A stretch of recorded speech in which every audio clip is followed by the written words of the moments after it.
Hey, what's up, everybody? Welcome to the Shake Up. Let me see, what is it? Friday, September 17th. Oh, man, I got a birthday coming up.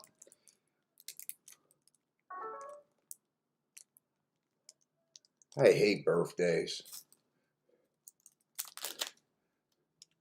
Let's see, we handicapped Churchill.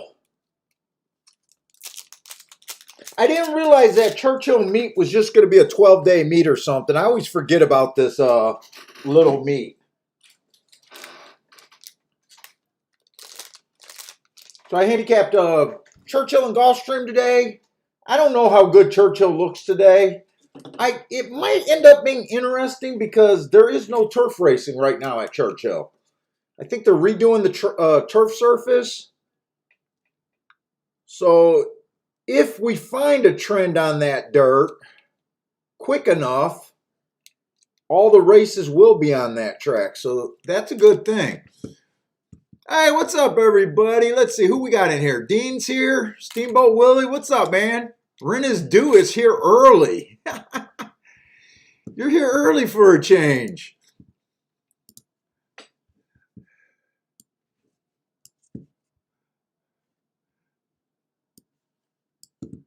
Hopefully the card's better than what it was yesterday.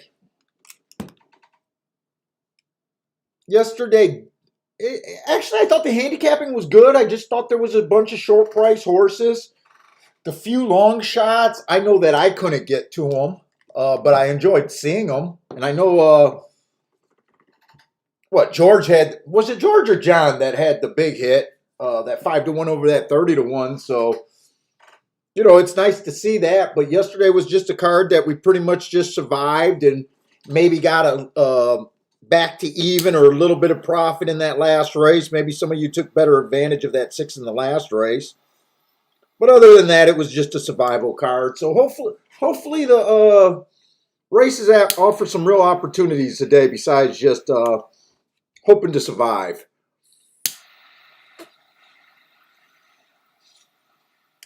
Yeah, let's have another good day.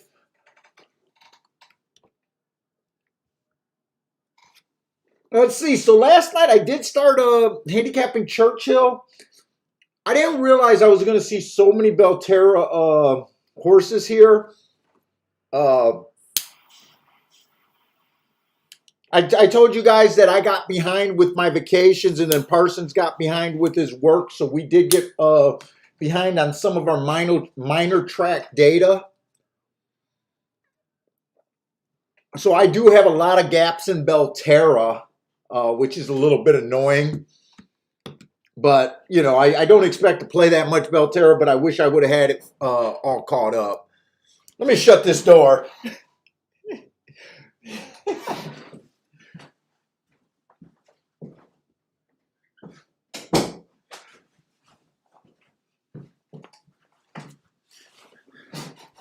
But I kind of napped last night. I didn't quite watch the replays that closely yesterday of what was happening at Churchill. Hey, what's up, In? What's up, Garth B? JW? The 12-day meet was approved so Churchill could raise the takeout on horse players in 2014. Why is Churchill's takeout higher? Is that what you're saying? I don't pay attention to that shit. I mean, I want it lowered like everyone else, but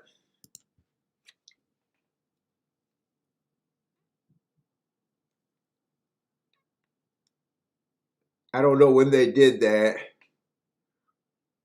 Yeah, another button down today. I'm going to class it up. Wait until I get my velvet smoking jacket. Hey, what's up, Margaloo? Let me just take a look at the charts yesterday real quick. I think I got enough time. I just want to see, because I think the last couple years we've been kind of liking middle to outside of the track there. I think it's been kind of speed and stalkers. Let's just see what they did yesterday. They only ran eight races yesterday. Like I said, I kind of fell asleep during that.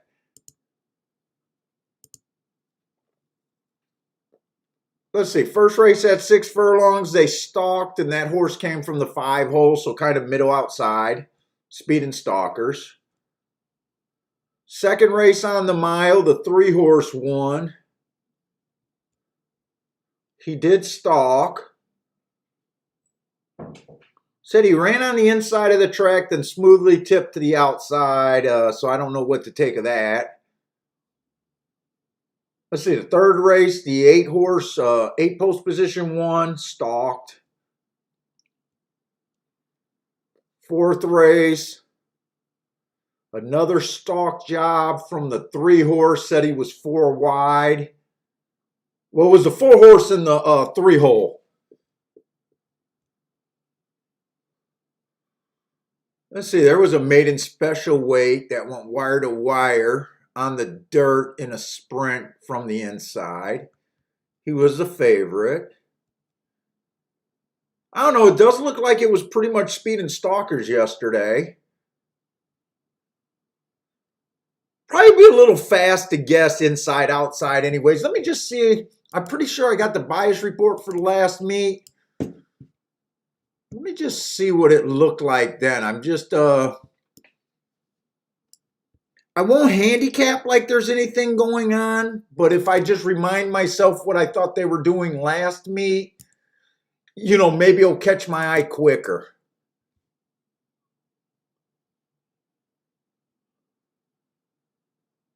Oh, that's Kentucky Downs.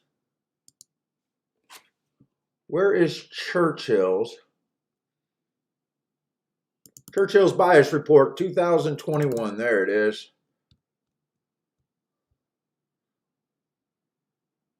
Wow, you know what? Actually, the inside won 40% of the races. It was a speed and stalker, man. Okay, or meet. That I was not expecting that. And it looked like first 6 post positions on the dirt sprints. And on the dirt routes, 49% of the horses won from the inside. 20% won from 7 on out, so there was a little inside edge. It was speed and stalkers. They wired 42% of the time, stalked 43%.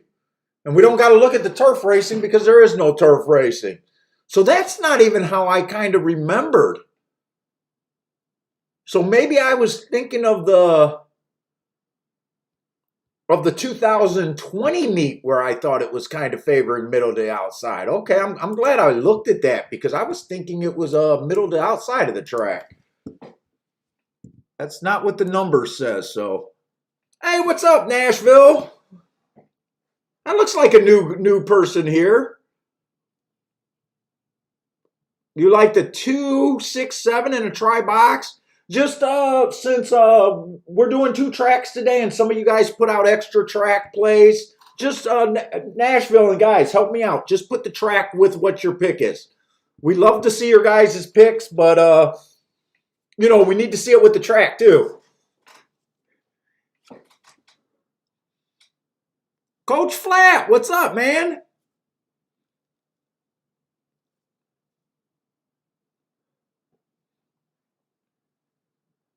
Oh, JW is backing up what he said about the takeout. What is that, for exotic bets or JW, or is that for win bets? 19 to 22%. That sounds like that should be an exotic bet takeout. Isn't the takeout usually like 17, 18% for straight win bets and that kind of stuff? Here, let me get on this track though. Let's get started before I bullshit too much and they get in the gate. So the first race, we got a mile claiming 20,000. So, you know, I don't know. I don't like starting out the meet thinking it's going to play exactly like it did earlier in the year. You know, that was in the, spring, summertime. Now it's the fall. You know, tracks do play different parts of the year. It's just something that I wanted to look up. It was a speed and stalker track. But, you know, things change, so we'll just try to keep our eye on that. 4 races ago on this 1 horse. Middle of the track was good. She had the 3 hole. Let me put that down. She had the 3-hole. I gave her an asterisk for running against the bias. She was average, slow. Comes back, runs next race at a mile. Went too fast to win that day. I like that race. Comes back. June through August layoff, stalking closing day. She was a stalker that day, went too fast to win. I love that at allowance 2x. And then last race, she tried to go wire to wire.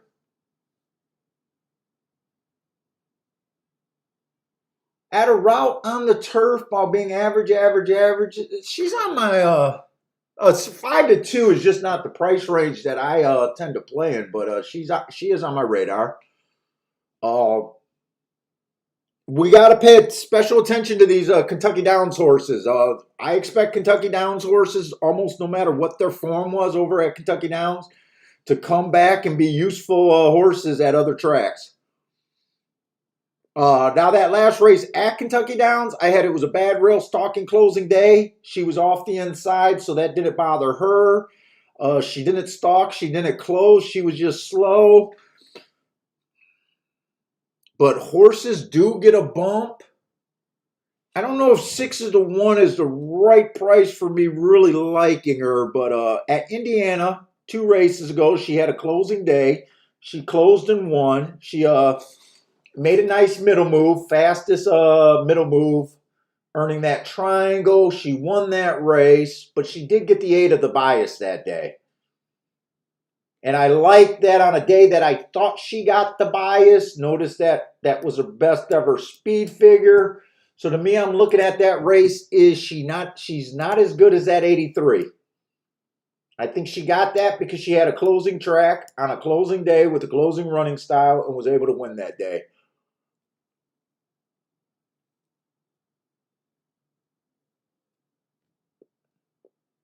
Let's see, the 3's coming from Prairie Meadows. I just don't keep track of anything on Prairie Meadows. Generally, I don't respect Prairie Meadows. Probably don't win enough, play enough Churchill Downs to even know if that's a big shipping venue, Prairie Meadows to Churchill. It doesn't sound like that's a thing, but it could be a thing if you are familiar with the track. I might be wrong about that, but I don't know anything about her last 3 races. She has ran back in the day at Churchill Downs, but that's going back. Oh, that was just in June. Oh, I thought that was 2020. That's 2021. I could have looked up those days. Let me just see if I can get an idea of, because she's taking a bit of money. I just want to see if, what do I think of that? Let's see, June 17. Yeah, make it easy for me. That was a 1 race sample. Let me look at that May 27th race. That was a stalker day at the very least, which she was. 23-2.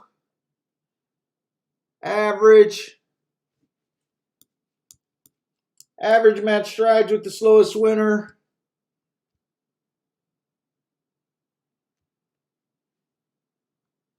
Average.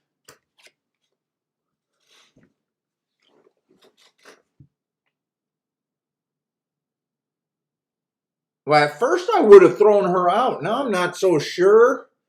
3-1 is not enough to get me excited about anything. Let's see, 4's out.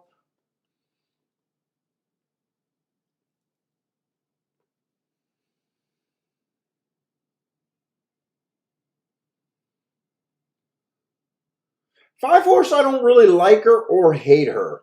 She's a little annoying to me just because of the 1 race sample and the race where the timer or something malfunctioned. I don't like or hate her. Let's see, I got to speed up because they're behind the gate. Let's see.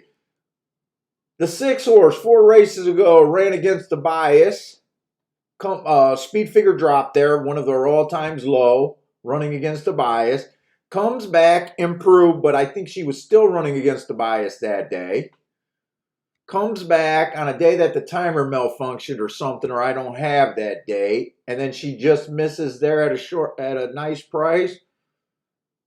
The problem is with this race, for the most part, I don't think I'm that interested, but I'm also looking at the betting board. Her at 99-5. I do think she's supposed to be a low price contender. The three at about, 3-1, 5-2. I can see that.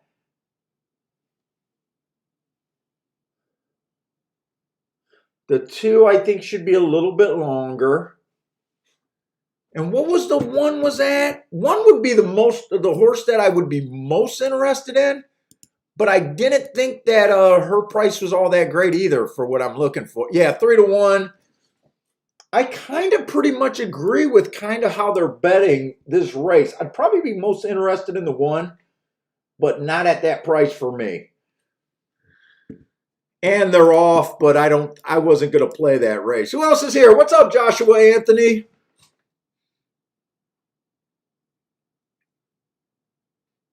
Bill Bell is here. What's up, man? Oh, you like the one too. One's definitely the horse I'm rooting for here. He looked one of the most interesting to me on paper. Pino is Dutch in the one in the two over there at Laurel. Well, Bill Bell, good to see you're back at work. So your foot or leg must be getting pretty close back to normal then.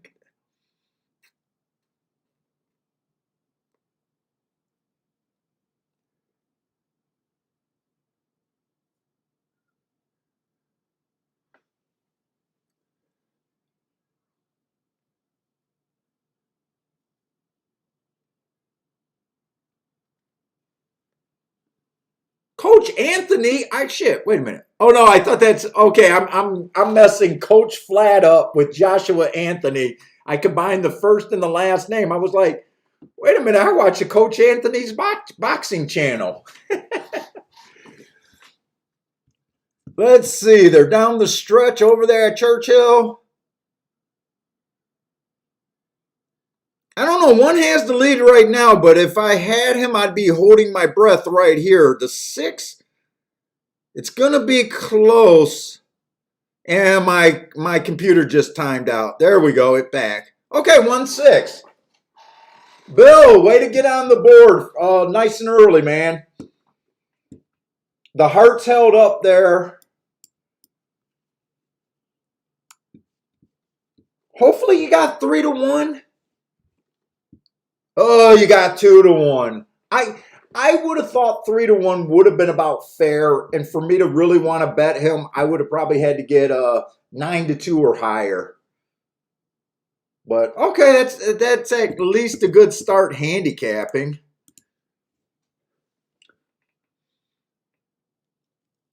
William Smith was on the one also. Nice. Hey, what's up? What is that? Gerald? Is that Gerald D or am I G-E-R? Jared? Jared? God, I can't read. One did go wire to wire.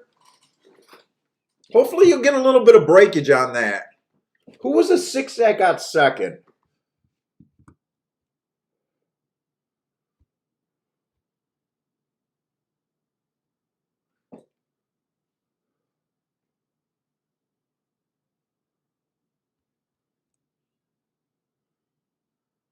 Hey guys, help me out.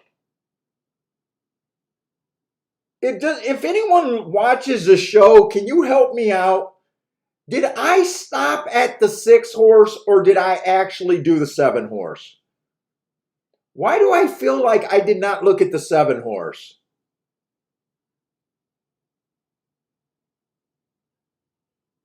I think I said something about the odds on the 7 horse, but I think I stopped talking about the 6 horse. I don't think I realized. I think I thought the 6 horse was the 7 horse and never went back to it.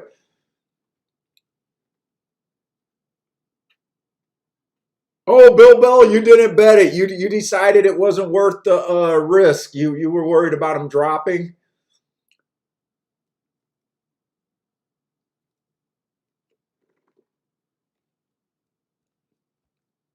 Yeah, I think I stopped at the 6 horse thinking it was a 7. I don't think I would have liked the 7.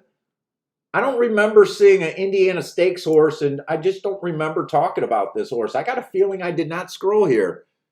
Oh, I did do a brief mention on him. I did scroll down.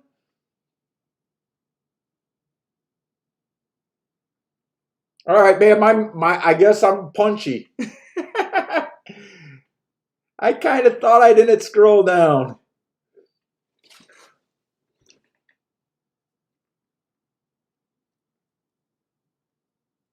So it sounds like Marco Lou started out with something. If he liked that 1 horse winning, or maybe he had the exact there.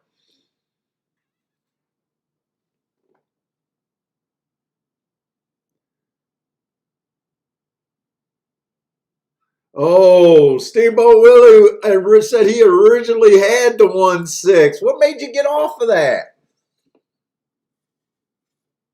Or did you just decide not to bet?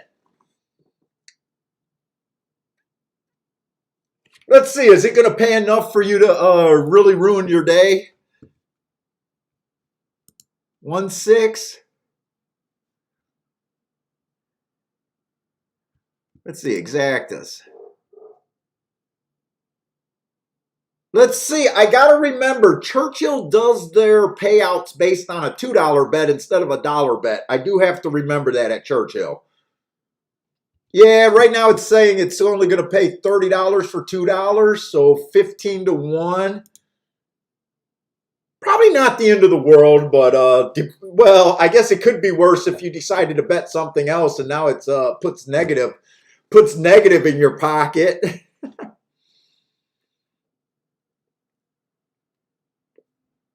Marco Lou is another one. Didn't play. Just he. You're like me, Marco Lou. You just when you don't play because of value, you still want to be right and feel like you're getting off to handicapping good, and I do get that.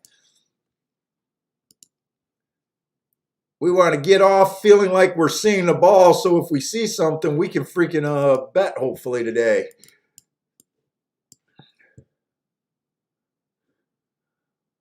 Yeah, that exact to pay 29.80 for $2, so about 15 to 1.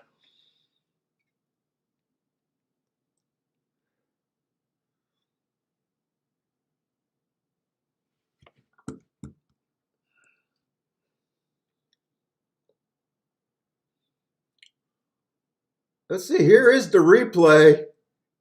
And I'll tell you what, Churchill without that damn turf course next to it just looks like a dilapidated shithole. That's what I kept thinking when I was watching the races last night. They got the track all torn up. I think they're replacing the turf track or doing something with the turf racing, so it really looked bad. Although they kept showing they did keep showing a pan of Churchill, the backside of the stretch, showing the crowd. They did seem like they had a pretty nice crowd on a nice day out there last night.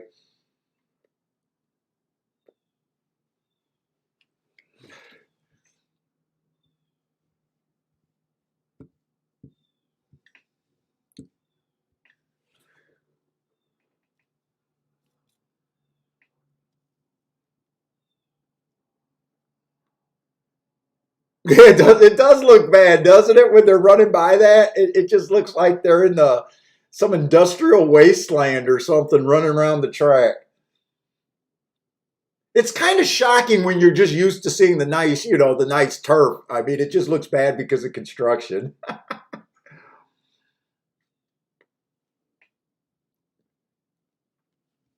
Let's see. Let's go on to the second race at Churchill. I think Churchill's second race will probably still be up before Gulfstream's first. Oh, yeah. We still got an hour for Gulfstream's first.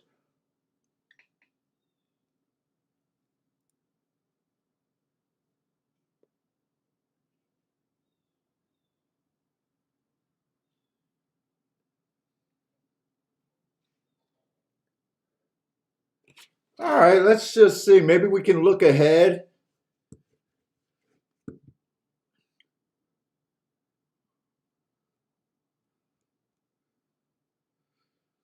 So this is a lightly raced, what, 2-year-olds? It looks like 2-year-olds.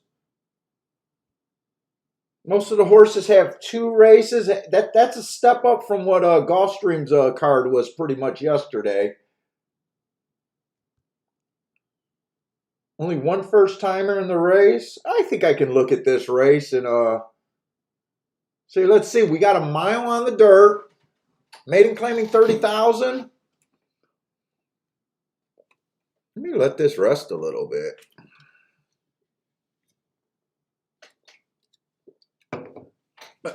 God damn that scab. Let's see. The 1 horse, 2 races ago, debut. It was at 5.5 furlongs, average slow. I don't have much to say about that race. That just looks like a useful first race. The next race, it was an early pressing day. Oh, I could have gave this horse an asterisk for being a closer that day. But like I said, here's the problem, right? She comes out like a closer. Technically didn't close because she didn't make up any lengths or anything. Dangerous to call closing her running style. I mean, could just be slow. So I see the asterisk. I'm not that excited about her either way. I just know I can't get to her unless I want to watch some replays and maybe spot something. But right now, just with what I got, I'm not that interested in her. I guess a good thing is, you know, making what they call the biggest drop in racing from maiden special weight to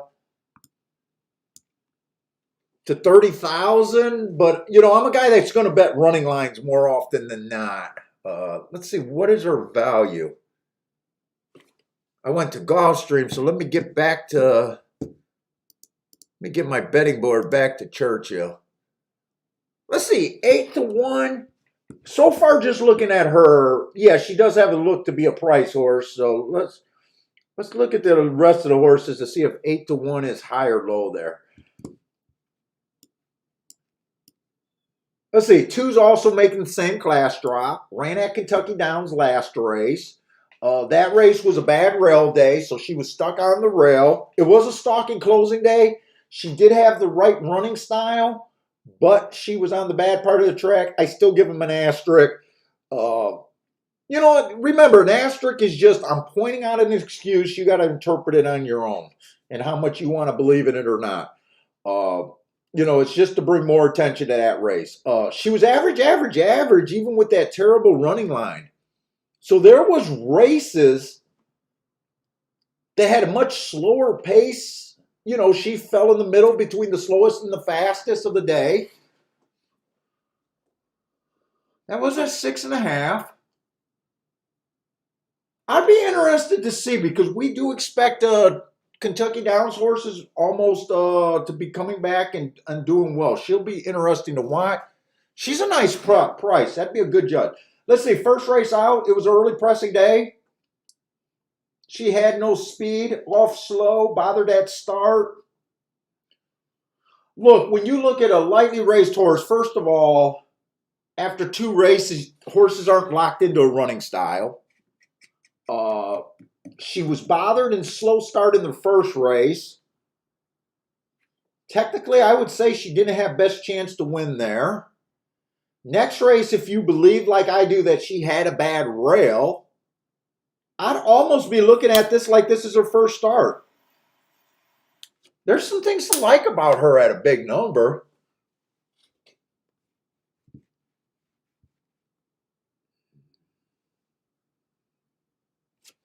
Let's see, 3 horse. 3 races ago, speed favoring track. She had no speed. I gave her an asterisk. She managed to be slow there. 2 races ago, just slow. No part of that race.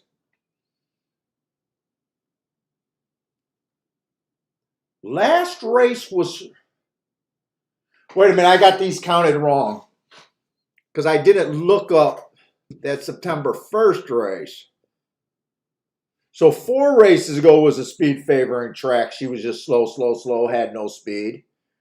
Her second time out, she was just slow, slow, slow. Fourth time out, she ran against the bias. Or third time out, ran against the bias. And then last race was her best race according to speed figure.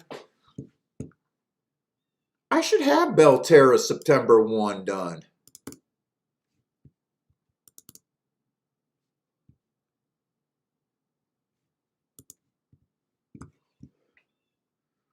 That was a stalking closing day. That's exactly what she was.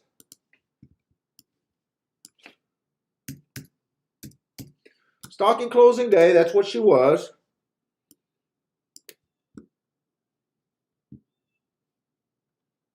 She was on the slow side of everything. Just, whoop.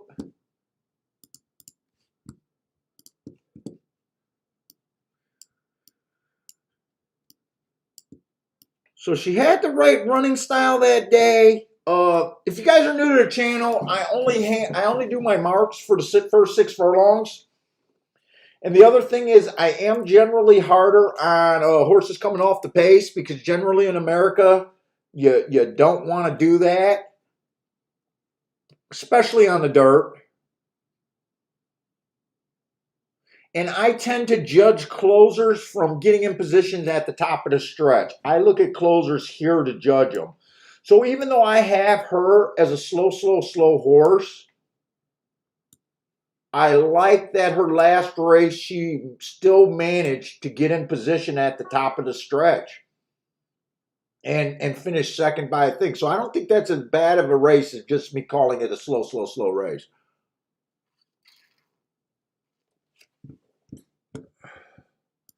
I got a feeling I'm going to have to leave this out.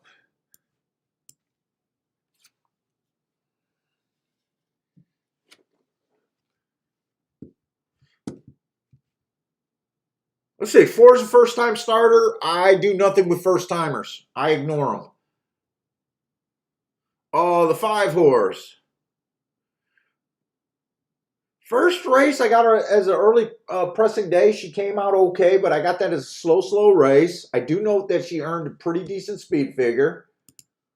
She's another horse. I think a lot of these horses are just dropping from maiden special weight. So if they're all doing it, the drop means very little. If everyone's making the same drop, it really doesn't matter anything to me then.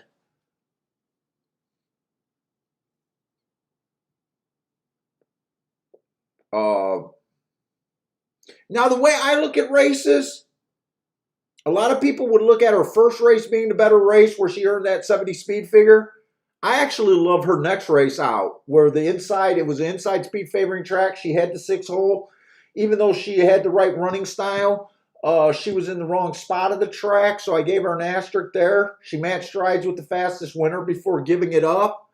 I think that's a better race in her short run career. That's how I look at things, a little bit different than what the public does. You know, the speed figures, and we know that to get good prices, you got to look at their game different. She's a little on the radar. 6-1, yes, she's definitely on the radar. I don't think I made it to the favorite yet, though. And she's coming from Arlington Park. That's the other thing, opening day and all this, if you can get a jump on what feeder tracks are bringing the stronger contenders, sometimes that's a good thing to look at. The 6 horses coming from Monmouth. First race in her career was a speed favoring track. Flash speed, right running style, just wasn't good enough. Was fast for the first call, but kind of got slowed down at the second call. She backed that out her next time out, showing speed. I expect this horse to show speed. She was fast at the first call again. Got a slow average at the second call, slow at the finish.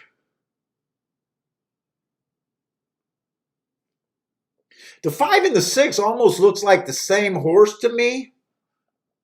Both lightly raced, both have 2 races, both been fast.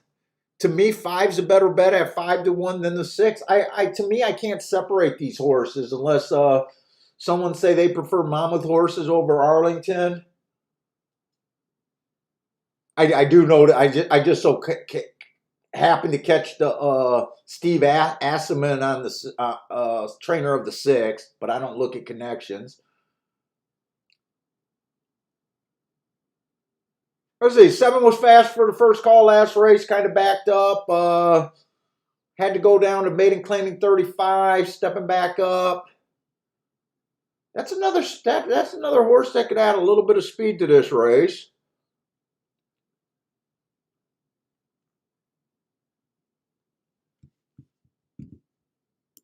Eight's dropping, nine's dropping, but we already talked about that. Let's see, the 9, I'm not that interested off of those 2 running lines. Dangerous race because everyone can improve. Let's just see if there's anyone that's like really interesting where I feel like I want to take a shot and get paid. Let's see, the 1 horse has a very nice price. Waking the same drop as everyone else. Had an asterisk last race, but if this track is it's dangerous to just call him a closer right now because he's so lightly raced, but he does look that way, so I don't think I can get to him just because of that. I think he'll be too far back. I'm throwing myself a little bit of shade just saying because he's slightly raced. I wouldn't be surprised if he has more speed today, but there's nothing other than hope that can make you say that. Same with the 2. Even though the 2 has two excuses both races. 2's the horse. Okay, 2 was the Kentucky horse. I'm definitely interested in at least watching closely to see how this 2 horse does. Maybe worth a play bet at big odds.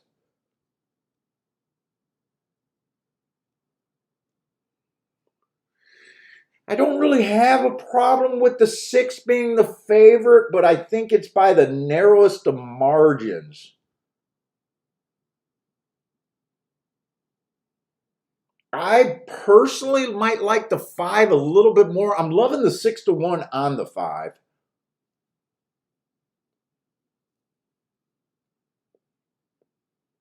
Seven, I like his running style last race. I just don't like that he had to drop out of maiden special weight, but you know, all of these horses had to. He just did it first. I don't know if I'd even look at that like that's a negative because everyone's had to drop within 2 races. I could possibly get to the 7 horse. I just don't think 4-1 is the right price for me to do that. I'd rather bet the 5 and the 2 horse. I think I might be willing to bet this 5 and 2 horse. Hey, what's up, Attila? Pino here. Pino had a mini boom.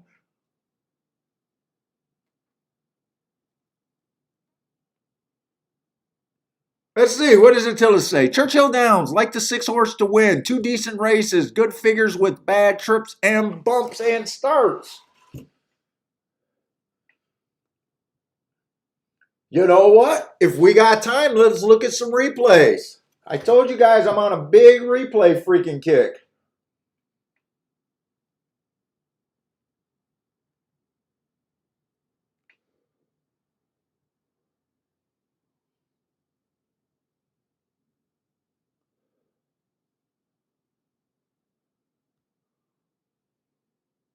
Who has a replay that might be interesting? I'm thinking we definitely want to look at the 6 because I do see that bumped in that start dueled first time out. So let's just see if he first time out. I know I can't show you this. I don't know if you guys are watching these replays along with me. I'm pretending you guys are, but I got to talk about something. Let's see. He would have been the 2 horse that race. Oh, wait. He might have been. Wait. No, he would have been the 3 horse in the 2 hole. And I want to watch the head on because that's where we'll see the bump at. Let's see. Yeah, he bumped into the 4, but he still managed to outbreak everyone else. You know, there's bumps that hurt the horse and there's bumps that really doesn't. I mean, he continued on. He got the lead there. You know, that was coming out the gate. I don't know. It's always an argument. Did that bump cost the horse something? I guess it could have. I mean, she then dueled after that. She dueled with the inside horse, put the inside horse away, and then another horse jumped on her right away. She definitely never got a breather in that race.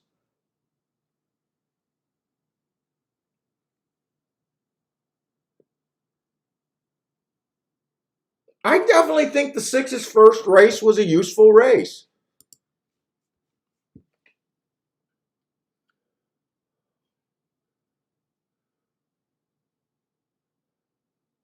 And you know what? Even after that,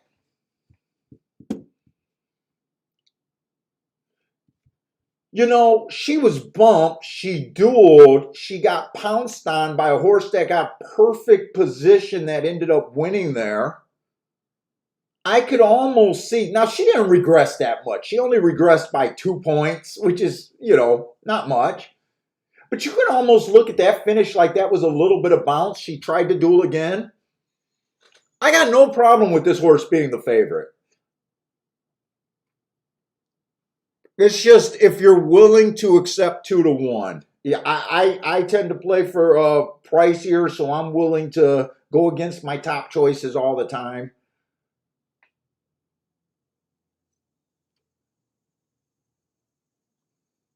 It'd be hard for me to put a morning line on her. Does she have a 33% chance to win this race? For her to take her at 2-1, you need to think that she has a 33% chance to win this race. And really, you should be asking for more than 2-1 in that scenario if you did think 33. I definitely couldn't say I think she has a 50% chance to win this race. Because I do see the 4 capable of doing something. I'm definitely interested in the 2. No, not the 4, the 5. I'm sorry. 4 is a first time starter. I can't get to the 4. If the 5 wins, he just wins or she just wins.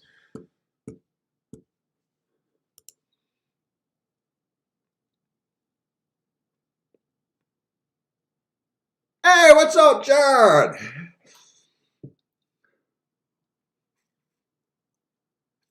John was handicapping very fucking good yesterday. I think at Gulfstream. Loved the 22-1 that ran a nice second. Was able to spot that horse was going to improve off of a replay pick. I thought that was a sharp job. Too bad you got beat by the chalk there.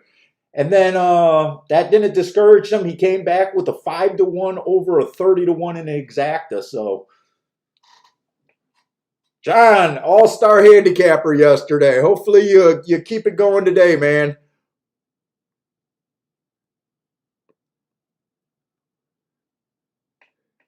Hey, what's up, Ramos?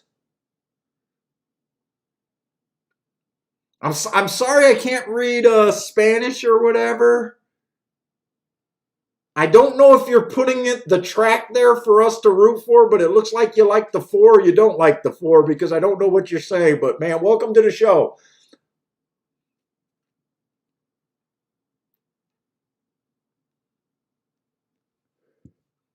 Do I like the 3 if they hook up in the speed duel? Now this race, I don't get that cute. I don't care with the 3. If you see that scenario, Dean, you're supposed to bet on the 3 before you talk to anybody. If you have an angle that you see a scenario where you can get a 26-1 home, that's the right price. In my opinion, that's the right price to take that shot, no matter what I believe. Yeah, yes, if the race melts apart, this is also a lightly raced horse. There's a lot of reasons that can get this 3 home. But I always tell guys, trust yourself. You got to have disrespect for this tote board. you gotta when you're a handicapper, you gotta look at the tote board with disdain, not caring what the public thinks. If you're gonna be capable of betting the horses that matter. And I did not. I forgot to put that bet in. I would have took just a 20 to win on the 2 and the 5, and I just forgot.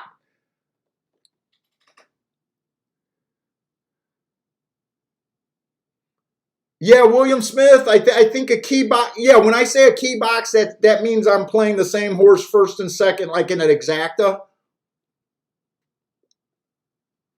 What's up, Frankie Tubbs? I don't remember. I was thinking to say what's up, Grandma, but I don't know if I said it. Welcome back, Grandma. Let's see. 5 did get the lead. Two looks like he's might not get that Kentucky Downs bounce, or might not get that Kentucky Downs kind of thing here. 5 looks like he's controlling this race pretty damn good. Right now, it just looks like it's the 5's race to lose, unless this 9 has more under the hood than I think. I think the 9's flatted out. I think this is 5's horse race to lose. And he's 8 to 1, and I didn't. I hope you guys are smarter than me and got that bet in quicker.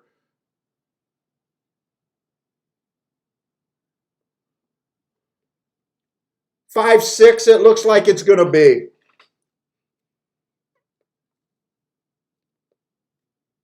I would have just played that in my small bet category and just had a $40 investment, 20 on the 5 and the 4. And got about 180 back. That would have been a nice little hit to start the day. And really, now I'm regretting not thinking doubles and everything else.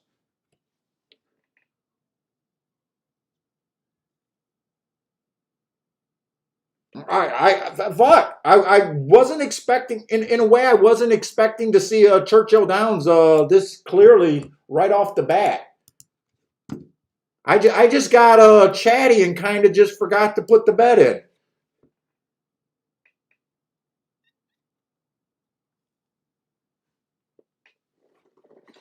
Well, Dean, you know what?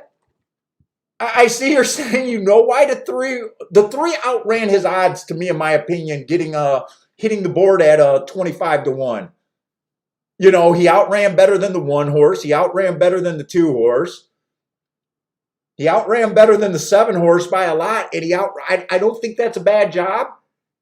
But the first part of your comment, you even admitted, you asked the question, you needed horses to hook up, and there was no hookup here. You seen a scenario, and you were playing the scenario where you thought I think you did a good job handicapping. But when the gates open, you didn't get the speed duel that you thought you'd get. Five got off alone. I honestly, I'm not sugarcoating it. I think your horse ran good when you consider that you didn't get exactly what you wanted to. And I think you got to take shots like that. I think you need to play the horses like that more. You don't want to be that guy that could say in 1972 you keyed off of a 25 to 1 and you had a hit. You're supposed to hit so many in a month that you can't even remember their names. You're literally supposed to be able to hit 4 or 5 winners, I would say, at 25 to 1 easily every month, and have a few of them run underneath in second place. They happen every day. I think it's a better way to play the game. Don't be that guy that can remember his 25 to 1. Be the guy that says, I hit so many of them, I can't remember them.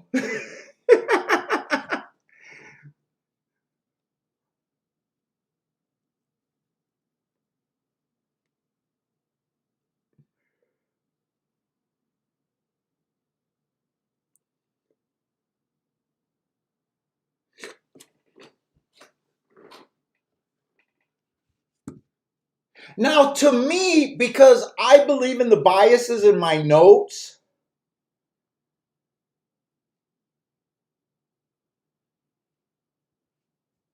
and then I believe in the overall theory of playing to the price horse, which would have got you on the right horse between the 5 and the 6. But when I look back, they both had speed. They both been fast early. But the 6 was fast on a speed day where he ran with the bias. And the next day he ran, there was no notes, meaning I thought the track was fair and he wasn't at a disadvantage or help. Where when you look at the 5 horse, now you got to believe in the marks where I said the inside of the track was good and he ran against the bias. I think that was a difference of them that made it where the 5 was a better play. But then when you add the price difference between the two, it made it better. But I think it was a close call. I mean, I even said I got no problem with the 6 horse being the favorite. But I kept saying I didn't know if he was a 33% chance to win the race.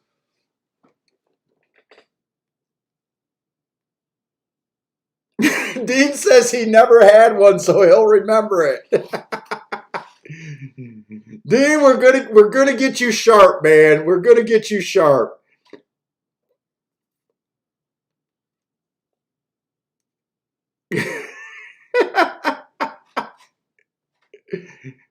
That's always my answer to those guys. Don't be that guy. You'll find those guys at the track. They'll come to you 20 years later telling you, I had that 50 to 1 back in the day.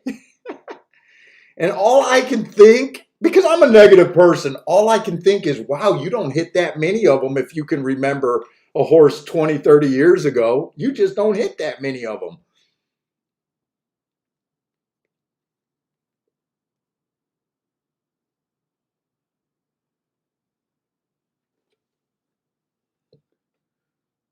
Did anyone play that 5? How was there no booms in the chat room, by the way? You guys are usually quicker on the button than I am.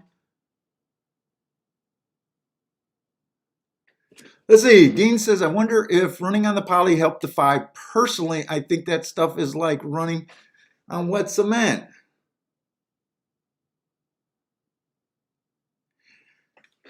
You know, they keep saying that the poly track is really kind of turf horses. Honestly, in my figure keeping, not my figure keeping, in my charting of the races, I feel like it plays closer to dirt. I look at poly and dirt like they're pretty much the same thing. I don't find that I definitely don't find, well, there's certain ones. Keelan, when they had poly, it was definitely a kind of closers. Press style on the route races, it's definitely a kind of off the pace types. You know, they keep saying they don't develop their biases. I find that to be completely untrue.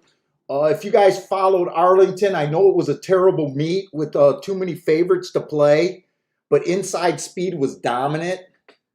And then Turfway Park favors that far outside move, you know, for 20 plus years, even after they replaced the surface last year. And I said I was done with the surface. It still favored the same type of horses.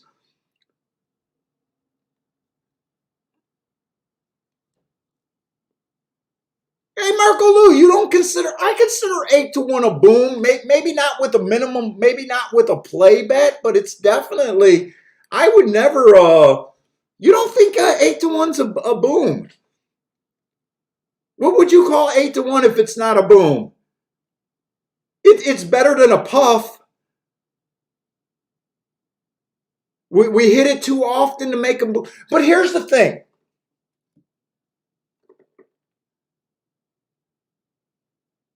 It doesn't matter if you hit booms too often. We play towards booms. I don't think that matters. I mean, it's not as special as, you know, hitting your 20 or 30 to 1. I agree it's not as special. But to me, it's pretty special. It's still up there in special land. It's you know, there's degrees.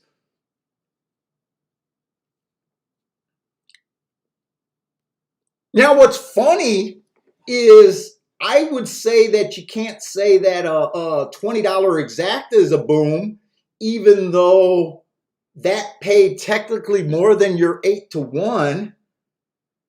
For some reason, I look at it like that because, you know, you might have had a couple more combinations. I guess if you just did that exact as a single combination, you know, but we usually don't find that. But if you had to play multiple combinations, yeah, Marco Lou just says he's not cheap with his boom.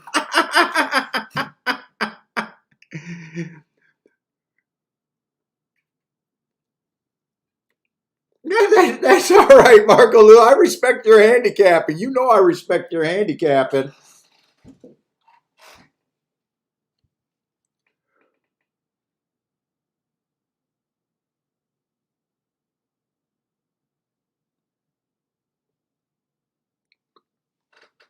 Let's see. I think Churchill is going to go off before Gulfstream again.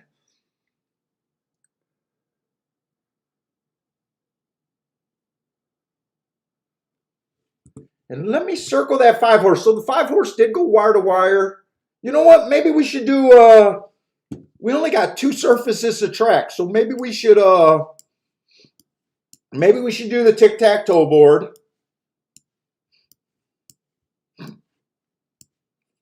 1 went wire to wire in a route. 5 went wire to wire in a right. That was a sprint, right? Oh no, that was a route. Wait a minute. Wait a minute. Was both the races routes today?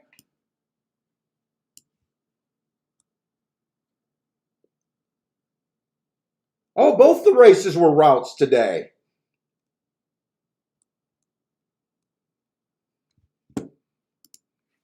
I mean, we said we were kind of expecting speed and stalkers today. I don't know if I'll call that a speed favoring track yet, but it doesn't look bad so far.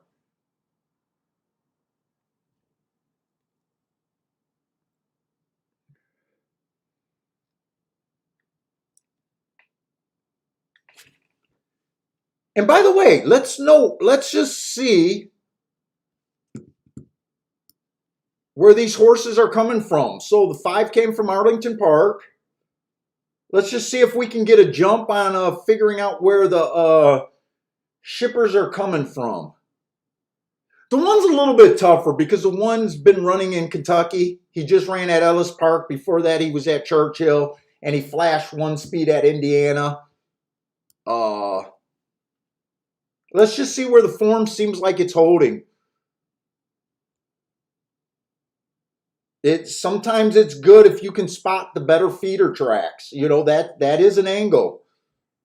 Probably not an angle that I use, but I do think that it has some handicapping merit there.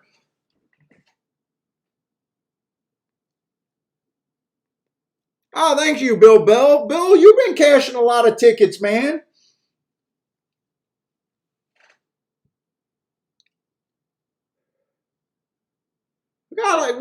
We got players in this room. We got players here. Let's see. The 3rd race is going to be a 6.5. We're going to look at Churchill first because I think Churchill is going to go off first. It is allowance 1X. Let's just see. This 1 horse, first race out, inside of the track was good that day. Average, match strides with the fastest winner at the finish. Missed by a K-hair, I guess, when they don't have beaten links at the finish. Obviously, that was a good race. I just noticed that the winner of that race is in bold print. So she had the good part of the track, ran. There's no shame in losing like that. There's no shame in that. Comes back, wins her very next race, basically 1 tick slower than the fastest winner at the first call, and then continued to be the fastest winner for the next 2 calls. You know what? I mean, this horse has done nothing wrong. I like the marks on her first 2 races. She's stepping up against winners. But this spot makes sense. Allowance 1X should be where you go after winning a maiden special weight. I got no problem with that. Let's see, the 2-horse won her first race out, average at Tampa Bay. This horse has done nothing wrong, making the proper step up, in my opinion.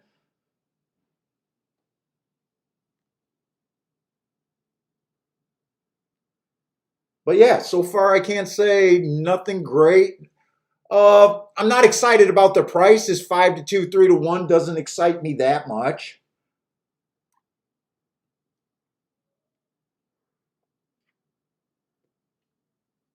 Let's see, the 3-horse, 3 races ago, she had an early pressing day.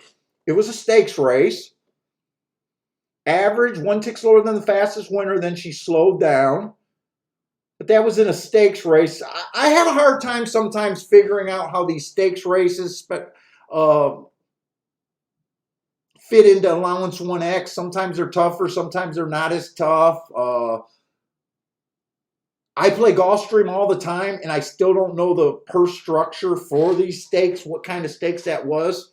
If I got a lot of time, I'll probably try to look up that race, even though I got a feeling it's just going to be a lot of young horses probably breaking their maiden special weight. Let's see, 2 races ago, speed favoring track, didn't quite get the lead. Chased what looks to be the slowest pace of the day that day, and just wasn't good enough. Really no shame in that race. And then she tries another stakes, another early pressing day, which she is. Match strides with the slowest winner at the first call, but she was only 1 length out of it, so she chased the slowest pace of the day that day and was average. Didn't get tired to the end, held striking position at the top of the stretch every race. I don't love her or hate her. She's just another sharp form horse like the first 3 horses that we looked at. I'm not seeing a real edge so far on anyone that makes me super interested. 4-horse handled business first time out. Won while she had the inside and the running style in her advantage. Can't blame her for that. She was also bet from a high connection barn. I can't fault this horse. Second race out is a little bit annoying. Bumped and steady. That might be worth watching that replay.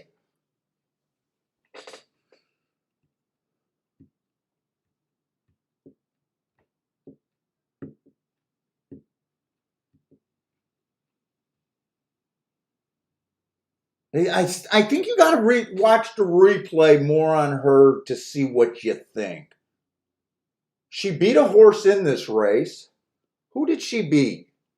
She beat the 1 horse. She beat the 1 horse. So her and the 1 are at least on even terms. They both had the inside of the track that day. She could have bounced her second race out. The bump and the steady. I mean, right now, without watching that replay, I don't think this horse has done much wrong, like everyone else. Oh, the 5 got the sexiest marks to me so far. July 3rd, speed favoring track came out, went fast for the first call, kind of slowed it down at the finish, had a speed favoring track, took advantage of it. I do like that race. The next race, she went too fast to win, still missed by a neck. I love that race with the marks. And then last race, she went too fast to win, trying turf for the first time. I might be interested in, okay, so this is a really dangerous race. I looked at 5 horses. I can see all 5 horses winning.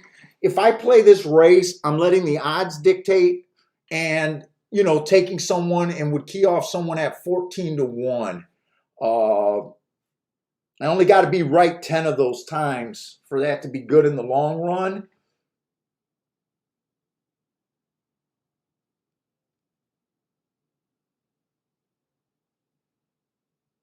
And I really can't even say the 6 is a complete throwout here. 6 does look like she's going to come off the pace. but she does look like she could be close enough to be considered a stalker. 3 races ago, she went too fast to win at a mile at optional claiming 75,000. The next race, she came out slow, or at least maybe not slow, but she had a closing running style on a day that I did not think closers had a shot. Got in position. Don't worry about the slow on a horse like this. First of all, you don't got to worry about the slow once you see an asterisk. You need to look at it more. But this horse, to me, did a good job getting position on a day that her running style wasn't helping. And then that was at a stakes race. One of the minor stakes races. And then last race, early pressing day, she came out looking like a stalker, which would have been the right running style, but wasn't good enough. I don't even think this horse is a throwout.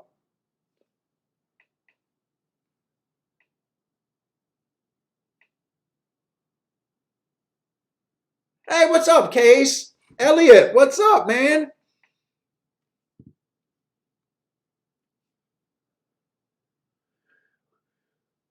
This race right here is a race that, unless I'm getting crazy odds on someone, I'm not interested in. I think I can make a legit case on everyone in this race.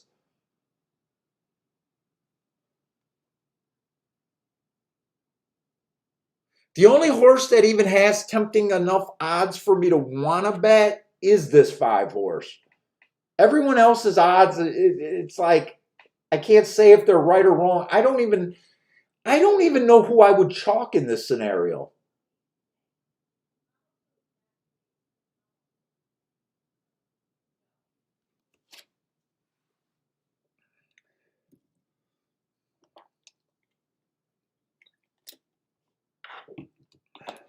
Let's say Pino got a play over there. Belmont, good luck, 2 in the 6. Elliot likes the 2 also at Belmont.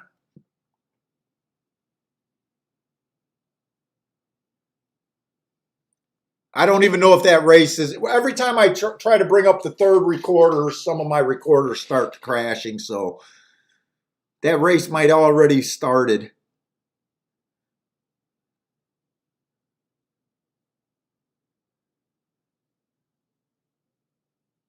Case G, yeah. Whenever you see bold type print in these at the end, that means the horse is in this race. And then the other thing, when you see the italicized writing, like on this horse right here, I don't know how good you can see it on my form. That means that the winner came back to win again.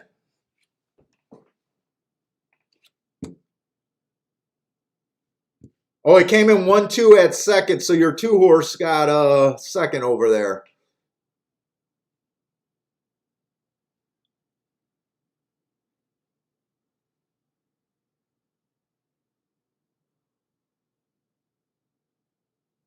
Polytrack is polytrack mixture made to be just the middle of the turf, dirt, isobed, and mini tracks. I have no idea what polytrack is. I thought it was a bunch of old rubber and shit and sand. I'm not sure what the makeup of polytrack is. Am I really on a long delay, guys? Help me out on the delay.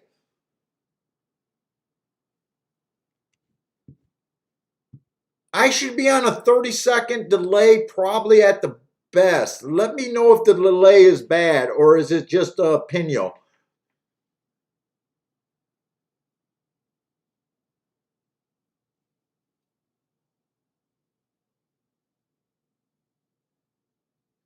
Usually when it's one person pino, all you got to do is come out of YouTube, go back in it, refresh.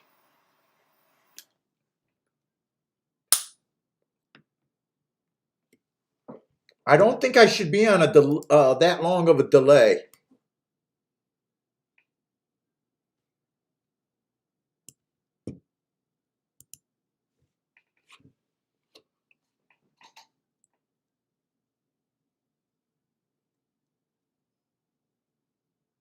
It's harder to say since it's harder to tell my delay now that I can't show the video.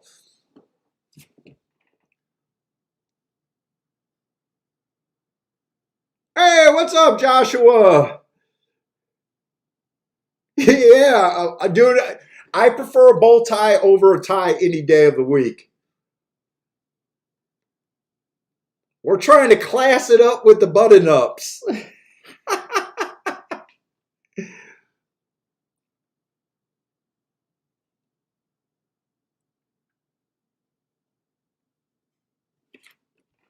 Oh, it's pronounced Pinot. I'll try to remember that.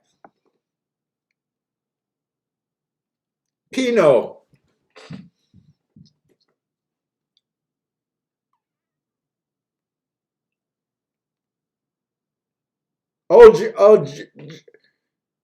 Jared, you watched that tournament. I wish I had that whole video to put up. My disc got corrupted of that. I want to say it was a 2006 NHC championship. I was just able to find that clip. Of course, it just had me in it, but I really wish I had the finish of it. The finish is definitely too corrupt.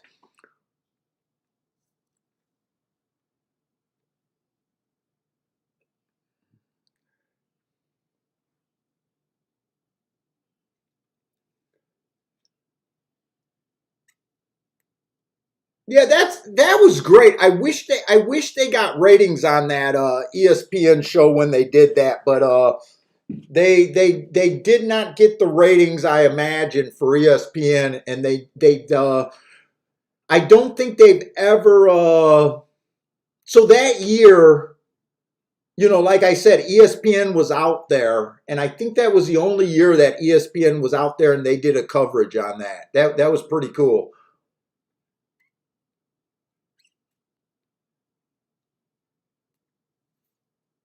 Everything about horse racing is corrupt. Marco Lou, you need to go to Twitter for that comment. That's a horse racing Twitter comment right there.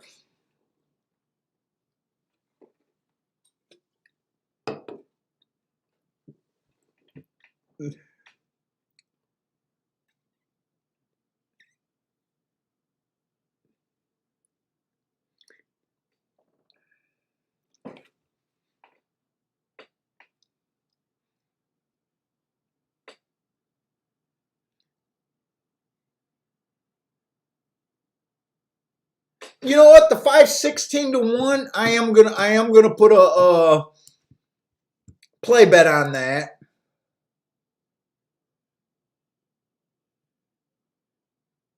Do I want to go win only or just win in place?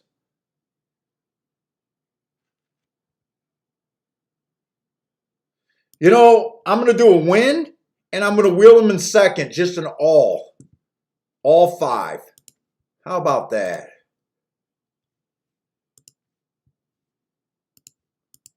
All five. And really, I wonder, instead of doing the win ticket, if I should have just did a $5. Maybe I should have just did a wheeled the five first and second in the exacta. That might end up paying more than the win ticket. Although there's a lot of 5-2s and 2-1s in that race.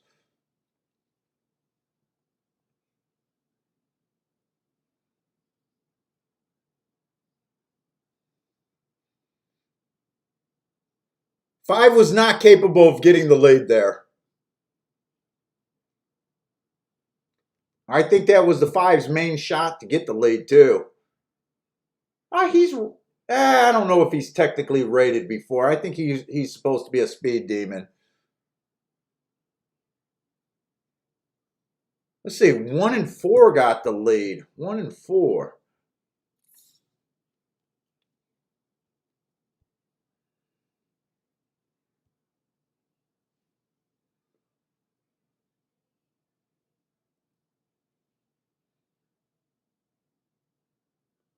Wow, I didn't think the five would run that bad. I thought if he ran dead last, it'd be because he got the lead and just fell apart. Huh.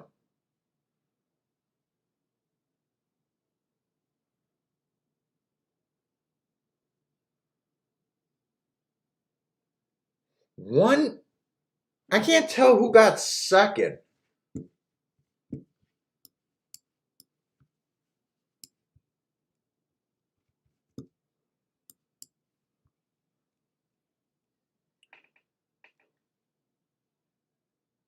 Was that 1-3 or 1-6? That might be, oh, 1-4. 1-4.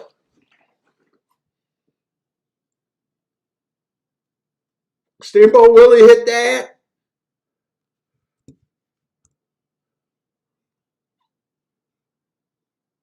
Oh, we did point out that that 1-4 was a rematch race. That's right.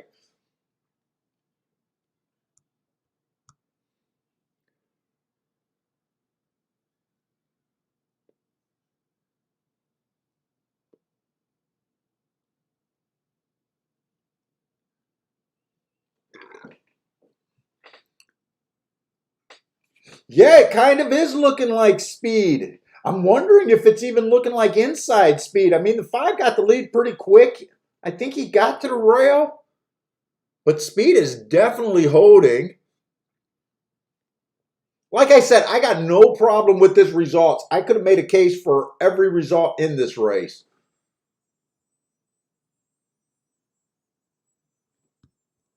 I got no problem with this one.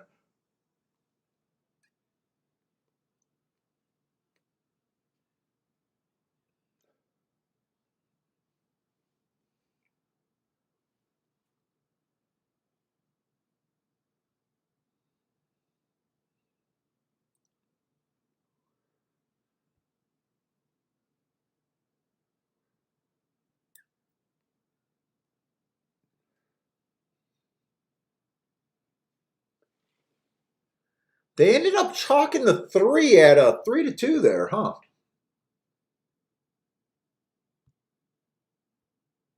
That was the horse with the most races by far. Like I said, I would have had an impossible time doing a morning line in my head in this race.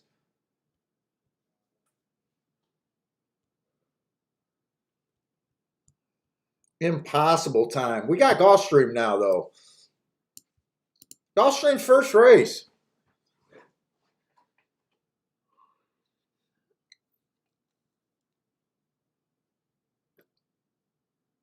Now, sometimes in a race like this, when you basically have 3 horses, 4 horses that are being bet, sometimes there are mistakes in these exactas, and these exactas can overpay a little bit.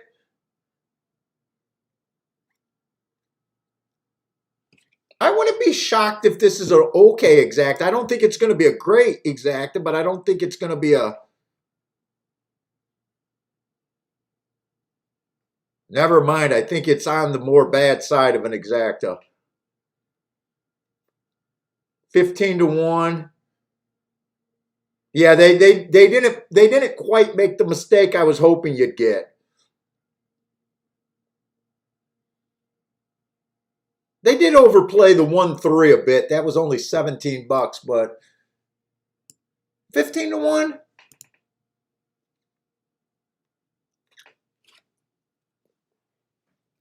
All right, let's go Gulfstream.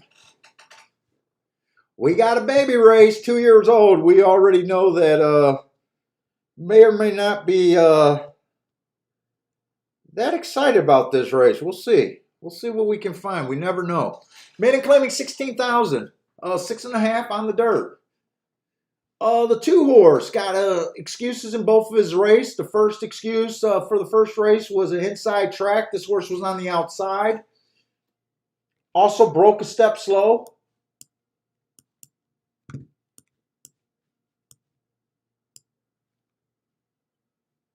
And he had trouble in his last race. Bumped at the start, checked. Maybe we'll want to watch that. I gave him an asterisk for running against the speed track. Lightly raced. You guys know that I don't like route to sprint, but I'm not even sure what this horse wants to do. right now I'm looking at it. It looks like she has 2 legit excuses in my book. The 3 horse ran on a bad rail last race. I think that's a legit excuse. Ah, damn, I got a fly or something that got in my screen. Damn it. Oh, it's a stink bug, you fag.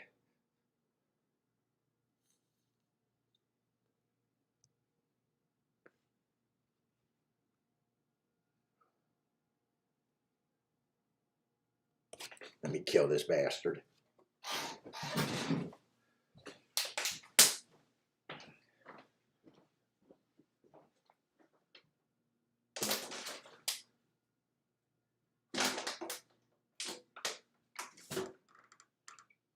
Did I get him? I'm not sure I even got him.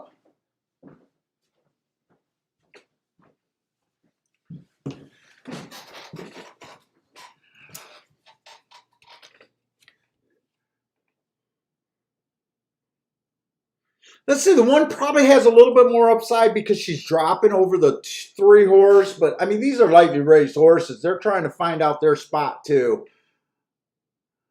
Let's see, the 4 horse. First race out, she had the inside of the track. Average, wasn't good enough.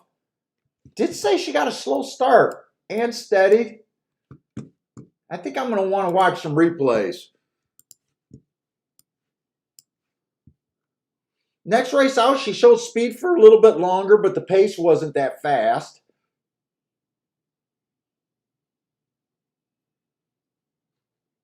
That was at a route. This is going to be a tough. And her last race was at a route. The 5 at least debuted in the basement. I think there's 5 and 6 debuted in the basement. The inside horses probably got a little bit more upside just based on that.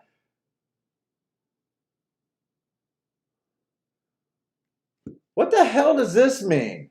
Left lead inside lane.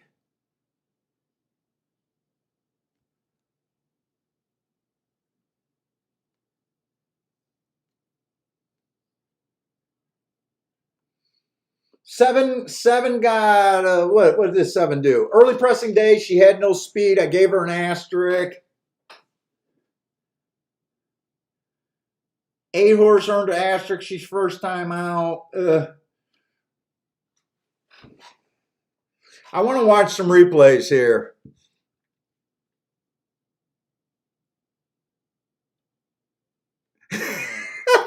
Dang. Dean, at his age, the women are a lot slower, but they're still outrunning him.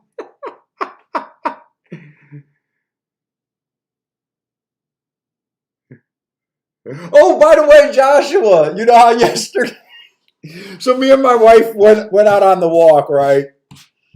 When we walked the dog, I go, so what were you passive aggressive about? What were you upset that you had to shut the door? And she smiled at me, and what she said is she didn't like me saying that because I'm going to do Disco's show and have to give picks, I got to handicap that Wednesday or Thursday. So it's going to be taped Wednesday or Thursday. And I mentioned that I don't like doing that, although I'll do it on Disco's show, that so we're going to do picks for the Saturday show, that I might have to do a live stream on Saturday just so when whatever I tell Disco I like in that taping, that I'm sure I like on that day. And she's like, that's what set her off.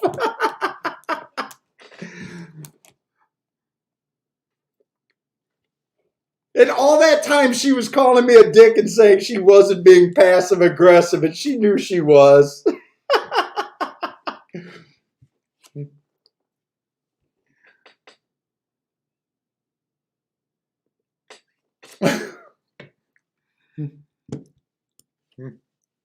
She's like, just give your picks and don't worry about it. And I'm like, I just can't do that. I don't believe in it. I really want to see this 6's race, even though I don't like that she debuted in a lower level. I'm really I'm really curious what left lead inside lane means.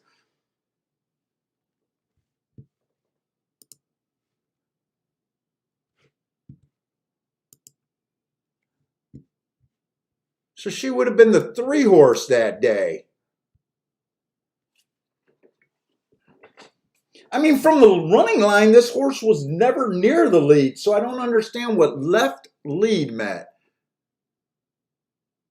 She got a pretty good break, but then I don't even think she got shoveled back. I just don't think she could have kept up.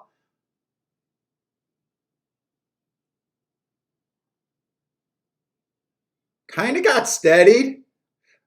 Kind of fell on the jockey, kind of fell on his butt.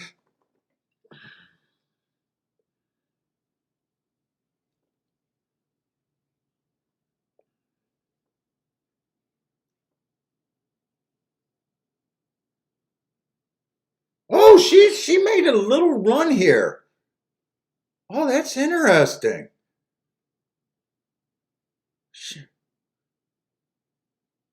That's a little interesting.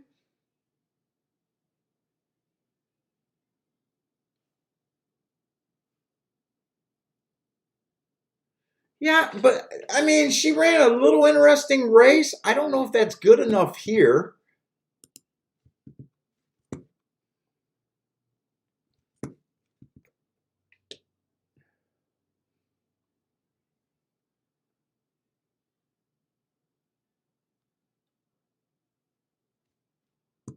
This August 29th race on this 4, I got that the rail was bad that day. Let's see if this 4-horse went to the rail. Oh, the 4 is at even money. So I'm not really interested in watching this replay for finding a bet. I'm watching this replay to find out if I want to bet against.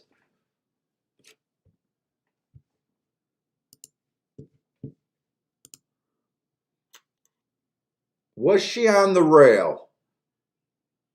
Or was he on the rail? Comes out the gate about 4 wide.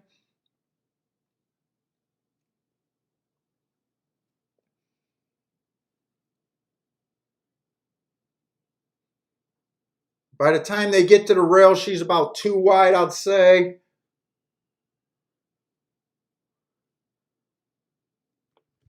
I got to make sure I'm not running out of time, too.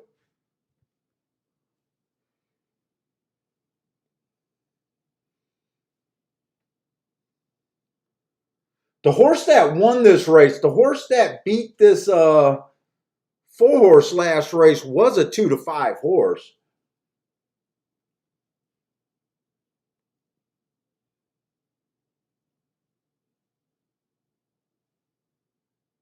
She tries to make the move on the inside of the track.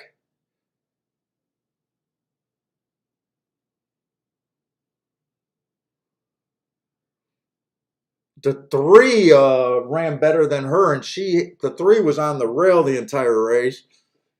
I don't know what I feel about that race.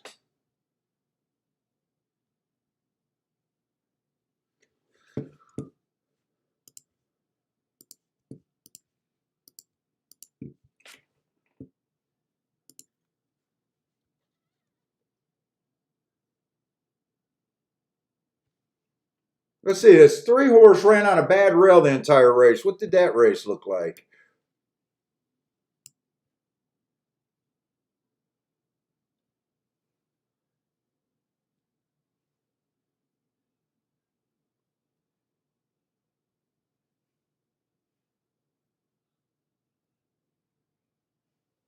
Well, I'm watching the wrong horse, first of all.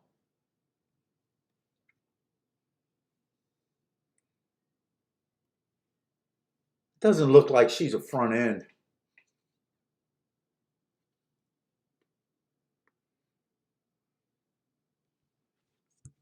I don't know if this is that playable of a race from what I'm seeing.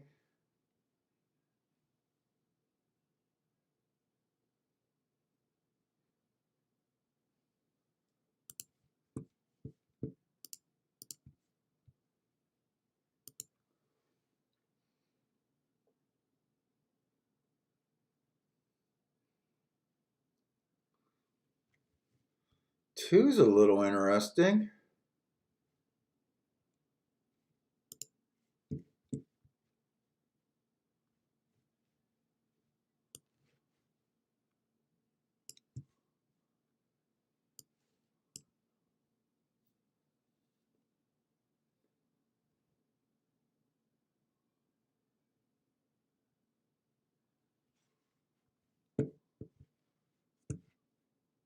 Why didn't they give me the head-on option there? Let's see. They're behind the gate, and I haven't found anything that interests me actually.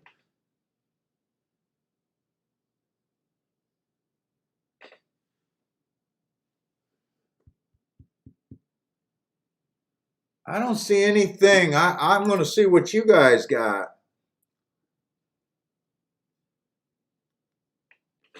Let's see. Pino likes the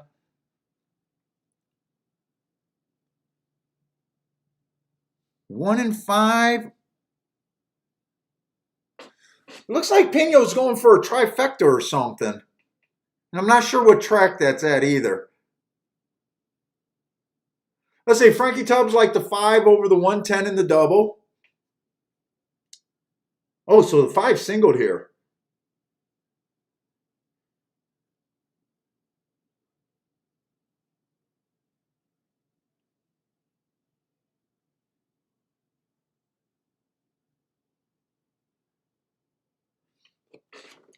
Elliot says 4 seems to be lone speed. I think 4 had the best race that I've visually seen.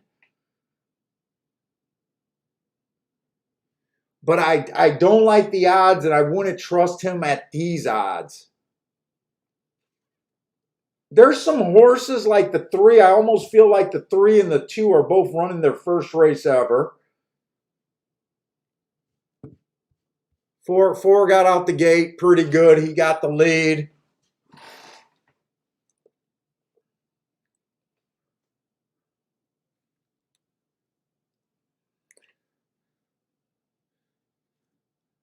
Yeah, that's what it feels like. We're just fishing for a price here, and there might not have been one, but that's why I was kind of willing just to sit out this race. 2 looks like he's already done. Definitely looks like the 4's race to lose here. 6 was the horse that had the interesting comment. Let's see if this 6 can rally. I don't think the 6 is going to rally. I think this race is just between the 4 and the 8.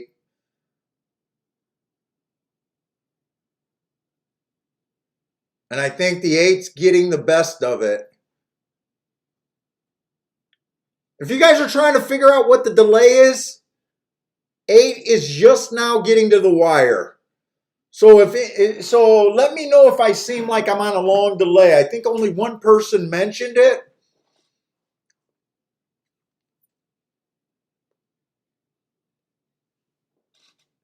Rex had that 8. And he says, thank you, Sammy. So maybe Sammy put it out there too. Or maybe he's thanking a jockey. I don't know right now. That might be yeah, he's thanking a jockey.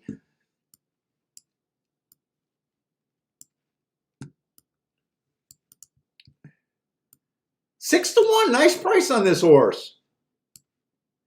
I don't like seeing the 8-hole win, but it was a weak group. It was a weak group.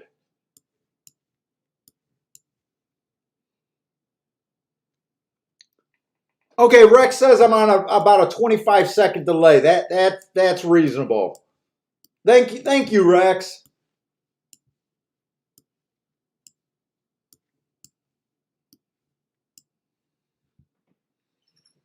Pino had it too. Nice job, Pino.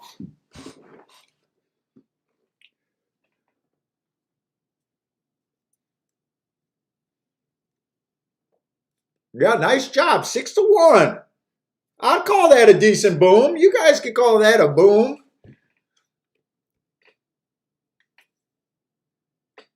Pino got 20 to win on him. Nice. Pick up $140 or so on a $20 win wager. Nothing wrong with that.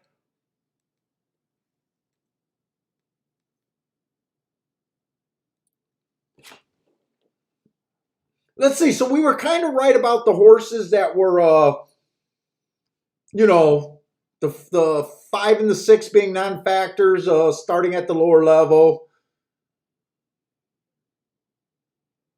Kind of was right about the 4-horse looking tough, but not really being able to trust and not really being interested at those odds. I don't think we really mentioned the 8 all that much. Had an excuse his first race out, making a significant drop. This horse makes sense. I can see a lot of class players catching this horse.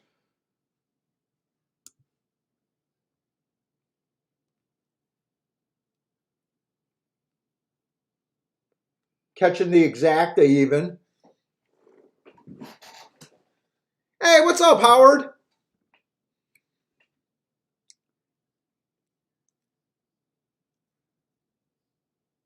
Grandma got a puff. I don't know if Grandma's smoking over there or she got a part of that.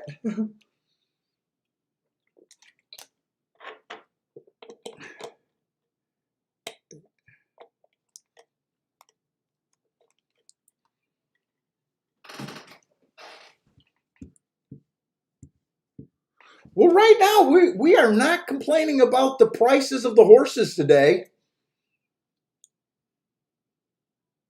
It already seems to be an upgrade from yesterday. They're 1-for-1 at Gulfstream, running a price horse.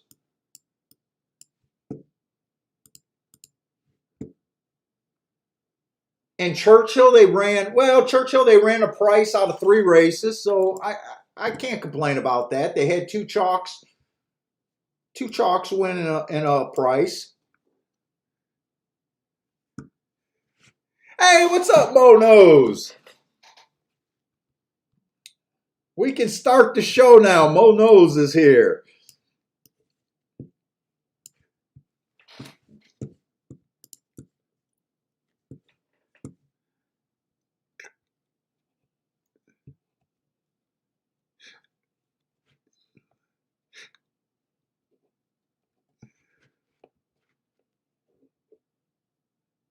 Yeah, I think everyone missed that 56 to 1 yesterday. That was a tough race. I think we had that. I think a lot of us sat out that race. That was a tough race. He would have been a tough one to get to.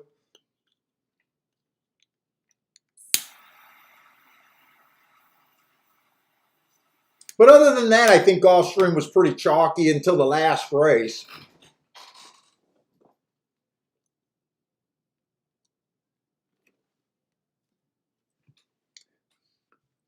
Let's see. We got the 4th race at Churchill, and we got 4 minutes. I wish I had a little bit more time. 6.5 on the dirt, claiming 10,000. I love these low-level races. Let's see if we can get through it pretty quick. Let's see, the 1 horse, 4 races ago, speed favoring track, asterisk. The next race, inside of the track was good. She had the inside, ran off and won there, so I like that race. But I do think she's not really an 81 speed figure horse here. I think she got an inside speed day where she got away with slow fractions for the first 2 calls, sped it up at the finish, and just took advantage of some horses.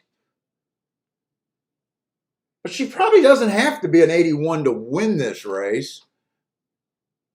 Speed has been doing good. I'm not sure if she's a speed horse, though. But she did go wire to wire on her only race she won. The 2's last 2 races were routes. Looks like a stalker, maybe even a closer at a sprint race.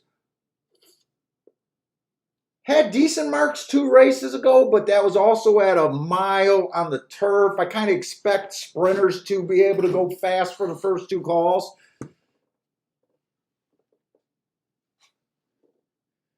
but I don't think she's a speed sprinter.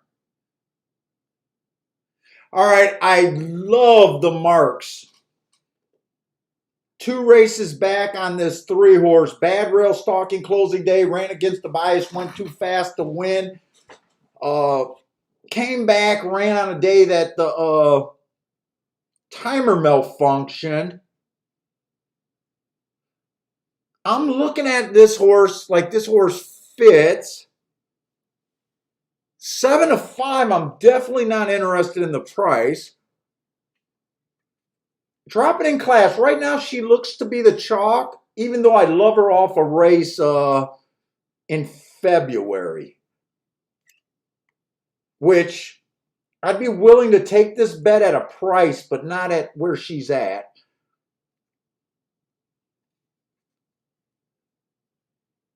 Let's see, the 5-horse has speed, but it looks like route speed to me.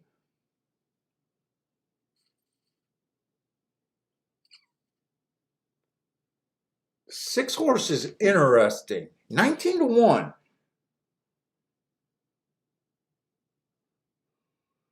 Last race chased the slowest pace of the day and was basically second all the way around the track.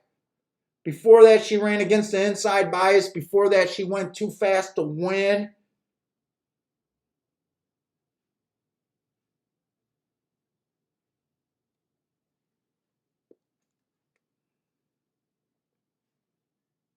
Is Belterra coming from Churchill a real thing?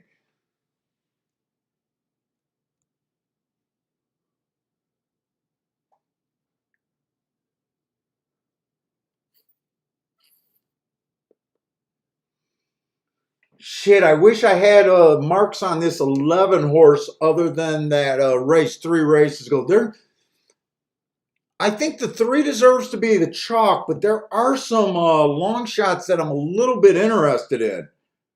The 11-horse, the 9-horse,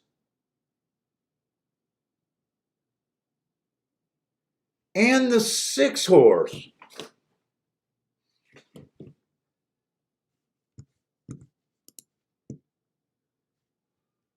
I'm going to do a play bet here.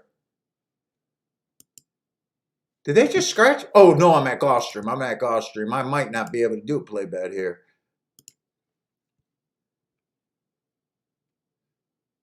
Well, that's win bets. 3 on top of the 6, 9, 11. I'm not really going to be able to check those prices.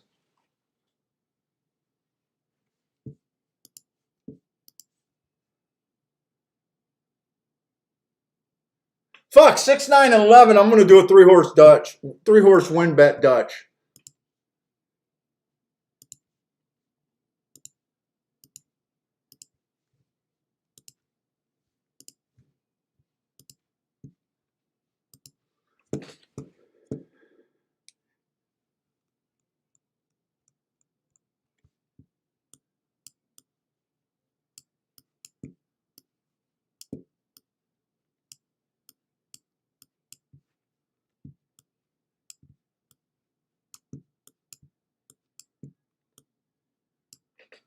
I probably could have placed those, but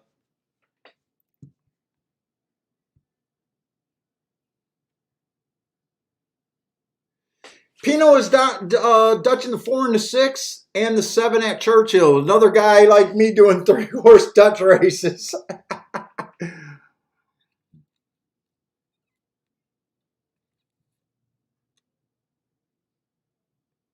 Let's see. Monos looks like he's going with a 2 with the 3 and 11. Rex says the 7-horse. Attila likes the 2.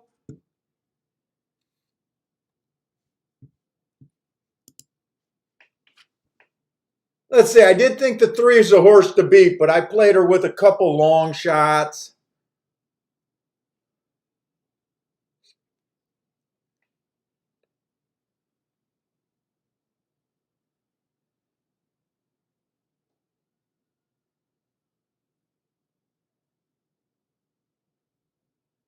Is that the 11 and second? Can we get this 3-11?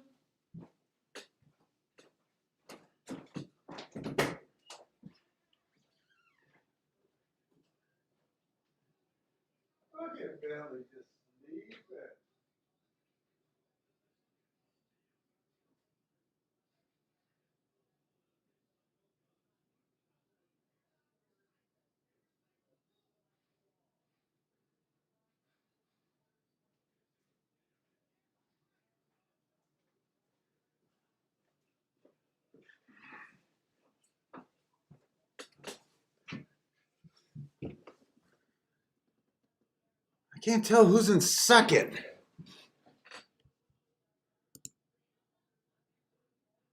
3-1-11, you bastard.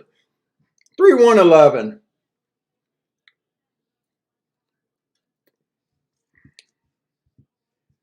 What was that 3-11 going to pay there?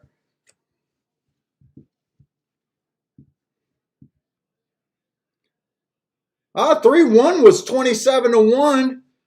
We did say that the inside speed might be where you wanted to go. Maybe on a different day I would have remembered that. I remember it now after the race. What was that 3-11 going to pay anyways? 3-1's going to pay $68. 3-11 was going to pay $100. Oh, those are for $2. Those are for $2. 3-11 was going to pay $131, so about what, 65, something like that, 68.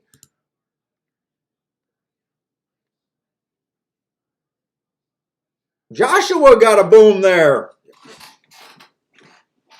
What did Joshua hit? Did you hit that 3-1?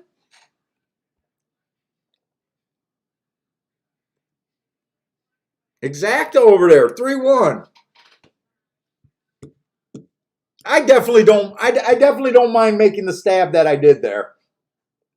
First and third. Pino is saying definitely speed at Churchill. I'm agreeing with you. So far.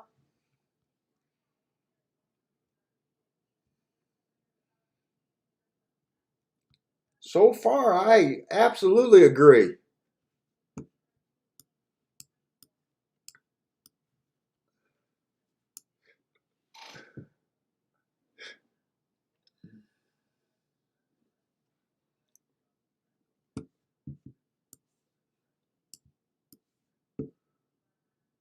Dude, even though that was a chalk race, I think that's definitely a useful exacta. And I think a hittable exact, especially if you were kind of thinking that the inside horses have been tending to run today.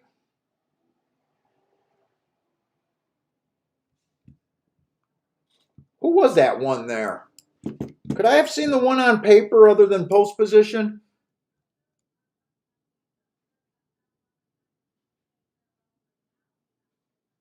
Oh yeah, I could have seen the one. That was the one that I said I don't think it is an 81 horse.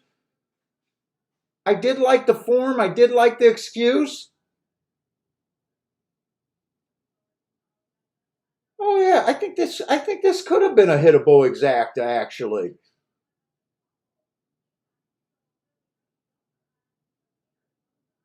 Yeah, I don't think that exacta was that far out of bounds actually. Marco Lou had the one on paper. I think the one was definitely hittable on paper. Didn't quite think that she was a front runner, but for second, ran against the bias, came back, got the bias, won, flash speed the next race, and then the next race ran against the bias, still came running.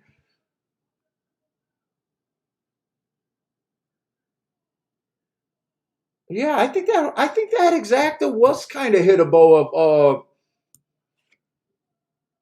And I think that one was playable on paper too. The three, I was pretty sure the three was going to win the race. Maybe should have spread one more horse.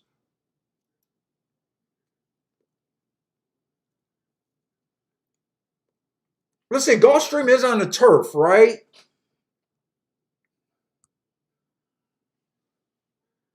Yeah, they ended up scratching the 4 later. I thought they were just waiting. They ended up scratching the 4 later. And I think there's another main track only. Wait a minute. They scratched a oh yeah, they scratched a 9. I thought that was the 8. Okay, they did scratch. Yeah, Gulfstream looks like it's on the turf today.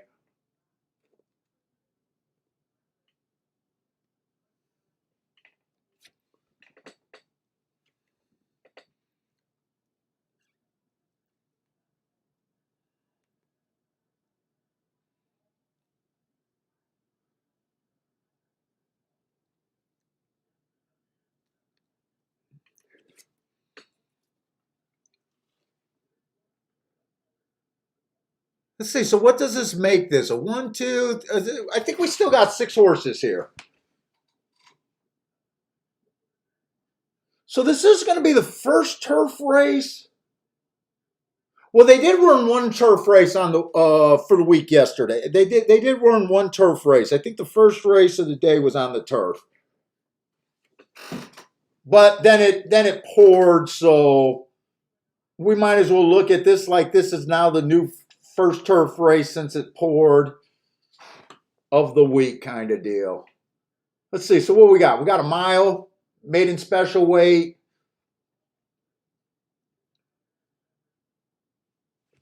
Oh, I need something to drink.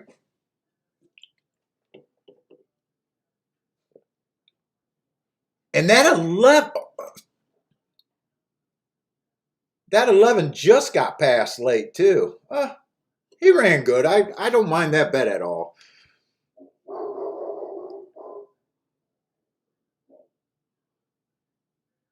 Let's say this one horse. First race out, automatically forgivable like always, but he had a slow start. He was slow. Matt strides with the slowest winner, slow. Next race, speed favoring track. He came out the gate. Couldn't get the lead. I like the asterisk there. I'm just not sure what the overall talent here. 5 horsemen, or the 2 horsemen running in 5 furlong sprints there. He showed a willingness to keep running, even though his running style wasn't right there. There was a horse like this on Sunday that was a closer on the turf sprint and went wire to wire in a route. I wouldn't be shocked to see this horse on the lead or closer to the lead. Say 5's a first time starter. Let's move these over a bit. 6 has some excuses. Running lines are terrible. 3 excuses in 4 races. I just don't know where he fits in. Right, I mean, he kind of looks like a throwout, but I don't like throwing out horses with that many excuses. But then again, I can't bet horses where I can't even tell if they're talented. It's just a bunch of excuses. 8's a first-time starter. And 10 is the most interesting horse that I have marked on paper. And it's pouring at Gulfstream. So who knows? Maybe they should have kept the main track only horses in, because I doubt it if this is going to be on the turf. But 10 is definitely the most interesting horse if he stays in. First race out, went too fast to win on a stalking day. Tried to go wire to wire. I like that asterisk. Then he was outside on an inside stalking day. Tried to go wire to wire. Hit the gate. I like the asterisk there, even though the timer malfunctioned. And his last race trying the dirt. So if they take this off the dirt, I think that was a good race. Inside of the track was good. Speed favoring day. He came out 1 tick slower than the fastest winner. Average slow. I think that's a good race, considering that I thought it was inside of the track. But I gotta wait. I'm actually going to turn on the sound here to see if there's any announcements. Hey, what's up, Steve B?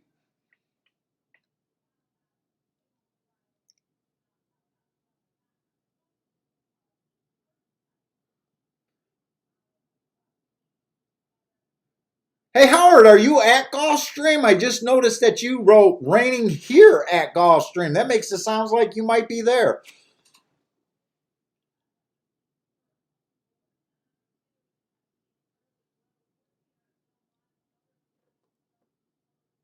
It looks like they are heading to the turf. So they are going to run this race, I guess, on the turf. They're probably going to cancel the rest of the turf racing. I think the most two interesting horses are the 1 and the 2. I'm sorry, are the 2 and the 10.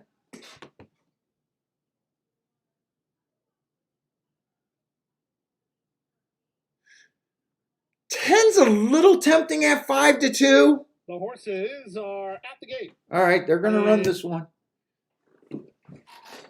Oh, you are there at Gulfstream. God, I love it there, Howard. I tried to get my wife to move there. She said, no way. She said I can get a vacation house, but she knows I'm lazy. The only one that'll buy a vacation house is her. And she needs to look at Petoskey, Michigan. That's where the water meets her soul. That's what this lady said. Well, what did you say? She could feel the water in her soul. That's her heaven. Petoskey, Michigan. Oh my God, just bore me to death. Shut the fuck up. I go, how does the ocean do you, how does Fort Lauderdale? Oh, it's nice. Do you get the same feeling for your soul? No. No.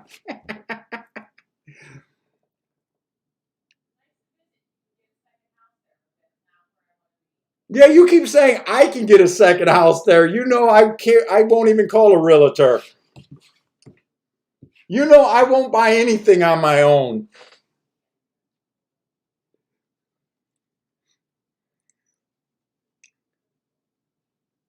Yeah, I'm mostly interested in the 2 and the 10.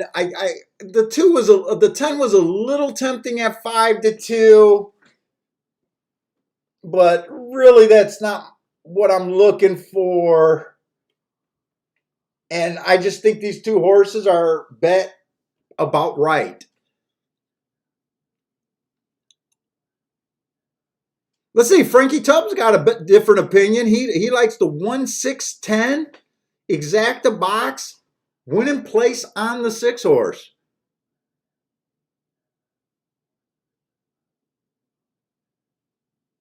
Pino likes the 5 and 10 to win in place.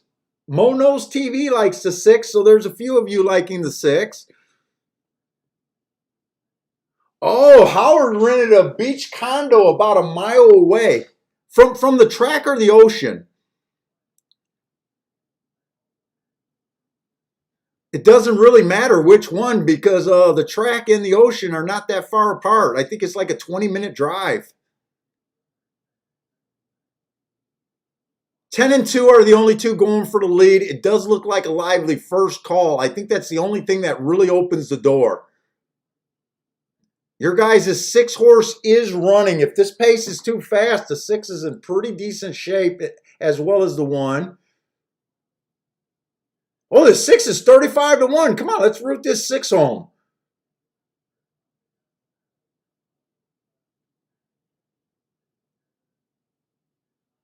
They went 46 and 2 at the second call. It's still a lively fraction. I think 6 just ducked out of this race. It really looks like this is just the first 3 runners. It looks like the 2's going to win and seconds between the 1 and the 10.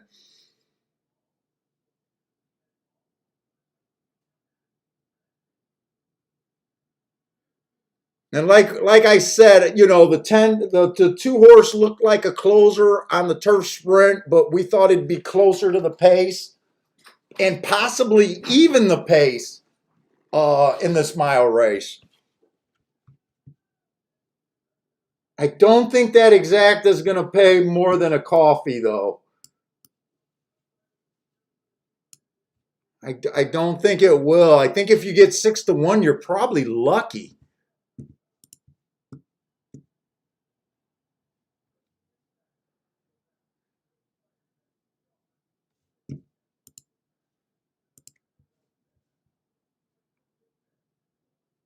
Yeah. Yeah, I said if you got 6-1, you're lucky. It looks like you're going to get 4-1, even money on exacta.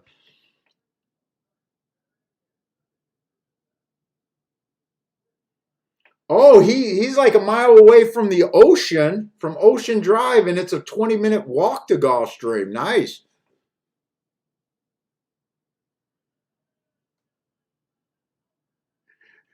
Boulder says I should just buy a vacation home there and rent you a room when you visit.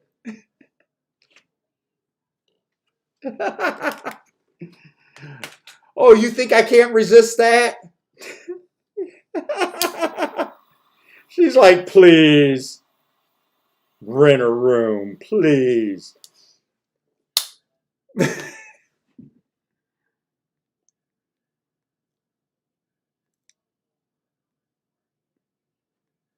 Hey, what's up, Ryan? Ryan loves it down there in Hollandale, too. I absolutely love that area. I'm with you, Ryan. In fact, we both said we're gonna add that Florida trip in our vacation rotation more. We're gonna try to go there at least every 2 years.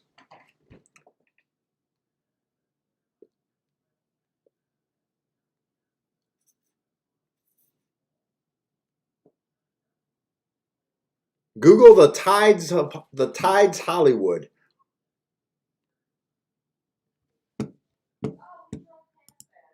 Is that a city? Or well, that's what he said he got.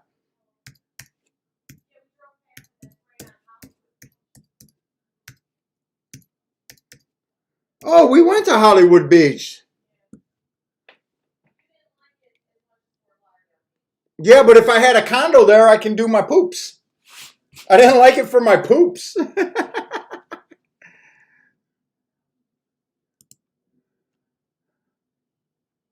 Oh yeah. It looks like our Chicago condo. That's what it reminds me of how the building is. Oh, so you even know what it looks like in your head already.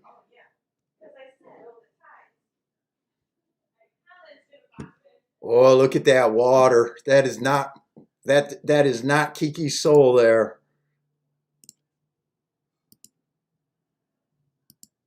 Yeah, that looks nice. Oh.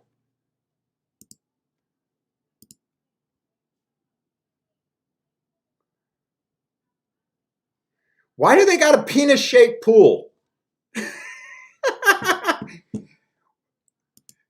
Hey, Howard, what kind of place is that? Why does the pool look like a penis? It's shaped like this. And then it got a ball and then a ball.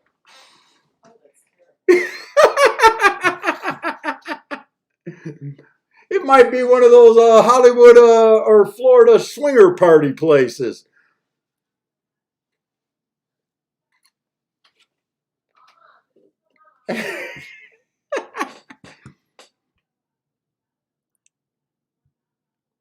Hey, what's up, Parsons? Parsons gonna find a new boyfriend for his Pharaoh bloodmare. Broodmare.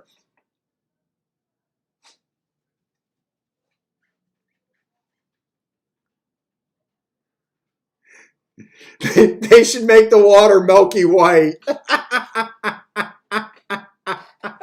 That's ridiculous.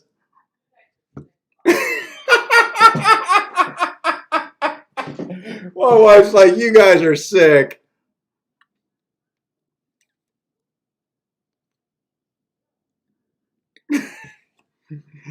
Howard says it's the swingers hangout. You know Florida. Florida seems to have a lot of swingers places. Kiki, did you go to a swingers resort? I hope your mom's watching.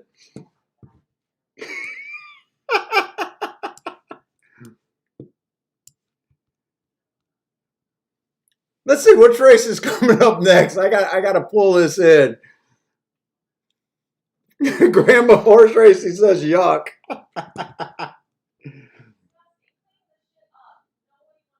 Hey, Grandma, my wife's with you. She's like, clean this up. Clean this show up.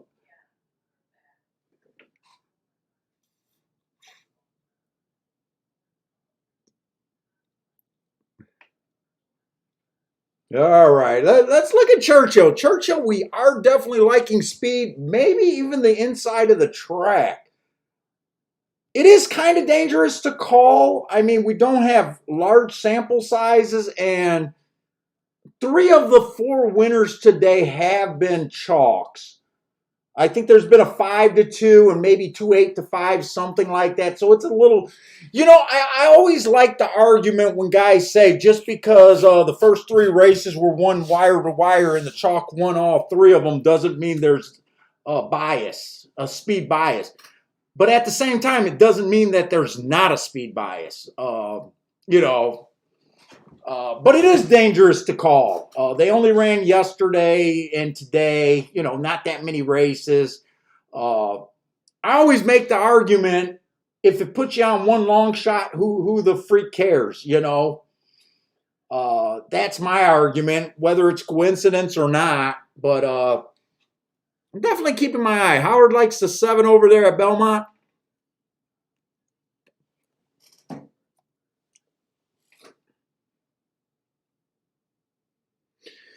But let's see, we got a mile, maiden claiming 30,000, and we have seen 2 miles, and both of them wired too. One of them was that 8-1 that I was definitely wanting to play and just forgot. Forgot to even make a bet that race. The 1 horse, very dangerous to say he has no speed, but I can only look at the running line that he ran. It was an early pressing day. He's obviously did not look like an early presser that day.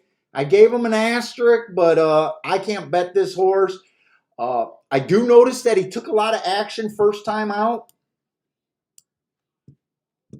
And making that big drop in class. But just overall not a horse that I can bet.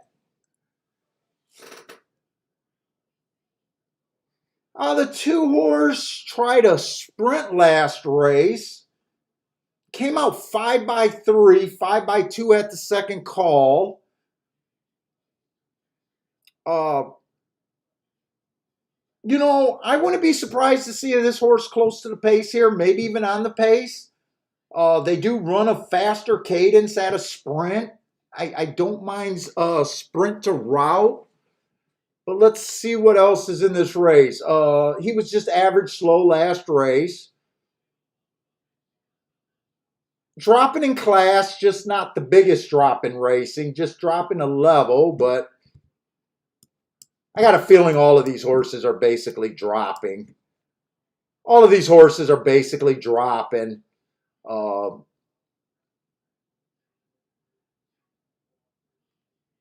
Let's see, the 3 horse.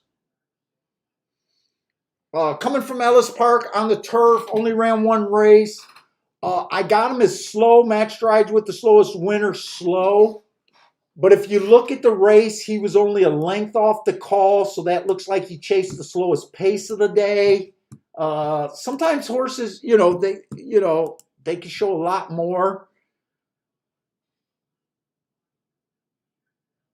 But I'm still having a hard time finding anything I really want to do anything. I can't trust any of them to the degree that I need to make a bet. It's definitely a good betting board. But this looks like a no play for me. I'm going to be rooting for the lead and maybe even the inside horses.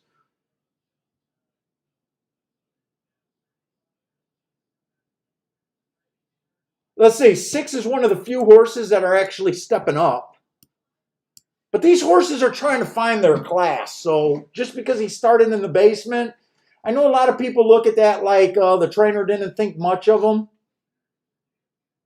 But there's always an argument that he thought he could have got away with something. I don't know. He kind of flashed speed, but not really. He was close to the pace. Uh-oh. Uh-oh. I think we fixed it.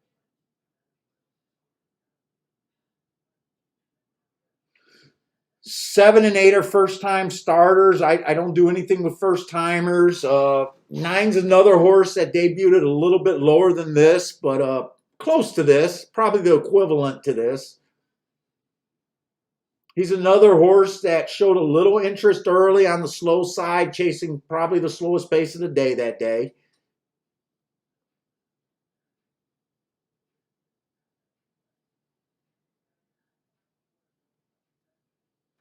Eleven's a route to sprint and wasn't fast at a route, so I'd have a hard time with him. Is 10 horse the favorite? Oh, 10 horse is 9-2.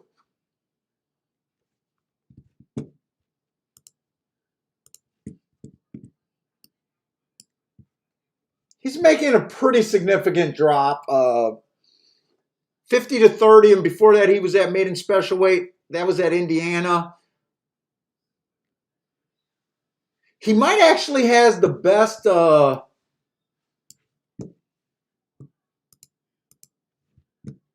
average might actually be the best marks in this race, if I remember everything right.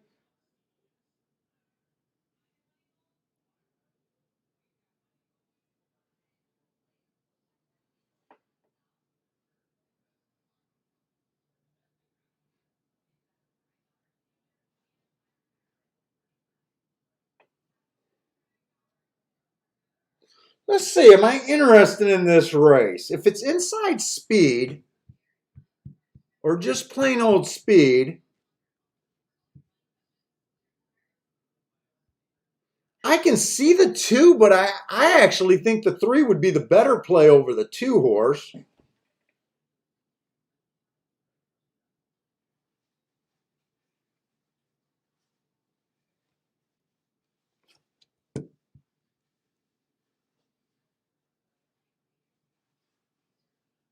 And then I can after that I can see the 10.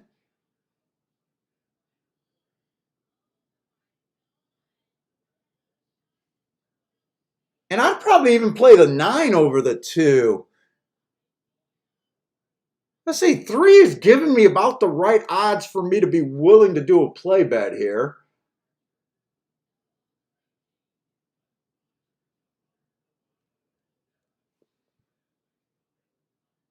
Ten is still holding at 9-2. 10 feels like the safest play to me. I wouldn't be against Dutching those 2 horses. I might end up doing that. Dutching the 3 and the 10. Let me see. 3 and 10 to win? How much do I want to go after this race? Even with play bets, my play bets can sometime add up.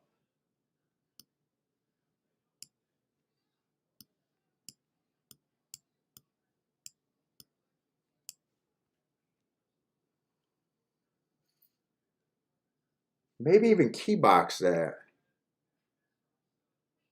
Yeah, I can't trust. I'm with you, Marco. I can't trust any of the speed in this race. And I wouldn't be shocked if a first-time starter is the fastest of this bunch. Let's see. I don't think this race is worth much more than 80 bucks. Could I do 20 on both of those? And what would this be? $6 base. And if I turn it around, $12 base. If I do that for 5, that's $60. I'll be in for 100. I don't even know if this race is really worth 100 to me.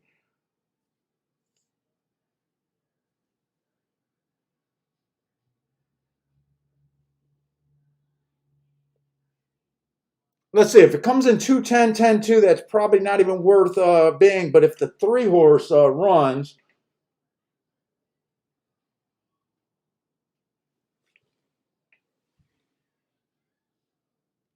I'm just going to do this key with the 3 horse. The exacta box with the key horse. Let's try to narrow that down.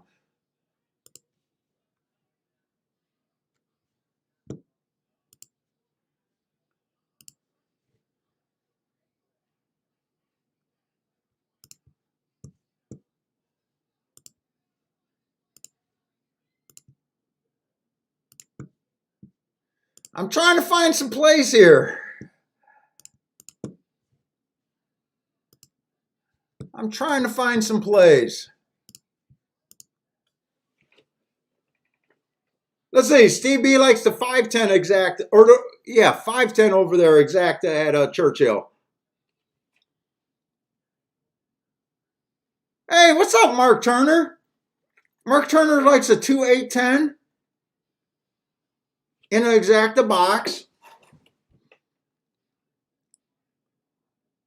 Let's see, what does Will Steamboat got? 2-5-10-11 in an exacta box. Who is this 5? Who is this 5? This 5 is popular.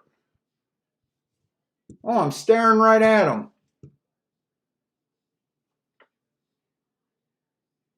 I think if he does anything, he'll be coming off the pace.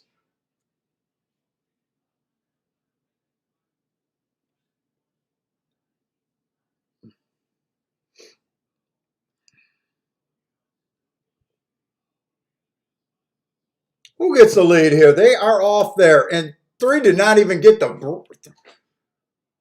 Something happened to the 3 horse?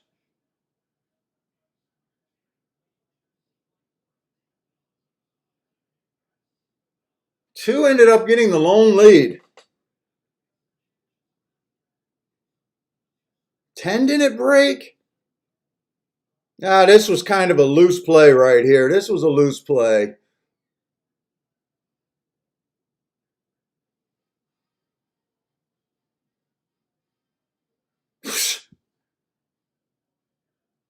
Three's not running a lick. Dude, this race is really making me think it might be inside.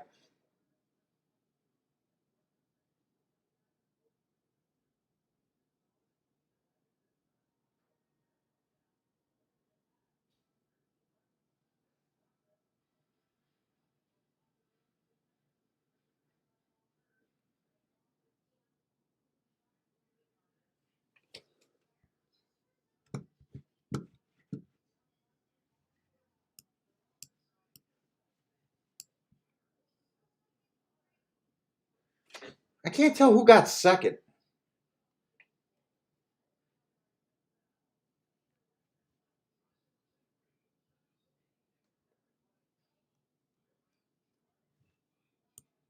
What?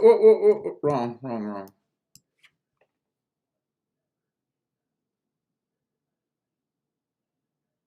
Is that the 10 or is that someone else that got second? I really can't tell who got second there.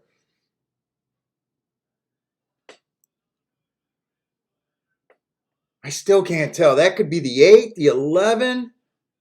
Oh, it was the 11. Yeah, that was a loose bet on my behalf. In fact, boy, I had no shot in that race. I was dead money. The 2 route to sprint horses won that race.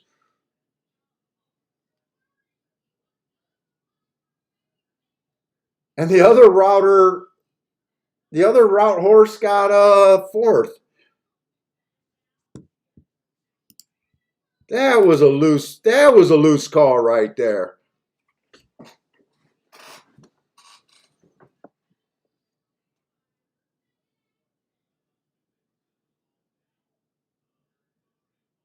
Oh, nice job, Howard. Howard had the one to win. Nice job.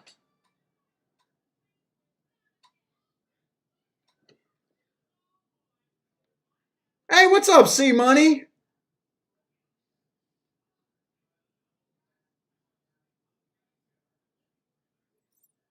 Oh, C Money had the Uno over there.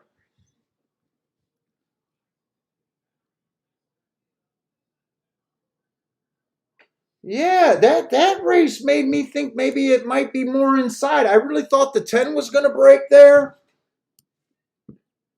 I thought the 3 had more upside than the 2. I don't know what I think right now there.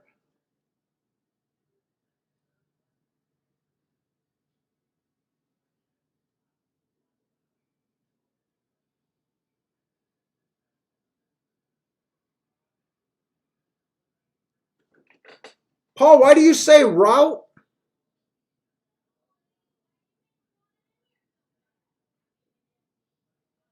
Oh shit. You know what? I think I was thinking that was a sprint race.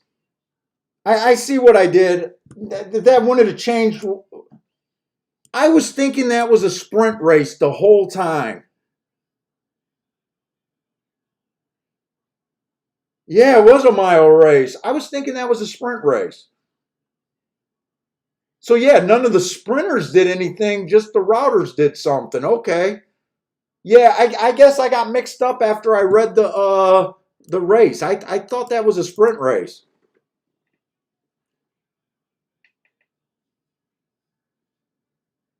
Kevin's coming in saying that inside might be the split place. I'm kind of feeling that way. I really am. I mean, the 11 ran a really good race.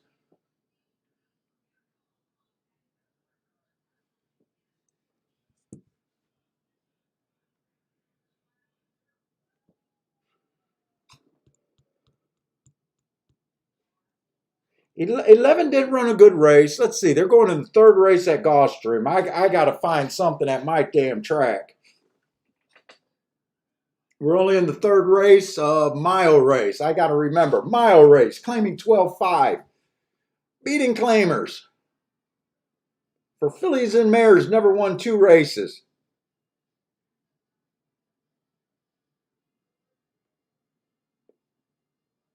Three-year-olds and 4-year-olds, which never won 3 races. 3-year-olds allowed. Okay. I don't know why that caught my eye. Let's see the one horse. 3 races ago, inside of the track was good. Won that race while she had the inside of the track.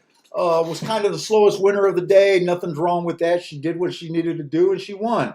20 cents on the dollar. Cashing that ticket is probably wrong, but other than that, uh, she did not disappoint her backers. The next race, inside of the track was good. Ran her best speed figure on a day that I thought the inside was good. No shame in running second by 3 if you run your best speed figure and you just happen not to be the best horse in the race. The horse that beat her is going to be in this race. And that horse that beat her 2 races in a row. Last race, speed favoring track, didn't quite get the lead. I should have gave her an asterisk that day. Came out fast, but still did not get the lead. 4-1, but who's the horse that keep beating her? Party Ride or Party something? Oh, probably Pretty Ratio. It's going to be in the 6 hole. So she's been a little bit better.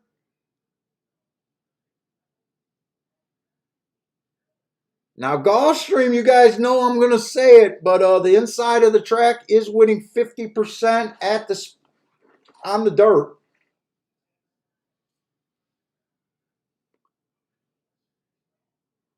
Let's see, the 2 horse. I like the 2 horses last race. Bad Rail, dropping in class, but been at this level quite a bit. Went too fast to win for the first call. 7-2 is not that exciting.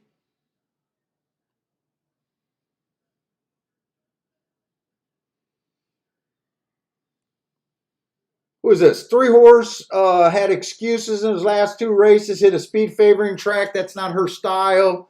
And last race at early pressing day, not her style. Hasn't really been getting in a position.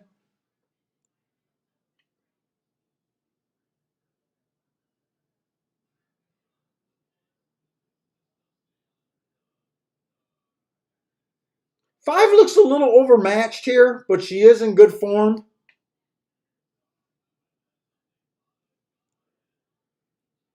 I'd say six probably deserves to be the favorite. Maybe she can get beat, especially if the inside's good. I'm trying to see if I want to do a double. Because I'm a little interested in the 1 and 2, but 7-2 and 9-2 is not really what I want to Dutch with. And Gulfstream's going to be up.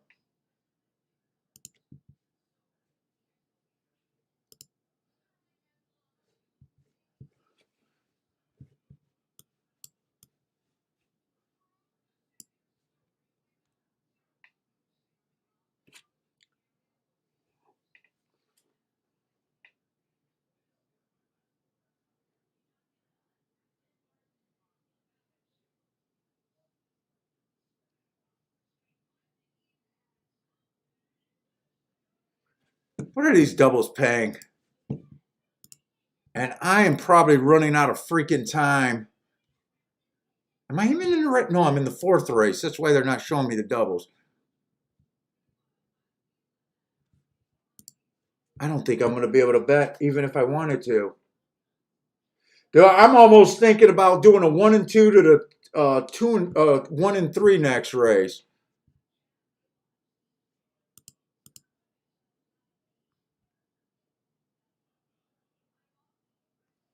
Can I put that in or no?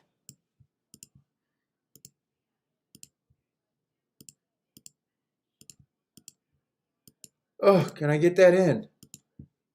Not if I do that, I can't.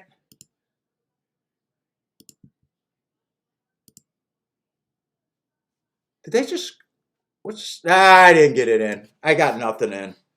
It might be a good thing because this 6 got to the inside and outbroke these horses instantly.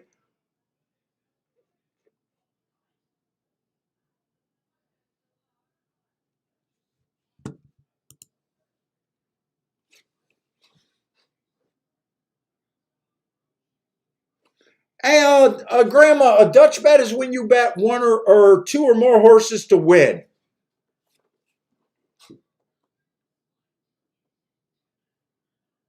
So when I was saying I was interested in the 1 and the 2 horse there, it wouldn't have been a good race because let's just say you put 10 on both of them, the bet cost you 20. And if one of them wins, you get $35 back, and the other one wins, you get 40 back.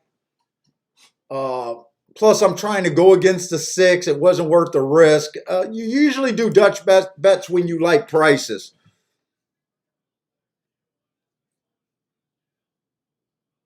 And the 6 horse was just the boss this race.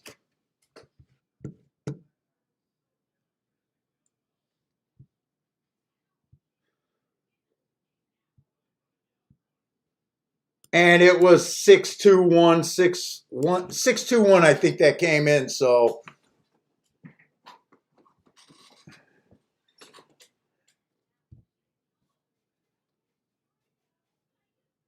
yeah, they're off the turf at Gulfstream for the rest of the day.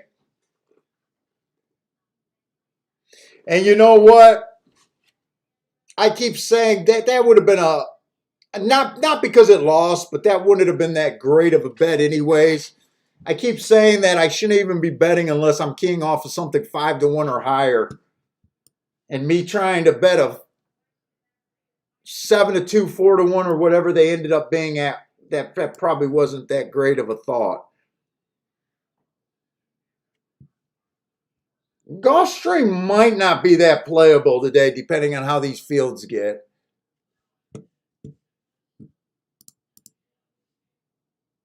There might be a lot of hand sitting.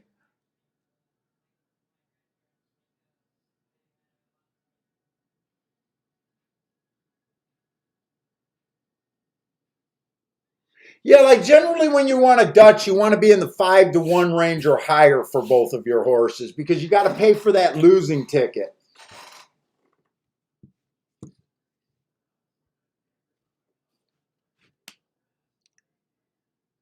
Oh, the 5 got third there. I thought the 1 got third, but it came in a 6-2-5-1. I'm glad I don't have, just because I said it, I'm glad I don't have to pay out the 6-2-1 that I called.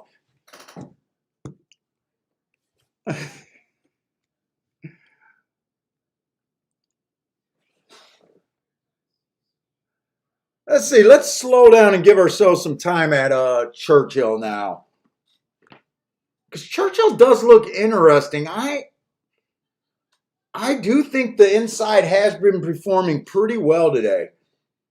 Speed's still holding pretty well. If I realized that race was a mile,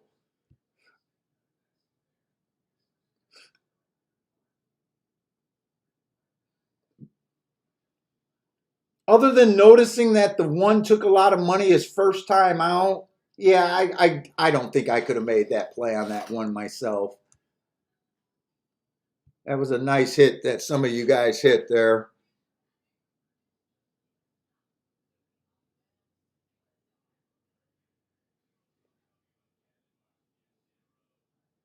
Yeah, that's a freaking monsoon out there at Gulfstream. Okay, let's look at this race. We still got cheap racing at Churchill. I like it. We got a mile, 20,000, now winners of 2. I got the 1 having 3 excuses in his last 3 races. They were all early pressing days, and this horse was more of a closer.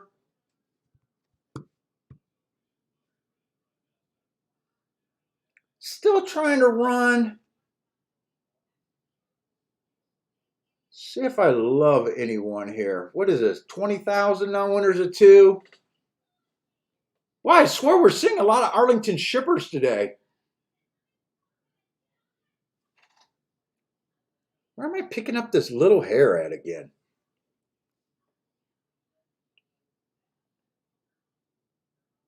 Let's see, the 2 horse 3 races ago inside of the track. She won that day, or he won that day. I love his next race, Stalking Close or Stalking Day.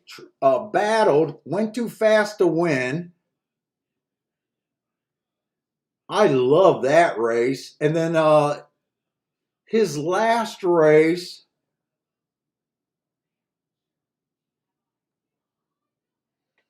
it was an early pressing day, and he came out looking like a closer, gave him an excuse.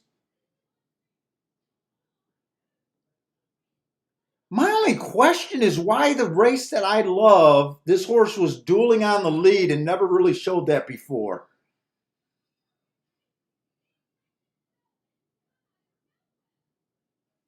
I don't know what to make of that. He's been in Kentucky.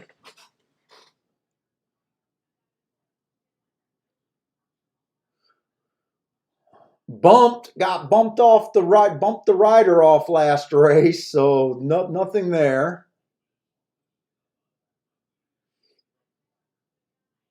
2 races ago, he was average, average, average. Didn't quite got in position, but was in 3rd. This already looks like a tougher race.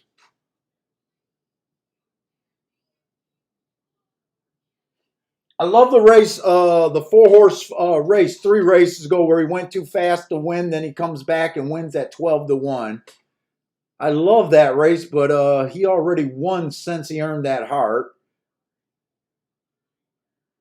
When he came back to win, he was 2-1 that day.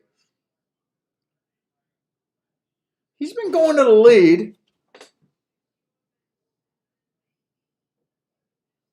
Boy, if we're right thinking the inside of the track is good over there at Churchill, we got some prices on the inside. I'm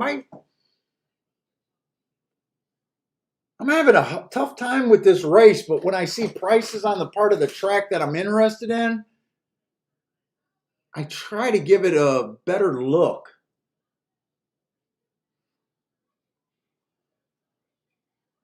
Let's see, I love the fives race of 3 races ago. Hasn't won since that, but I love that race. That was at a higher level. Running against the bias, going too fast to win. I love that race. Comes back at a higher level. Was just average. And then last race, flash speed again at a sprint, and I'm not sure sprinting is this horse's game.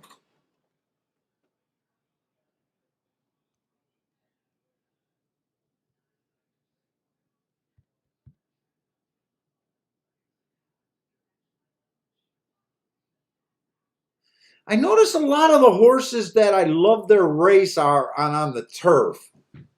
I'm having a bit of a trouble with this race.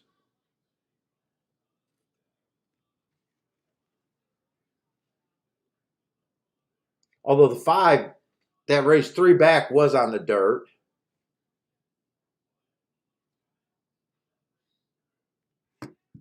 He got beat by a horse in this race. Who is that horse? That's the 6 horse.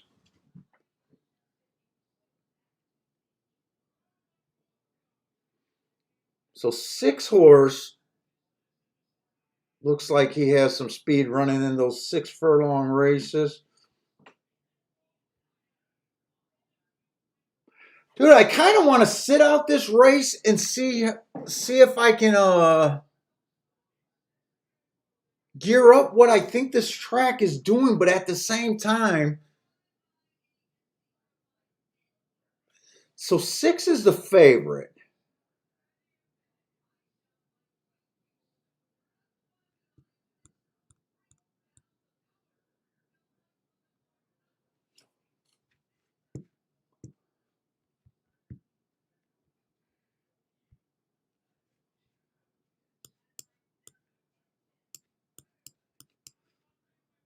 I don't like him.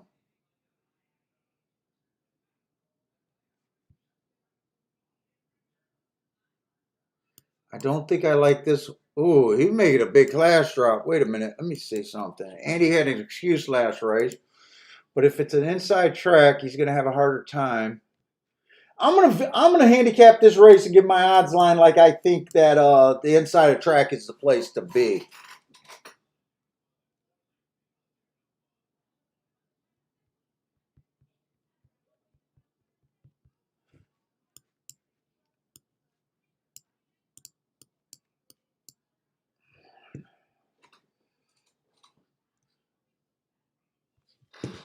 Let me see where I think I'm at. I'm trying to even do an odds line here in my self just to even think where I'm at here. Do some advanced shit that'll put me on another loser.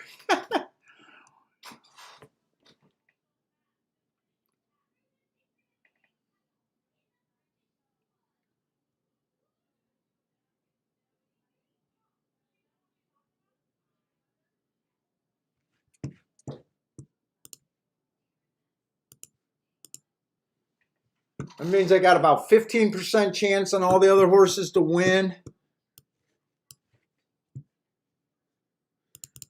I might not even be able to break this down very far. 15% is about 6 to 1 fair value odds. Let's see where I'm at here.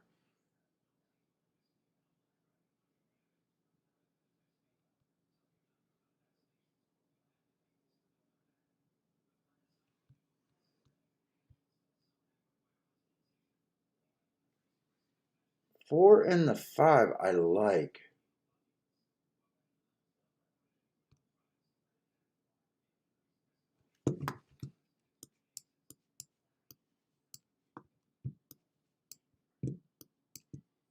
Fair value on him to me is 100 to 1.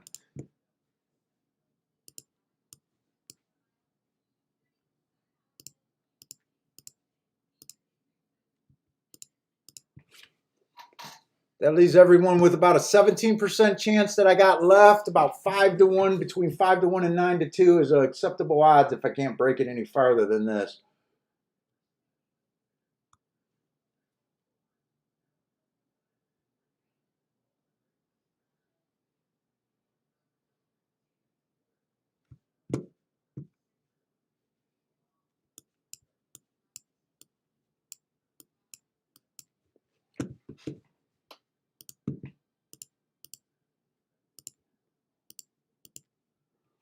That's putting the rest at about 18 to 1 or 18% chance.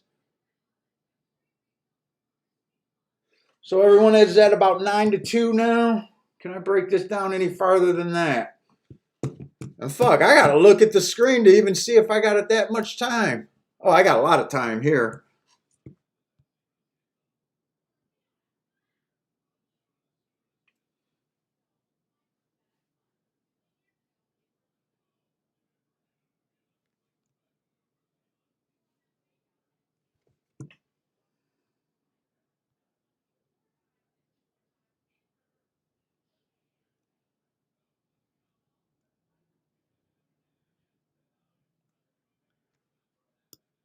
That leaves everyone at about 9 to 2.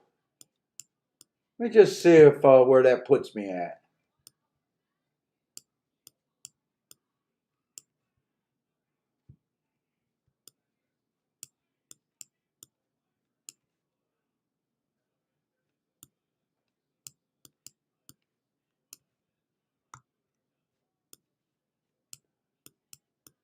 Those are all 9 to 2s.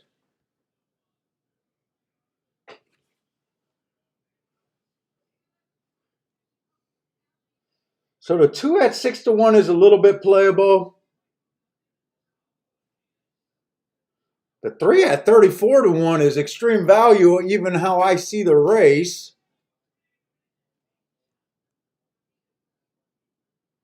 My 4 horse at 7 to 1 would be an acceptable play.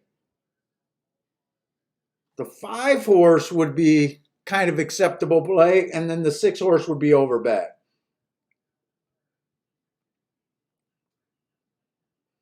So really, I'm looking at 3 acceptable plays, really. Well, really 4. Even the 2, the 3, the 4, and 5's on the barely. Do I even want to play this race?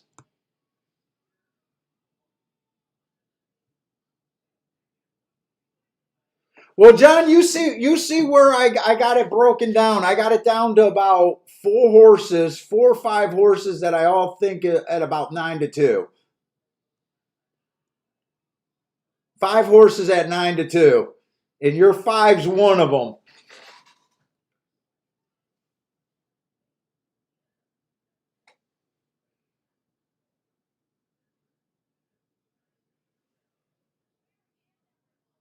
The only one that I would be getting extremely overpaid the way I handicap this race and the way I see this race is the 3 horse at 30 to 1. He's the only one that if I don't bet and I just sit out would irritate me.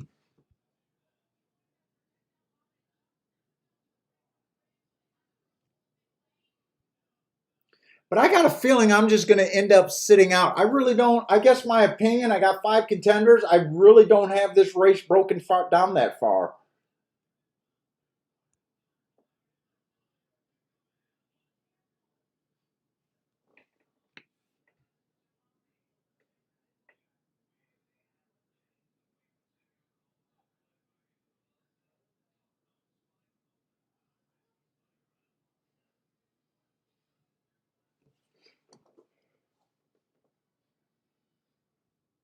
Yeah, I mean the five and the 6 are pretty much the same horse. And I think you're getting better value than the 6 horse on the 5. I don't think there's much difference between those two. And in a way, I think the 5 who ran in those allowance 1X races twice, I think his overall career has been better. I think he has more upside and a better price. I mean, I definitely,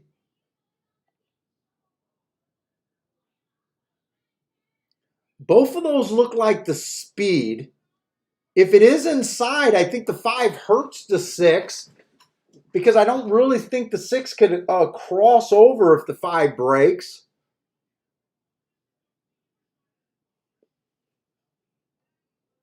And then I think the 4 still has some speed that keeps both of them in the middle of the track. If 3 wins, he wins stalking or closing. The 2, I love his race 2 races ago, but I don't trust his speed. I'm guessing he's going to be off the pace today. No, 2's one of the horses I got at 9-2. I got 5 horses that I think is at 9-2. I think it's my biggest contenders are the 2, the 3, the 4, the 5, and the 6. And I just tried to break this down as far as I could. I got 5 contenders. I really just don't think it's a play for me here.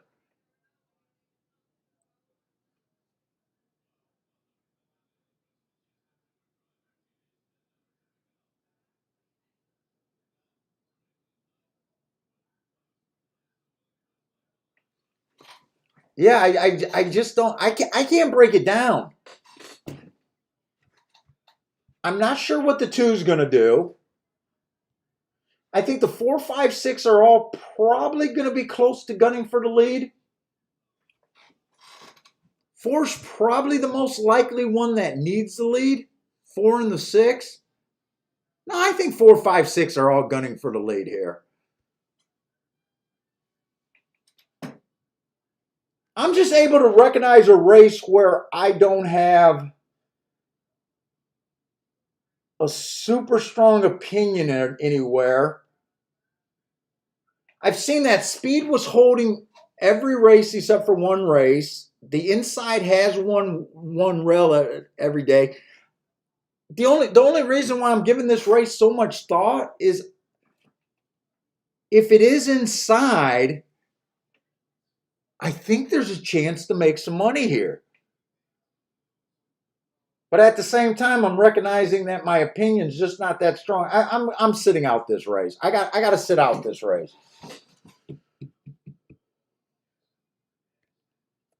If any of those horses win between the 2, 4, 5, or 6, I'm not really going to care. The only horse that'll win that will set me off that I probably should have laid a ticket would be the 3, because he's the only one that's offering extreme value.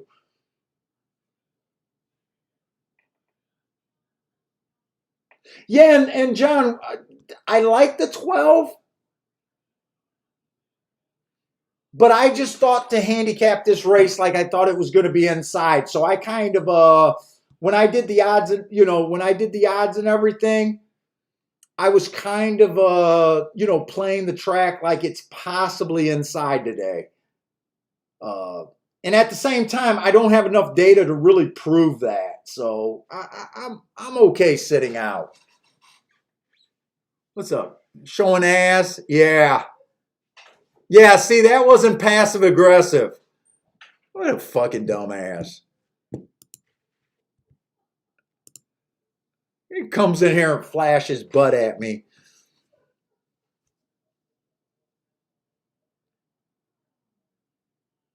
She thinks she's hilarious.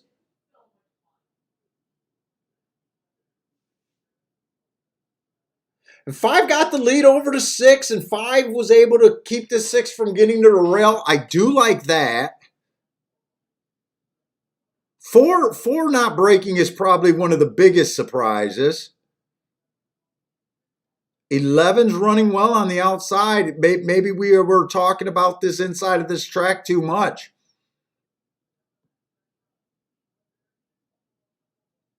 That's the danger of trying to call stuff way too early.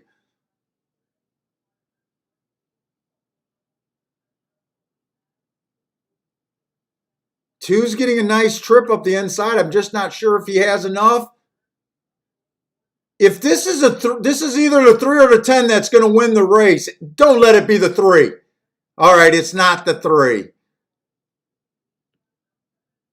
It's going to be the 10 horse off the pace. So all that talking about biases just might not be there right now. Just might not be there. And that was definitely a good sit out on my part.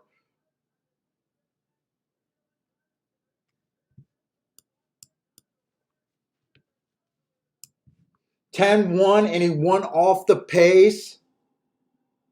Nice big juicy number too, but I was really hoping that we were right about a speed or even an inside bias. It's probably not there. Didn't the 11 get second at like 40-1? I think that's enough to really say that I'd just handicap these races heads up with what I like.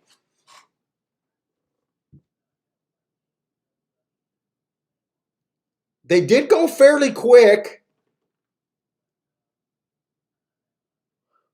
Oh, it was the 12 that might have got second or third.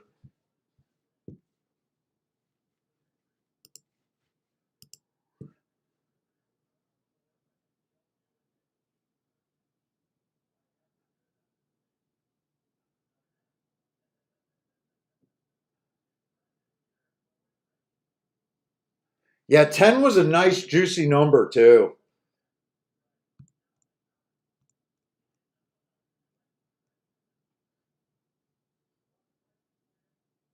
Let's see, this 10 horse ran against the bias last race, and the other two races were just one race samples.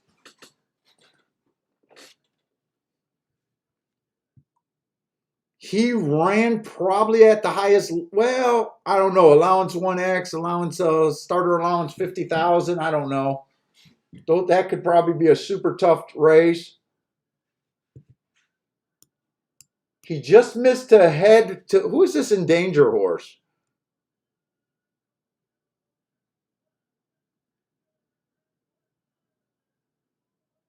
He just ran, okay, he just lost to Endanger, who was your 5 horse. On July 9th, right? That's the 5 horse, right? On July 9th. No, that's not the 5. Who did he just run with on July 9th?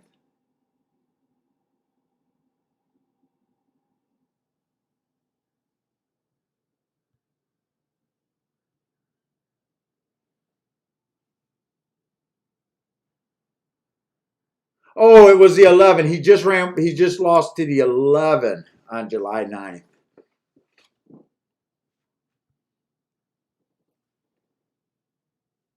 And 11 got fourth at 41-1. That was about his outside. 6 managed to hold on for second.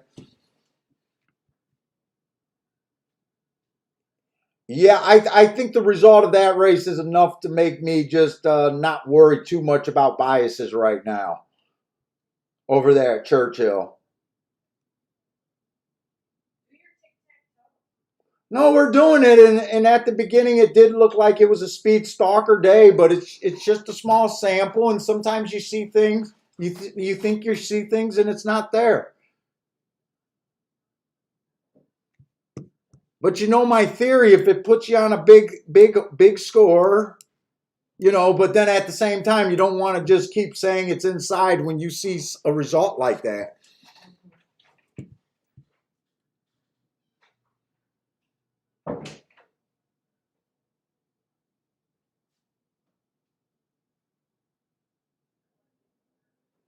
Yeah, it was all outside, all out the pace. I think I'm just gonna just try to handicap straight up now.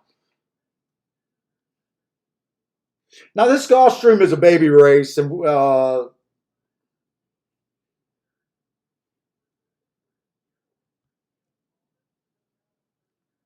horses with real questionable forms. I was just trying to do a quick little double, trying to get alive to the 1 and the 3 here. Part because I was hoping that the inside of the track would be good. I like the ones, well, the one's first race, the inside of the track was good, but it was speed favorable. Let's see if I can see that one.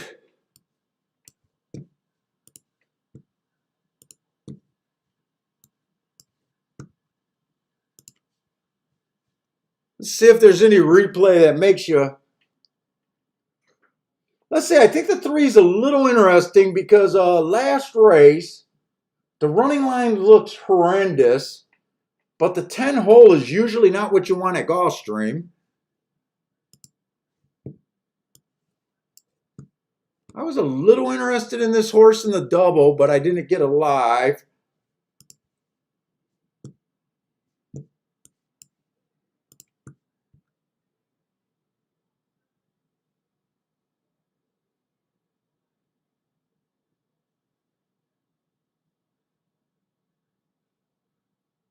He didn't break real good, and he definitely looks like he wanted the lead that day.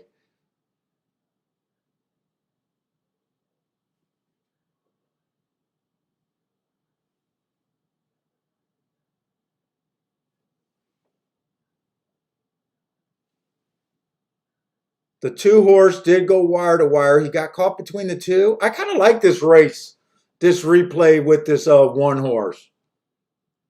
His first race. It was a speed favoring day. The inside of the track was good. The favorite was the 6 horse. The winner was the 2 horse at 5-1. The 1 kind of broke a little slow. Looked like he rushed up into contention and tucked it away. I think he looks interesting. Is he a big number here? I'm only willing to do anything in this race at a big number. Yeah, 10-1 is a decent number. Any other replay I want to look at? It says August 21 he hit the gate. Let's just make sure he hit the gate and it was as bad. Sometimes they hit the gate and it's not that bad.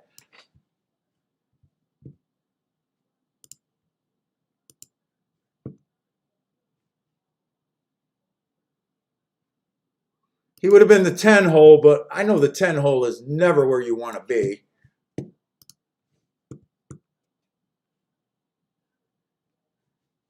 Whoop, missed the gate.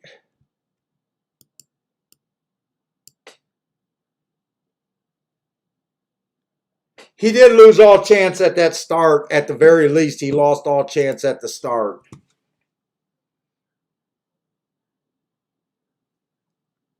I think he's a little interesting.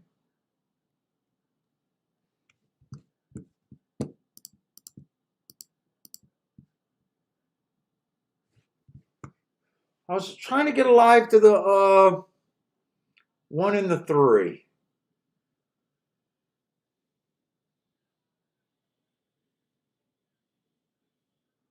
Who did the 1 lose to last race? Sky something.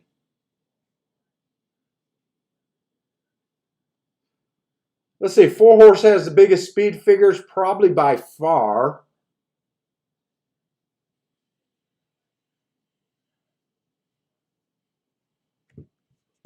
Who the hell is this Sky horse? On August 7th. Oh, it's not Sky. So the 1 horse, the 4 horse ran the biggest speed figure by far.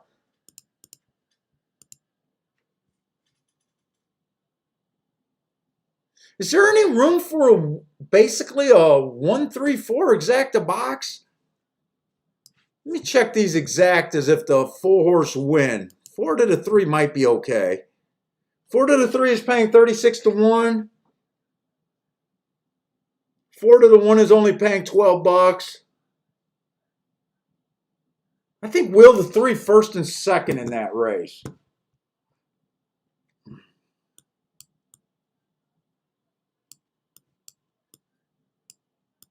Keep it skinny here.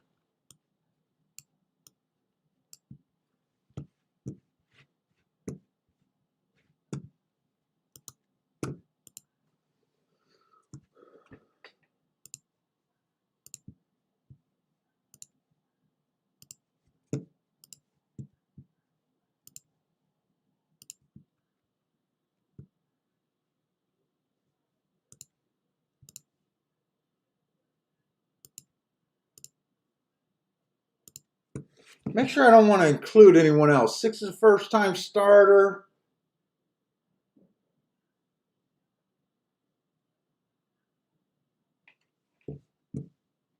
I don't think I want to include anyone else.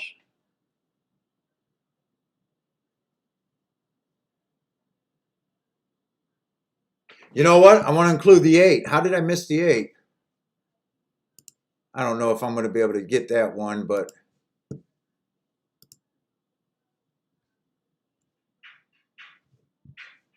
whoop whoop whoop! I didn't box that one. I just did a 3-8, so I want an 8-3.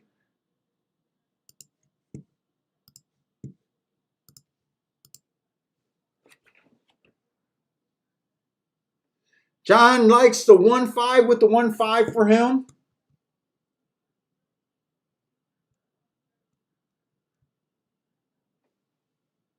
I was thinking about Dutching the 1 and the 3 here too. Right now, I have not put any money on this 1 to win.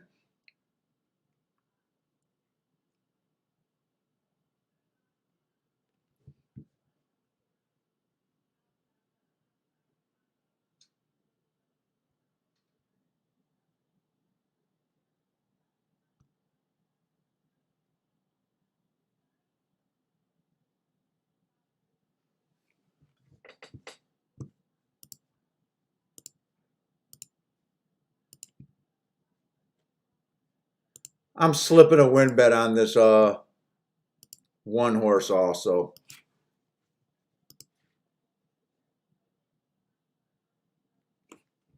I want to watch that replay, but I already put that win bet on him. Did he just get scratched or something? No, no, no. Why are they not showing him now? Ah, there he is.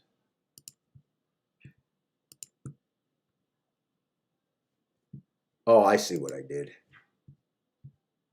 See, he was the 8 horse that day, right? He was the 8 horse. 21 and 4 is okay, but 46 is really slow.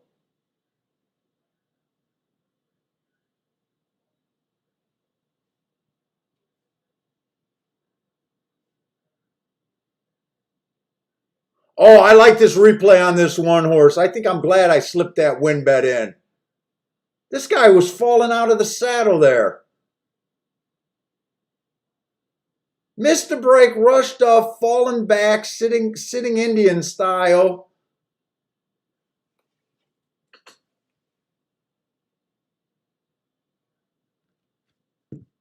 The horse he was chasing went wire to wire. He tuckered out.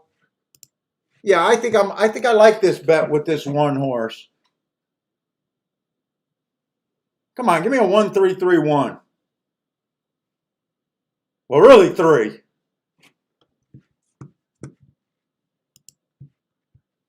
Pino's going ape shit. He's Dutching 3, 5, 7, and 10. Yeah, fucking 4 horse Dutch there. Dude, as soon as I seen this replay on the 1, I think I really like the 1 and probably should have bet even more on him. Come on, just give me a 1-3. I'll be happy with 1-3 though.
Fuck, am I first and third?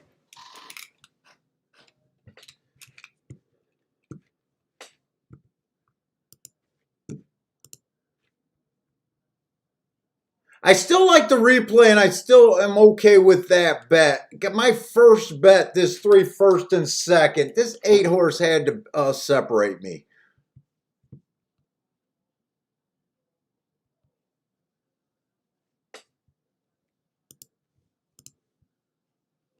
Yeah, I hate chalk too. Why don't they stiff racing?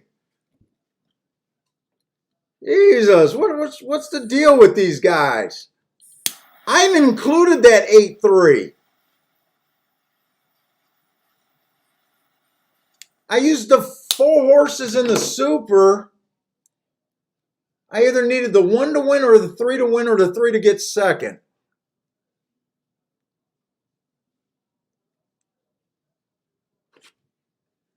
Oh,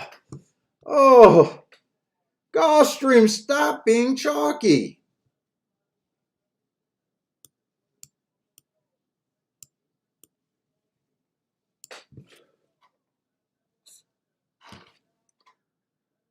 Hey, what's up, Mac and Co?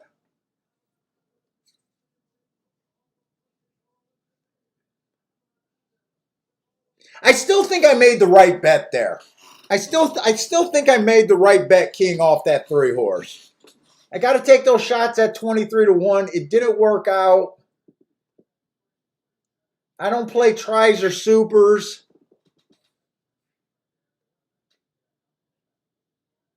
Oh.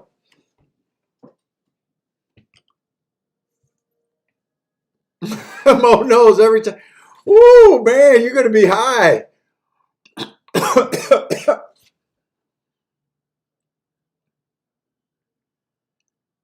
Yeah, I really like the replay on the 1 horse. I slipped that bet in. I'm glad I got 4 to 1. I thought I was feeling good when he got that lead.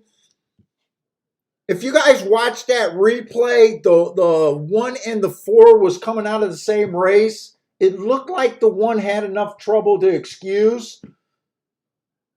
1 might just be a faint-hearted type. I mean, it's only 2 races in his career. And then I feel like I made the right move on the 3 horse. I'm okay with that bet. I wish it would have worked out. Because I think 4-3 was paying like 45 to 1. That would have been a nice little hit, even with the 3 getting second. Grandma had the 8 horse. She's suffering from the most dreaded disease at the racetrack, seconitis. That's the worst. I feel for you.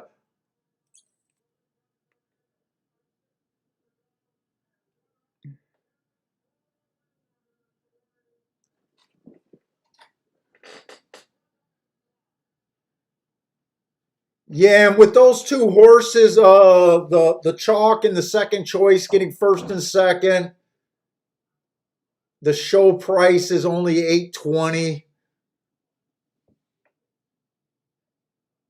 I like that bet. Put it this way, I like that bet a lot better than all the time that I spent at that Churchill race was completely wrong and sitting out. I like the handicapping job on this race a lot better.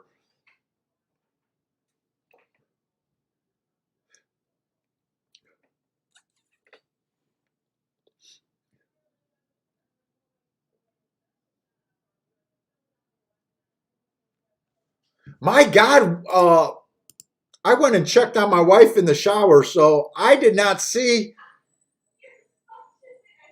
When the hell did this?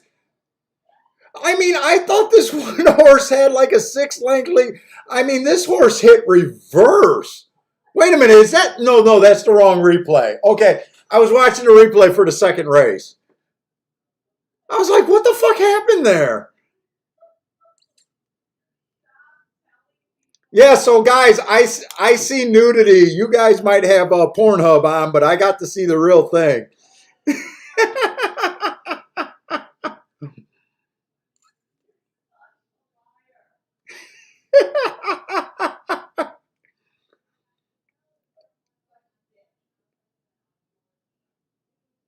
All right, I want to see the stretch run of this race. I want to see when this 1 horse died.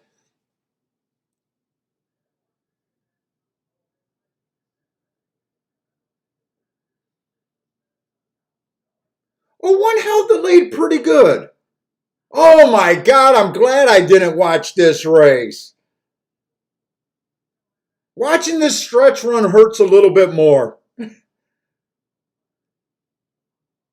Okay, one gave it up deep in the stretch.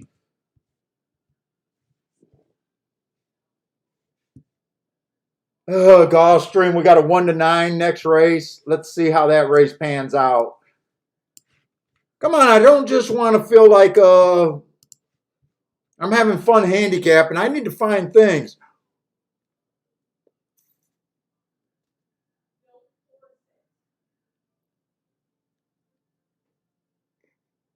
Oh, we don't have kids. I'm not even looking at that MILF porn. Someone called you a MILF, I think. No kids.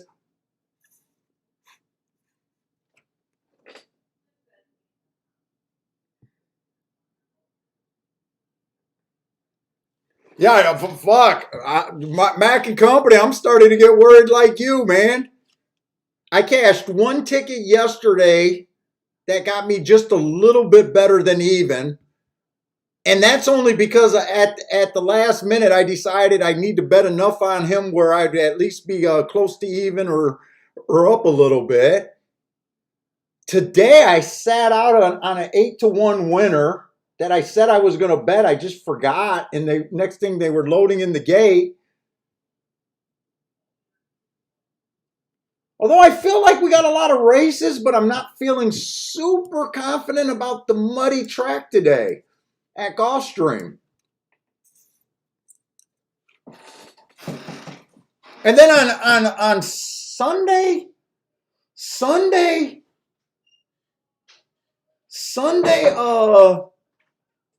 I hit a double, a $26 double that got me up for the day.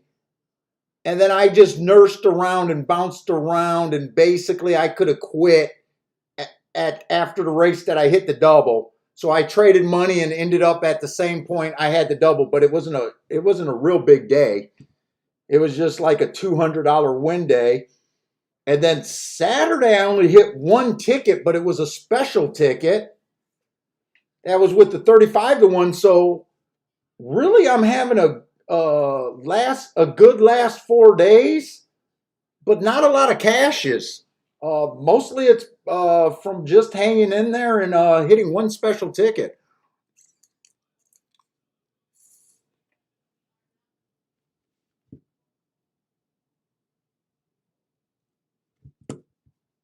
And before I hit that special ticket on Saturday, man, Saturday was a good card. They had an $88 horse. They had a 23-1 shot. They had that 35-1 shot that I did hit. And I want to say they had another 20-1 shot that I didn't have. Saturday at Gulfstream was a beautiful day to watch. If you like the long horses. Let's see if we can catch up and look at this Churchill Downs race here. They're already in the 7th race. Today's going by fast. Yesterday went by fast too. Not a good betting race for me. Not a good betting race. Everyone's either a first-time starter, only ran one race. Another Arlington shipper who went fast. Speed figures on a little bit of a low side. Wow, wait a minute. 43-1 with a triangle?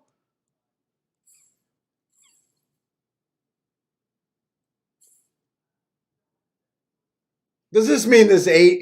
Yeah, okay, so we got a 1-5 at Churchill and a 1-5 at Gulfstream.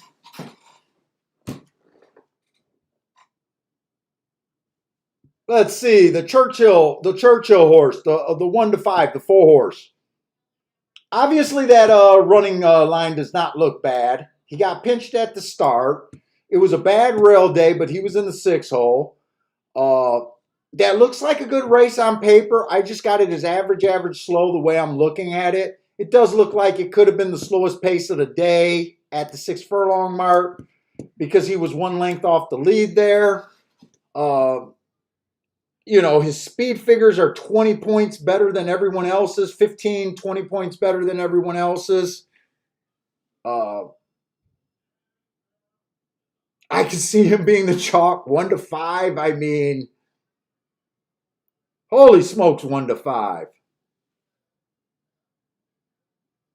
If you guys are rushing up to bet a win ticket, stop. That's all I can say there. He's overbet at the very least.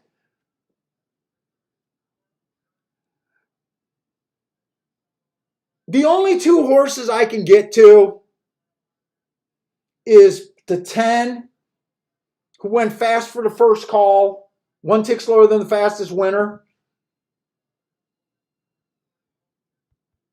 I consider that better than average. But then he was just slow after that at 53-1. And then the other horse I can get to is this 3-horse shipping from Arlington Park. 1 tick slower than the fastest winner at the first call. Fastest winner match strides with the second winner at the second call. I think that's a good race. Still has to improve here. He's 44-1. I mean, the odds are like just screaming. You might as well just do a play bet here.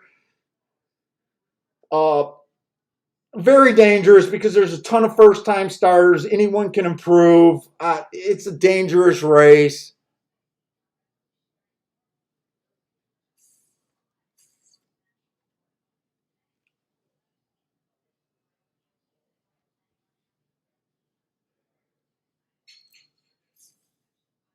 But everyone else, I'm going to use Elliot's comment. Maybe the 2. I could, it's almost, you could say that about everyone. Maybe.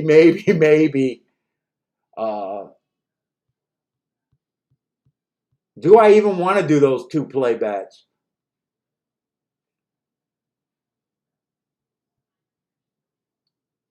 I wish I had the Arlington Racing Form to see what this stakes race was made up of. You could look at it that, not only that he got good marks, but they must have thought something of him to put him in a stakes race before he even broke his maiden.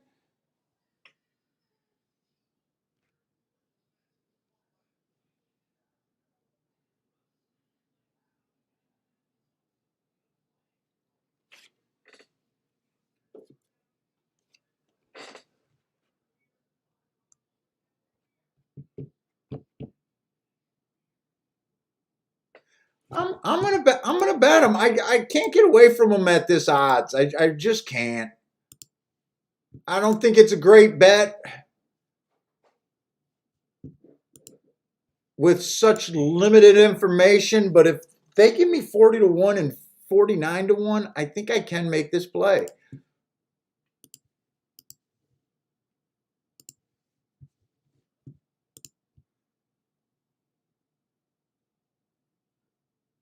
Oh, Elliot was talking about that was his pick at 2. Oh, and it looks like it won.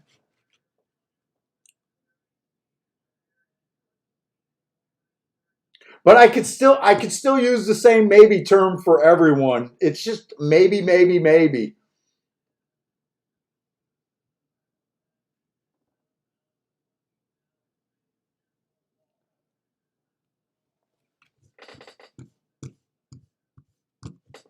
And I don't want to put myself where I'm burying myself on play bets either. So full disclosure, I usually do my play bets for $20. I did them for $10 on these 2 horses. So that tells you that it's even less of a play bet than I'm normally even willing to do. But on a day like today, if one of them pops and I can pick up 200, $250, whatever it's going to be. Wait a minute. 38, we'll see what he goes off at. It could even be more. Yeah, 40-1 is going to pay 80, so 20 would get you 800 back, so 10 would get you 400.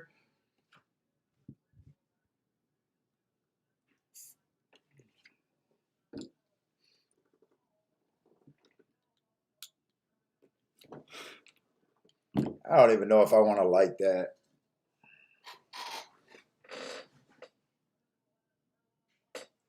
Let me look up that August 28th race. I know they're close to the gate. Let me just see. I want to compare that to the other races that day.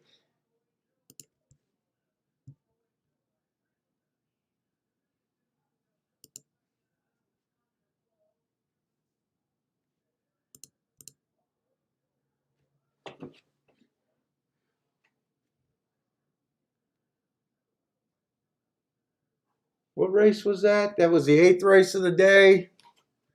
That was the only race they closed that day. Outside of the track looked pretty good that day.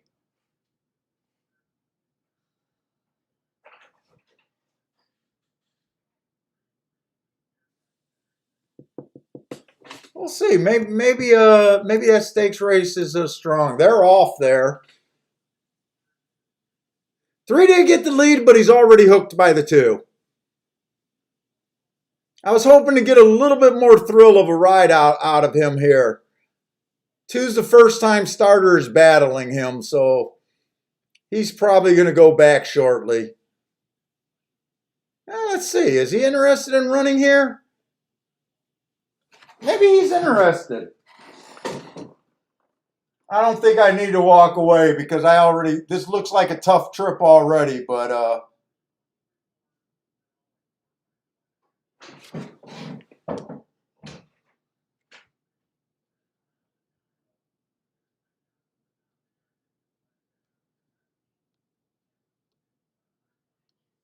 I don't think this 10 got a rally.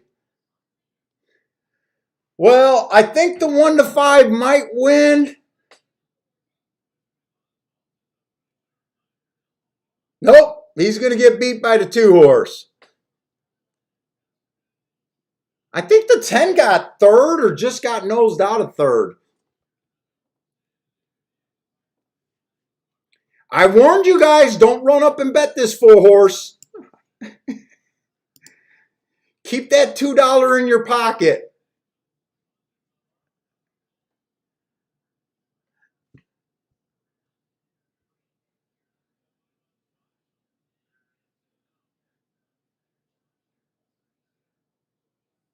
I'm not sure. The 10 might have got that other horse after the wire. Tyler Gaffalone.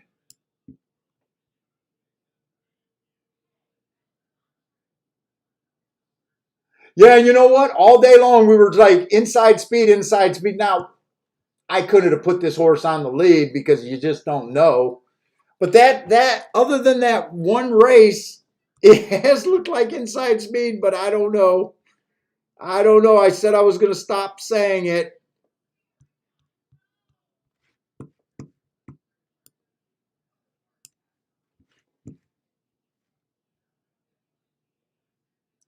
Two went off at 9 to 1.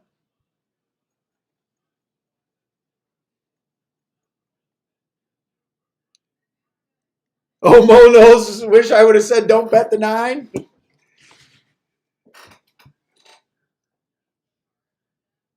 Well, at least the 9 you're getting 8 to 1. I mean, if that was your handicapping and you feel like 9 to 1 or 8 to 1 was the right price and he didn't run, I mean, at least you're going the other way, right? You're not saying I'm jumping on a 3 to 5 shot trying to do something. I mean, shit, I played the 3 and the was it the 3 and the 10 or the 3 and the 8? I think I played the 3 and the 10 there.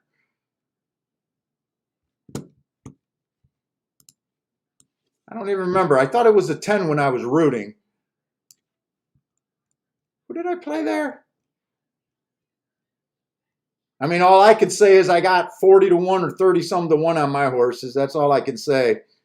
But my tickets goes the same places. In the trash. Yeah, it was the 10 horse that I played, not the 8. 3 and 10. And my eyes deceived me because I thought that was a 10 that was getting 3rd or 4th. No, he fell out of it. Maybe he was never there and I was just looking at the wrong horses the whole time, actually.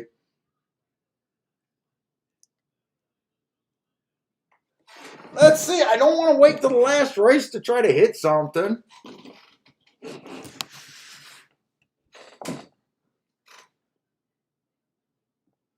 62,500, 62,000. This is where I hate racing.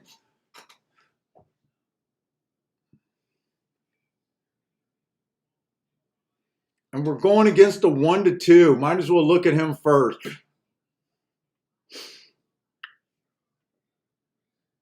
I'm so disinterested in this race. I'm so disinterested in this race. I was hoping to see some weakness. It's a mile race, so it's not. It is a mile race. This horse has been running in nothing but grade 2s and grade 3s his last 4 races. Managed to win a grade 3. Got second in a couple grade 2s.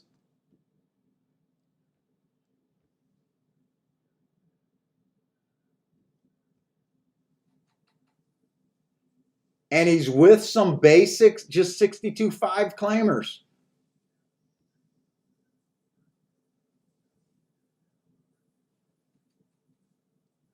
I don't think I want this headache. I don't want this headache in this race.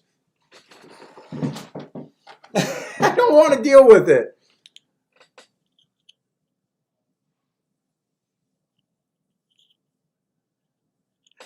Let's see. I'm so sick of doing flyers. Howard says he's going to take a flyer on the 1. I'm getting nickel and dime on my small bets today. I'm getting nickel and dime. It feels like to death, actually. Let's see, as far as the one horse, 3 races ago, stalking closing day, I actually love that race. He was a stalker that day, went too fast to win at the second call, tired out, was in position at the top of the stretch. I actually like that race. The next race, inside of the track, was good. Ran average, just wasn't good enough against $50,000 claimers. I don't really think there's any shame in that race. He basically ran pretty close to his top with a 92 speed figure. And then last race, he was average, match strides with the slowest winner average. So that looks kind of like one of the slower paces of the day when you consider I do my profiles. I don't take account for class. It looks like the classy horses that day might have got a slow pace. I don't think there's nothing wrong with that race. I think he looks like a solid 62.5 claimer here. And I think he has a decent chance to win if you can get past the big favorite here.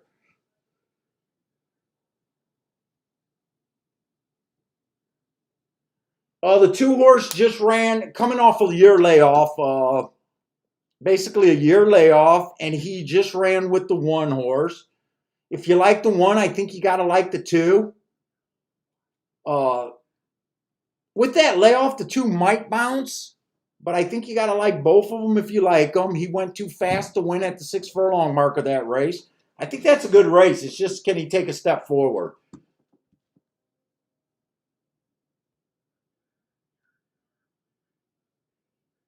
The 3 horse, I like his race 3 races ago. So not only do I not want to deal with handicapping this 4 horse, who has all the class, the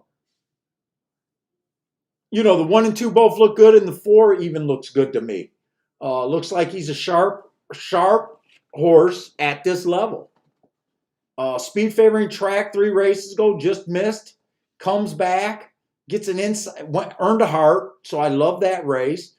Next race, inside of the track was good. It was a stalker day. He broke a little slow, bumped at the start, broke a little slow, was a closer profile that day, gave him another asterisk, and he comes back and wins his next race when I thought the track was playing pretty fair. And he got a nice slow pace and was able to accelerate and win that race and beat a couple horses in here. My disinterest in this race is I just don't want to deal with this 4-horse. I just don't want to deal, and I just don't want to. I know I can't make a major bet here, and it'll just be another nickel and dime bet to me. 5, there's nothing wrong with him. You know, all of these $6,000 claimers, they all look like they're in, or $62,000 claimers, they all look like they're in good form. They all look like they can win on the right scenario. I'd say 6 is probably the closest thing to throw out to me.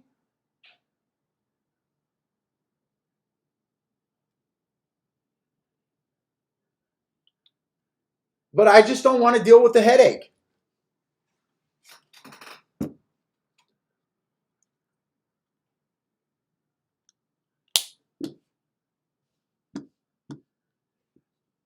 Pino's Dutching the 1 and the 3 at Gulfstream.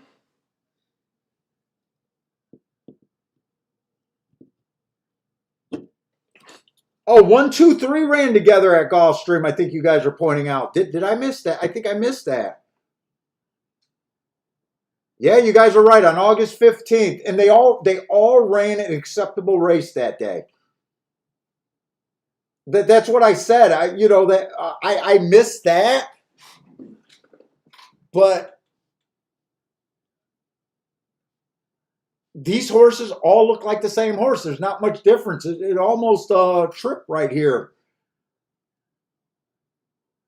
I would probably give the 2 a little bit more upside just because I prefer the hearts. But at the same time, I know he can bounce. But those 3 look like I would have their chances basically pretty close to equal.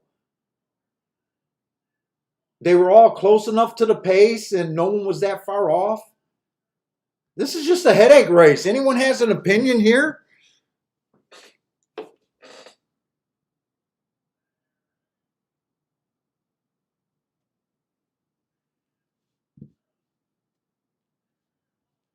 Let's see. They're off, but my video's scrolling. Let's see.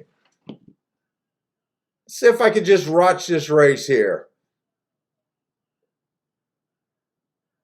Who was the big chalk? The 4 was the big chalk, right? Yeah, 4.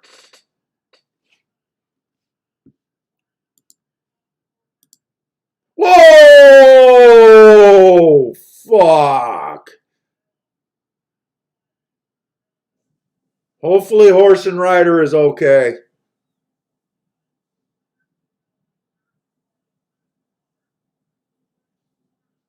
I said the 6-horse I thought was the closest thing to throw out, and right now he's getting the best trip. I don't know when that 2-horse went down. Did the other horses have to steady behind? Oh, I thought it was a... Wait a minute. The 3-horse might have went down also. I think more things happened. The 3 is okay. He's running.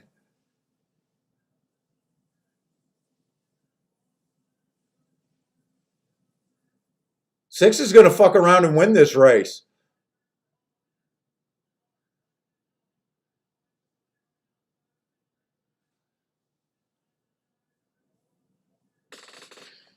Woo! 6 fucked around and won that race. Getting your horse in position, good things happen. He's coming out of that August 15th race. He ran the worst.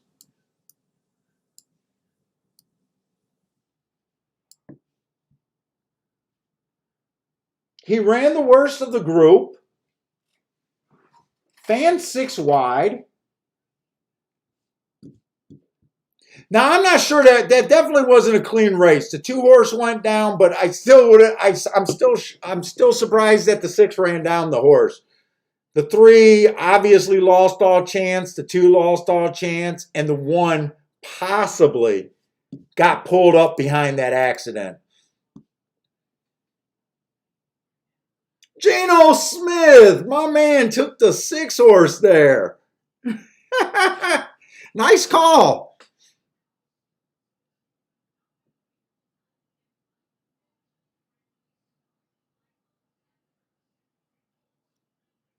And Gino, I'm not sure if I ever seen him in the chat room there.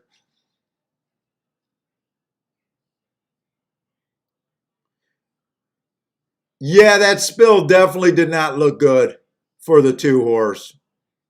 Hopefully, there's 2 riders probably on the ground. Hopefully, both of them are okay.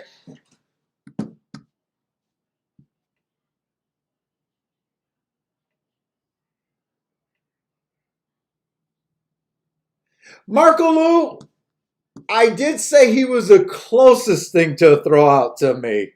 I didn't take the hard line that he had no shot, but I will say that I did say he was the closest thing to throw out. Reverse handicapping. I put him in the winner's circle because I took that extra jab on him.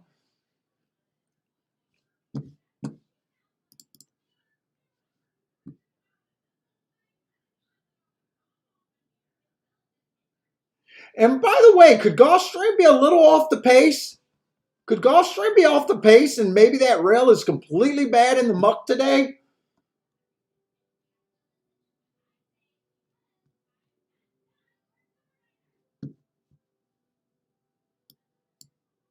I want to say the 6 closed, but he might have stalked.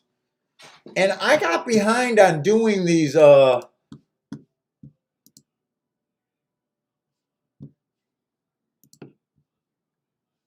I kind of got behind on doing Gulfstream because we really haven't been that it hasn't been that interesting.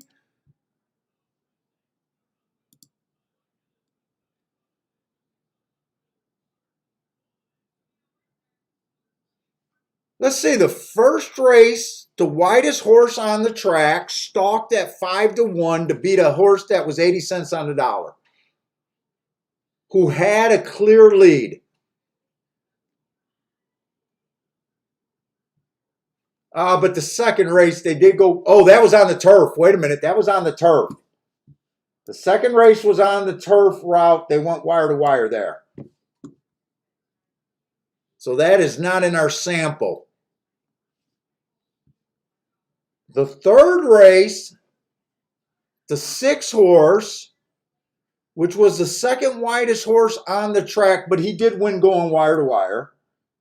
So a horse did go wire to wire, and he was even money.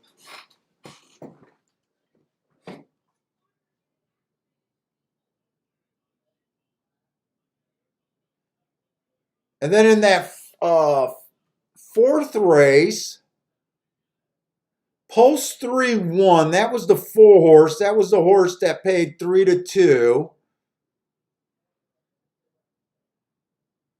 The 8-horse got second to beat my 3-horse. That was a race where the 1 took off. I've seen a few horses get a clear lead today at Gulfstream and get ran down.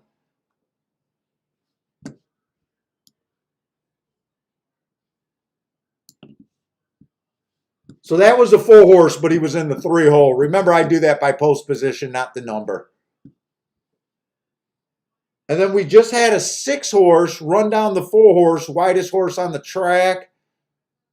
Might be worth noting. I'm not sure. Might be worth noting.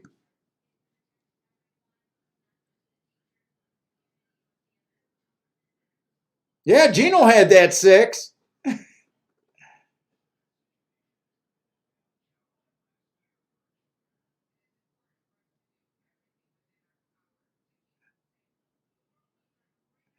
Yeah, guys, feel free. You know what? Try to get your bets up before they win. We're not calling you out, but we enjoy seeing other guys' picks. And don't be shy, man. There's plenty of times, and actually today I'm on a 0 cash ticket, so if you throw up crap, no one cares. And we try to point it out every time someone gives a brilliant call. And if you join us enough, there's guys that follow guys in the chat room. We got a lot of sharp players in the chat room. And no one's on every day, so don't be shy. If you guys are new, don't be shy. Put your picks up.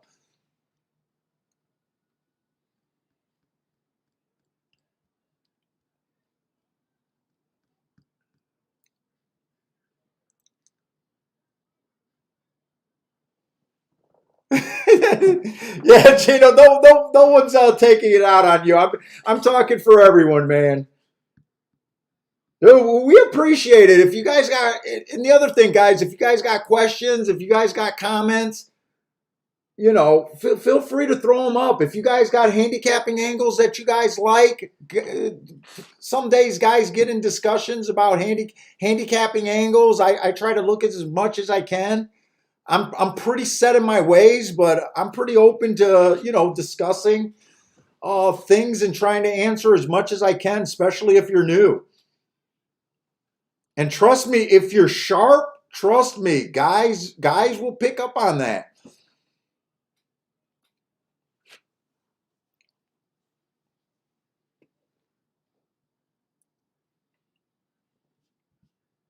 And no one's going to judge you off of one days of plays. No one's going to judge you off of one days of plays. It's a tough game.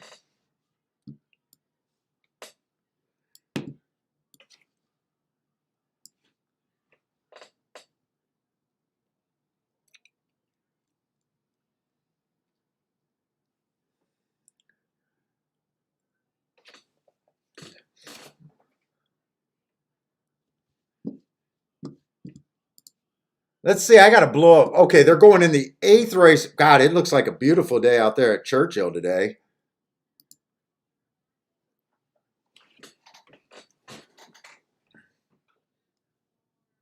Let's see. Pretty good betting board in this race.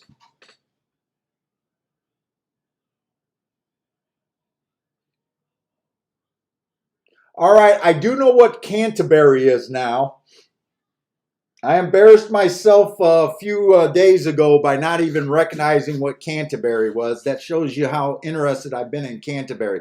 So this one horse, let's see, we got 6.5 furlongs, 40,000 on the dirt. I don't keep track of Canterbury. I don't keep track of that must be Turf Paradise or something like that, TUP. And I don't keep track of that Asbika or whatever that track is. The horse does look like he has speed and able to stalk quickly and still win.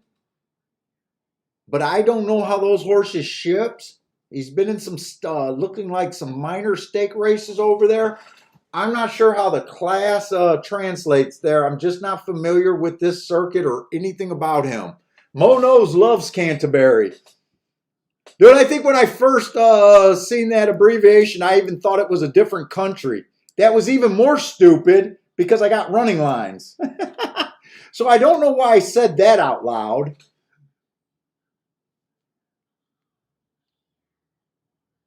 But I really don't know. Mo, do you know how Canterbury horses ship over to Churchill? I don't even know if that's a thing.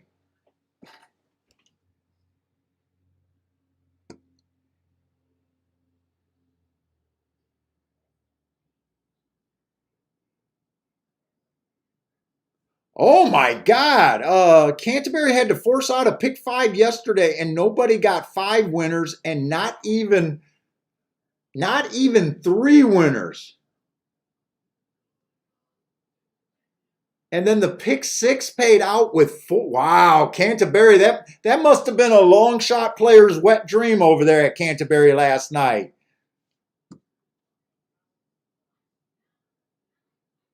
A 2,000, wow, it was still a $2,000 pick 6 payout if you had 4 winners. So that means, I don't know what the carryover was, but that means not that many people had 4 winners. Wow.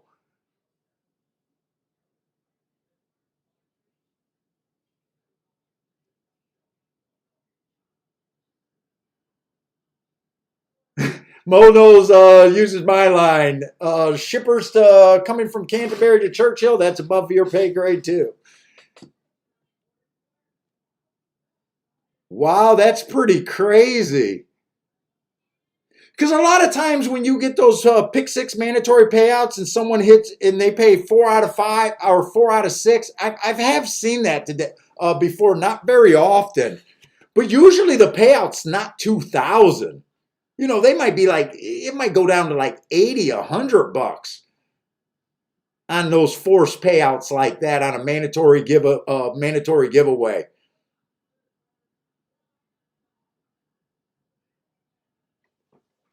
Wow, that's pretty crazy.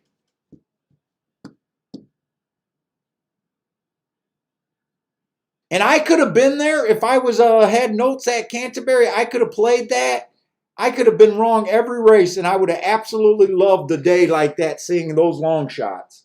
I imagine they got to be long shots. I'd be like, this is the greatest thing I've ever seen.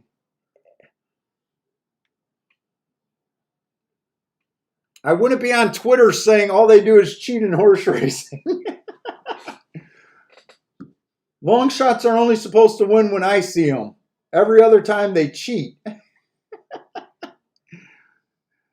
Let's see this 3-horse coming from Saratoga. Early pressing day 2 races ago. That's what he was. He chased a slow pace there. I'm not sure about him on the front end. Last race, it was inside early pressing day. He had the inside, still fell apart. I almost find that unforgivable right there. And that's the favorite? Is there any horse here with a pulse? I don't. Don't say any more about the chalk. I don't want to put him in the winner's circle. Let's see, the 4-horse. 4 races ago, speed favoring track. Couldn't get the lead. I like that race. Comes back, improves his speed figure by about 12 points. Wins that race. Got a good part of the track. Handled business. I love that race. Next race, he comes back. Early pressing day. Went too fast to win at the first call. Was still finished second. I love that race. And I like his last race.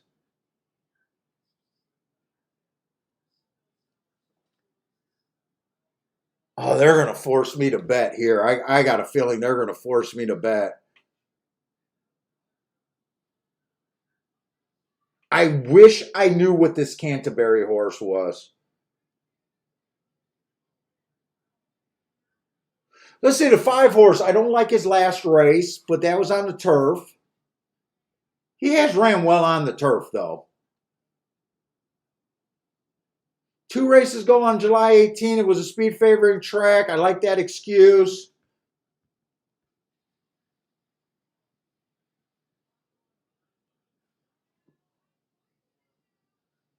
Dude, am I not seeing the ball at a...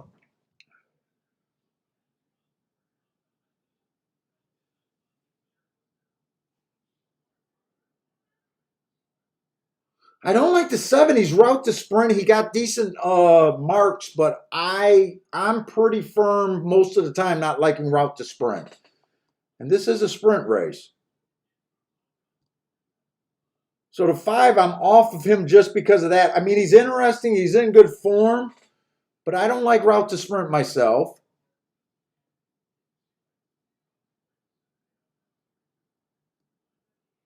That's the 7-horse.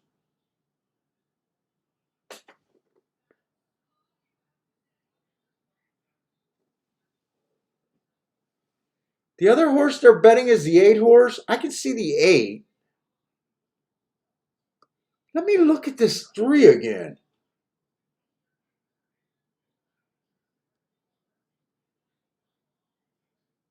This is a claiming $40,000 race. Now, this is an easier race.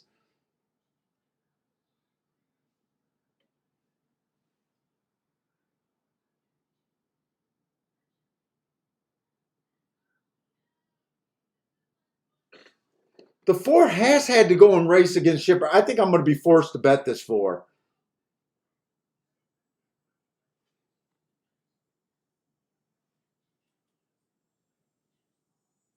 I can't make a major wager because I don't know what to do with this 1.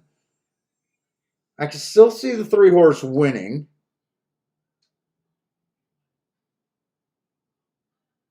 Dude, I like the 4 and the 5. Either I'm completely...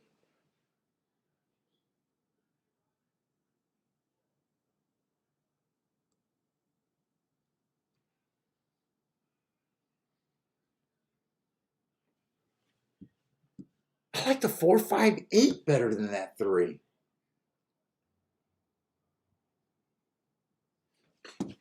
I got a bet. They're forcing me to do these bets.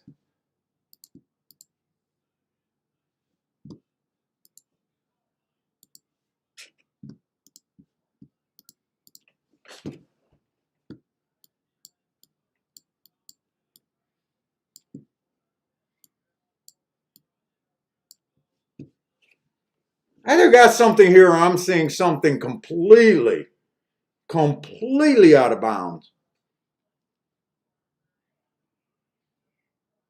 Am I missing something on this 3? I mean, I think the 3 can win this race.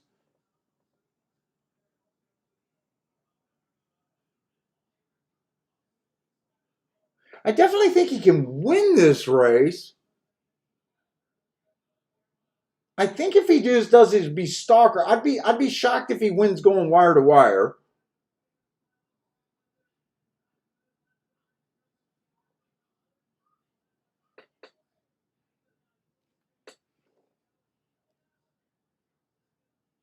I wish the one I'd feel like I would want to play this race more if this one was not in the race.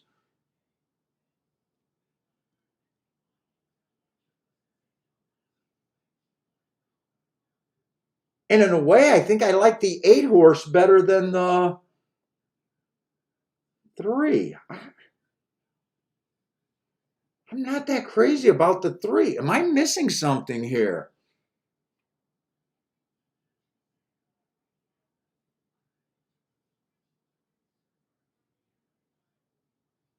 I mean, the 3 did have the lead in the Rachel Alexander or whatever that race was.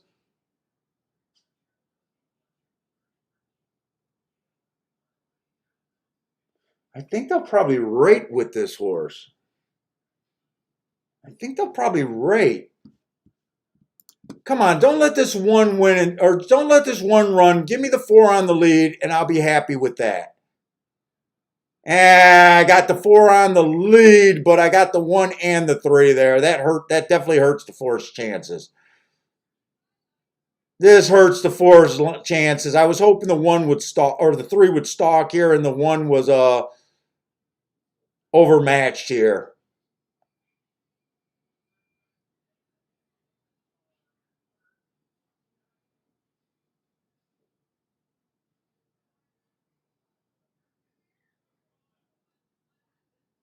Force trying his heart out for me, but it doesn't look like the easiest of trips. Ooh, my back, chest hurt.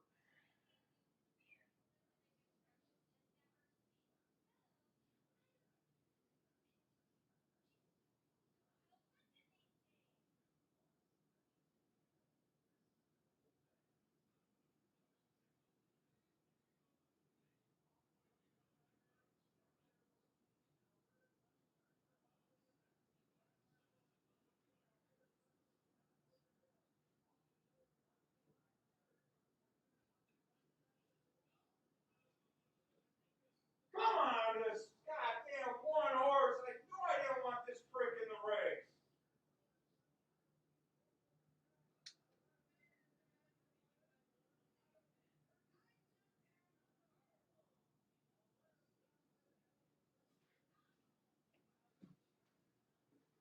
Oh boy, oh boy, oh boy, Kiki. What's going on? I knew I didn't want that 1 to be in the race. I knew I didn't want that 1 to be in the race. I just had to bet. They're giving me the odds that I'm willing to take these little risks at. I don't think there was no shame in that 4 horse run in there. And I tell you what,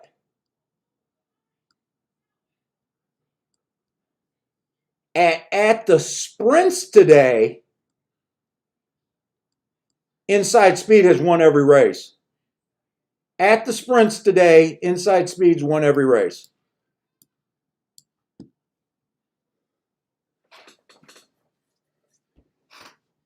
And I was right about not thinking that 3 should have been the favorite.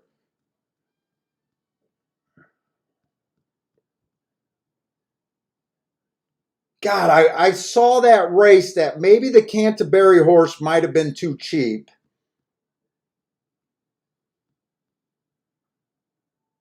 And I didn't really trust the 3 on the front end, and I thought she'd be a stalker.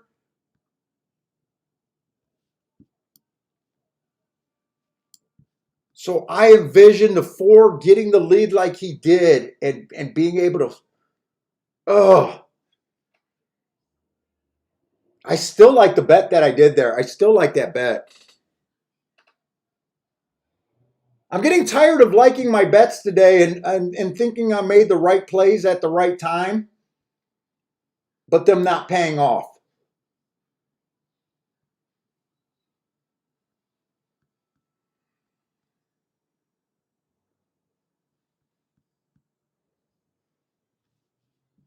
Tell me they got a couple more 6 furlong sprints today at Churchill.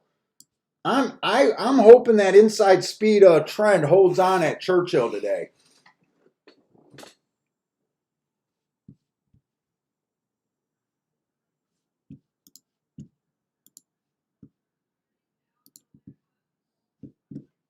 Let's see, the 1 horse is scratched. Is that?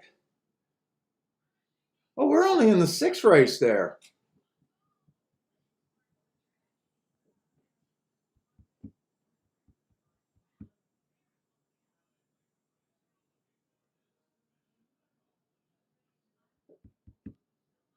Let's see, we got $25,000 claimers here.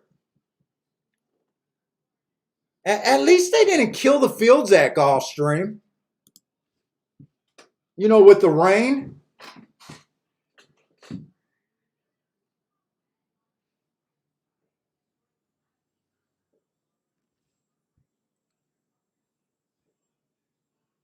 Boo, boo, boo.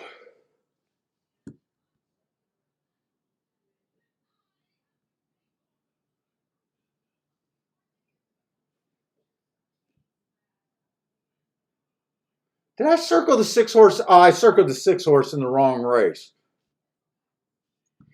I do have a thought at Gulfstream that this inside might not be that great today. I'm kind of playing with that idea in my head right now. This is a 5 furlong sprint.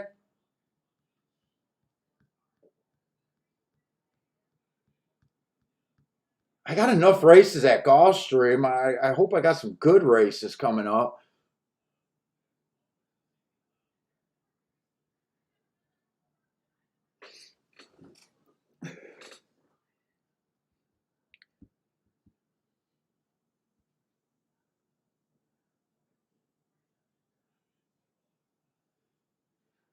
Oh, I didn't even see who got second over there. I wonder if Mo hit the exacta over there at Churchill. He used the 1 and a couple other horses. No, he didn't.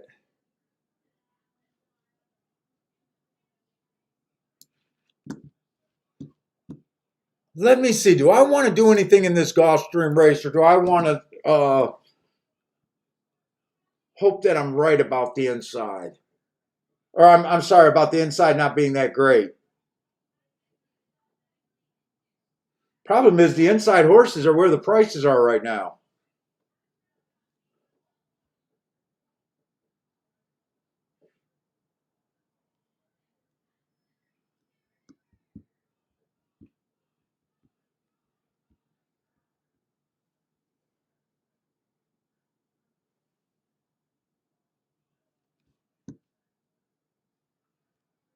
Oh, there is a 7 horse in this race.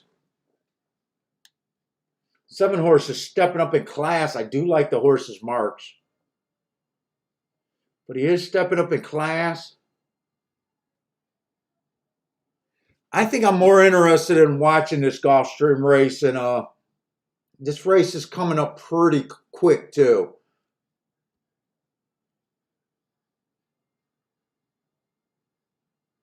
I think there's been a lot of winners coming off of these handicapping $60,000 handicaps in the last week or so, couple weeks. I think those races been coming up really, really tough.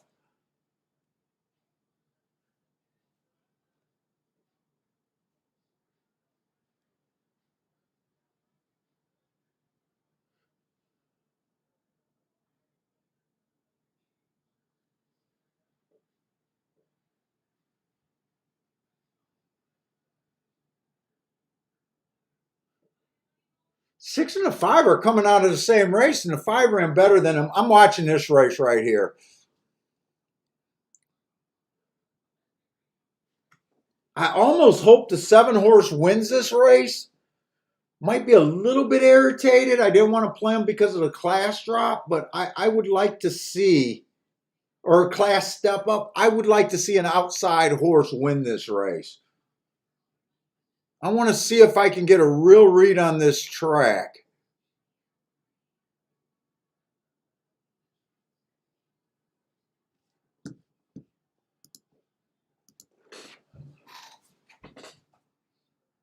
I think the 7 was at about 6-1.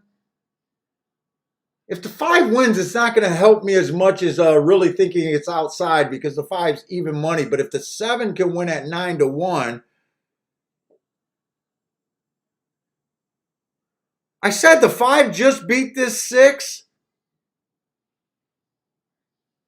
Did it again. This all looked like outside horses to me. I don't know. I'm going to be leaning towards Gulfstream, thinking it is outside off the pace. I'm starting to have that. It's starting to have that look to me.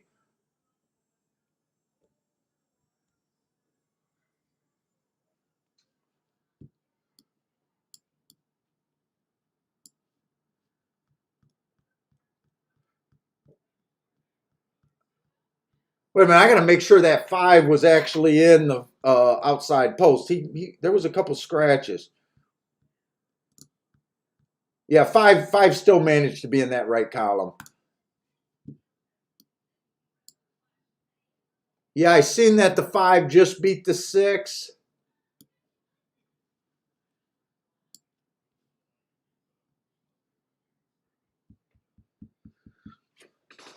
Seven. That was probably a tough step up there. They were well off the rail. I don't know. I think hopefully I'm spotting something that might lead to something special today. I don't know, but I definitely have my eye open. Marco, I'm calling a day where I might not be thinking 1, 2, 3, 1, 2, 3, 1, 2, 3.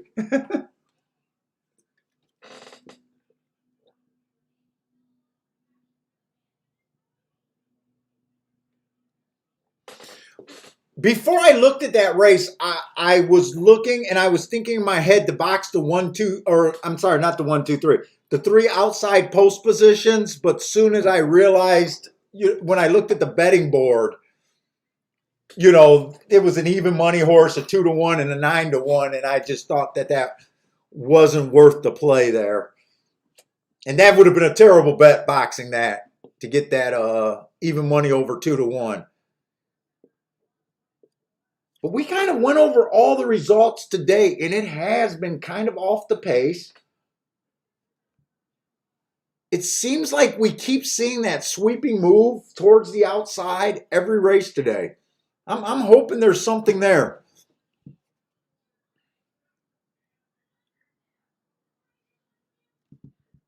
Oh, Pino Dutch the 2 and the 5 at Gulfstream.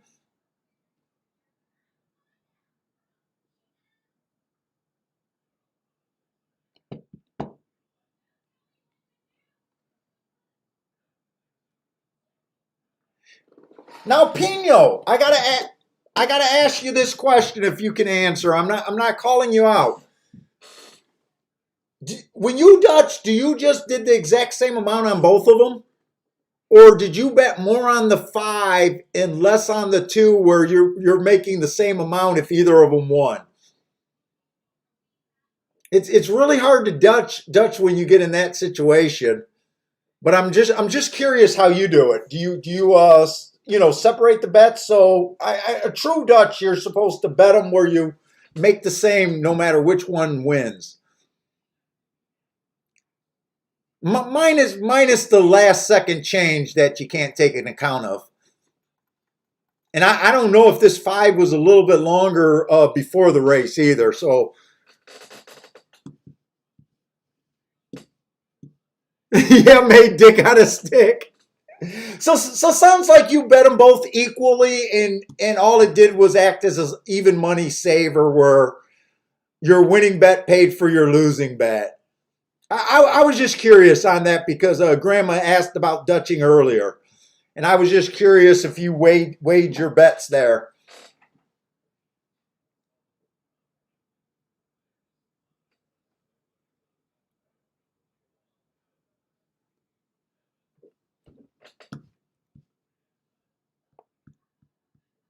Yeah, we still got a lot of races at Gulfstream. If we could just find something with a nice price and we feel like we got a good read on the track.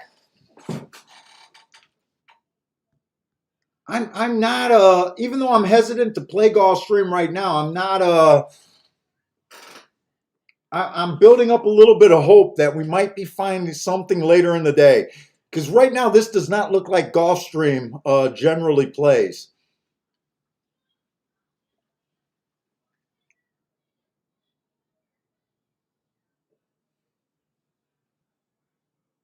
Oh, Mo Knows is helping me out. If it helps, the one had the best jockey at Canterbury with Wade. Okay.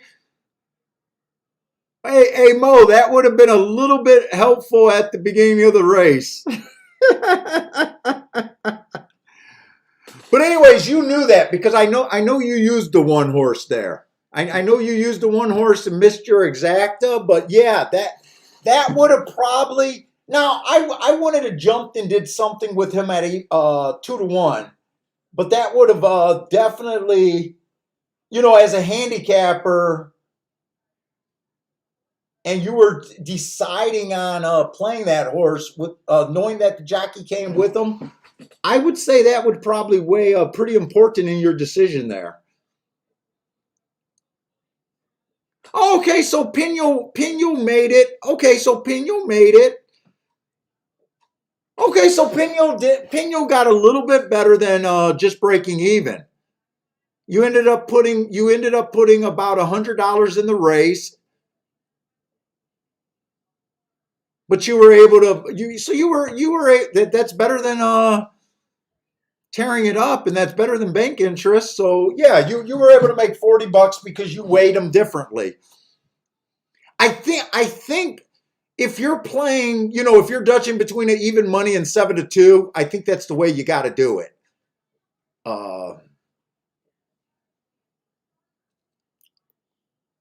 Yeah, so you were able to make a couple bucks there. So not terrible.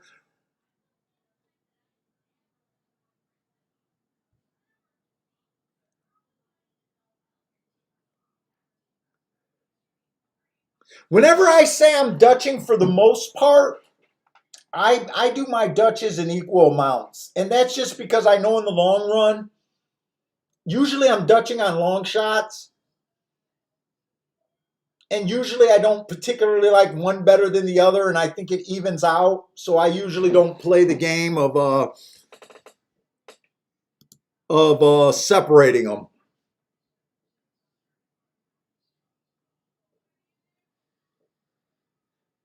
That's like that race on a Saturday that I keep breaking up. When I had that 34-1 shot that won, I dutched that race, and I actually like two horses that race. I pretty much equally liked the 8 horse and the 6 horse. The 8 I think was at 10-1. They were coming out of the same race, and the 6 was at 34-1. My first bet that I put on, I played them both equally in the double.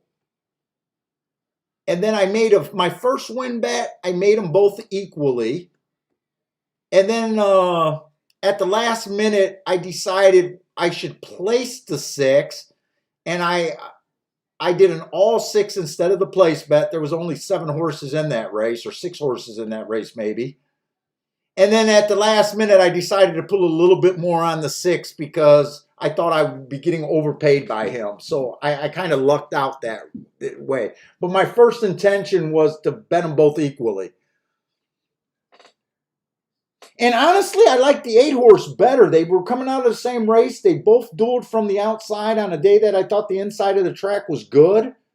The 8-horse held on for second. So, you know, if you would have made me to say which one's replay looked visually better, they were coming out of the same race, I would have said the 8 was probably the safer play. But at 35 to 1, I was, you know, willing to have more money because I know in the long run, it's going to play better for the end of the year.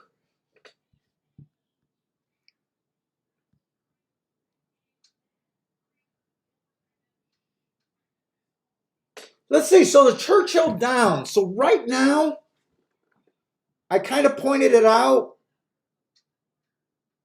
We were kind of thinking inside speed.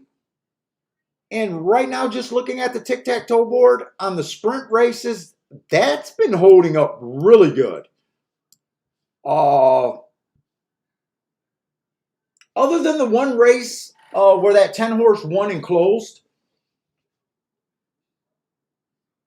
So maybe I'm thinking that maybe it's stronger on the sprints and maybe not as strong on the route is, I guess, what I'm getting at.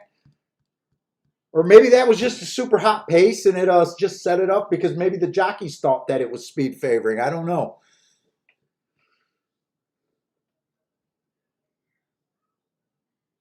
Hey, what's up, Blair?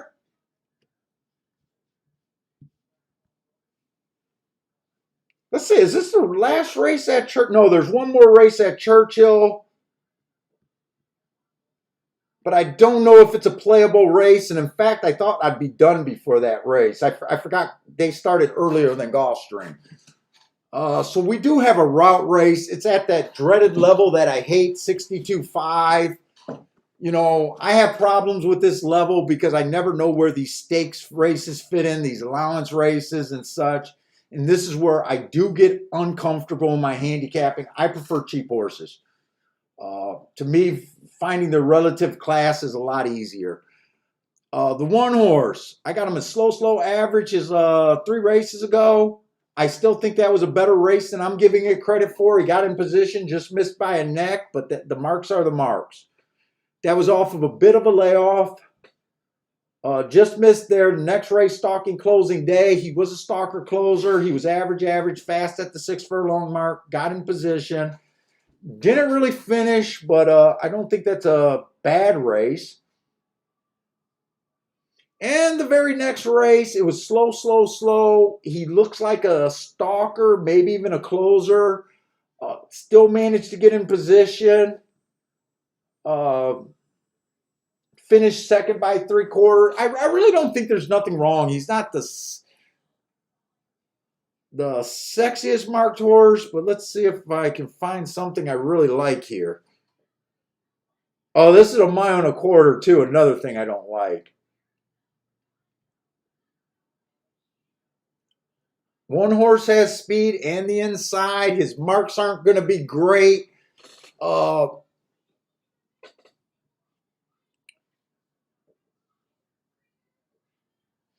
1.5 mile race 3 races ago, he made average, but I probably threw out that 1.5 mile race in my profile that might be a little bit better than it looks. Then he runs a couple 1.8 miles. There's nothing I like or love here. Just another Colonial Down shipper, I think, or now a Colonial Down shipper instead of Canterbury. That's right. The other one was Canterbury. All right, this horse was in the Preakness. Mr. Big News was in the Derby. I don't even remember that. Now, my take on the Derby this last year was I thought it was a speed favoring track. I really did think it was a speed favoring track.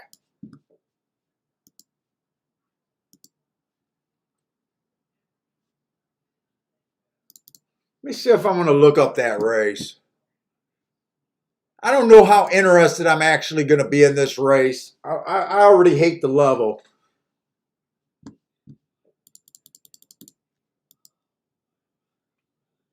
No, that'd be 9.5 last year. That was almost a year ago. I'm not looking it up to see. I just want to see how good that race.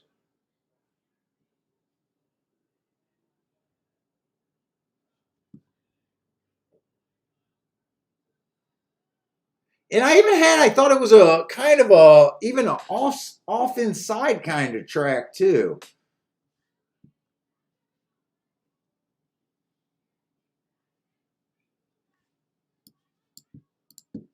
Yeah, in the Derby, I just got him being, oh, that was 3 races ago. Average.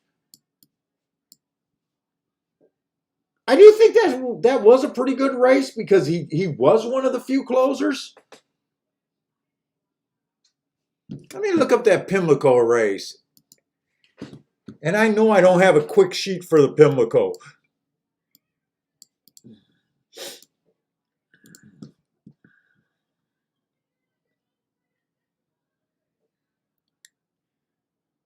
That would be October 3rd of last year.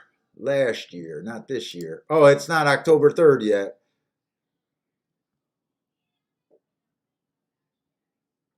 Where have I been dumping all those damn Pimlico races at?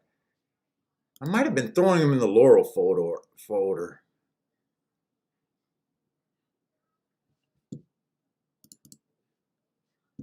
There it is right there. 10-3, right?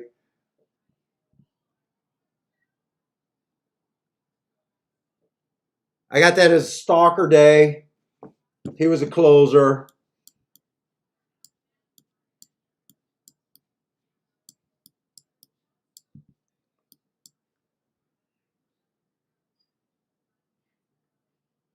I got him as slow that day.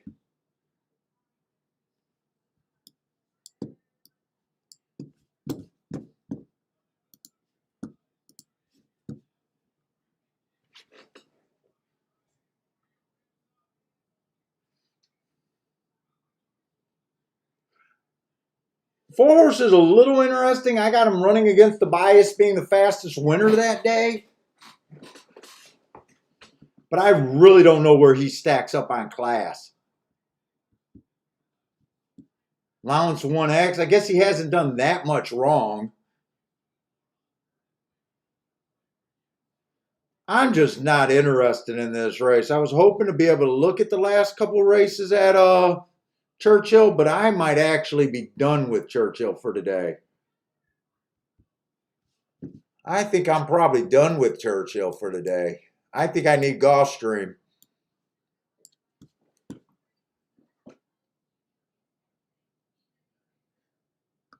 Pino's taking a shot at Belmont.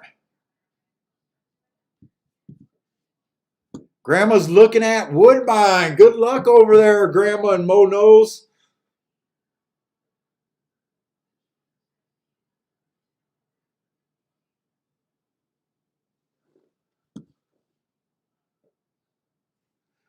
Who are they betting here? Let's see. They're betting the 3, the 4, and the 5, or 3, 4, and 10.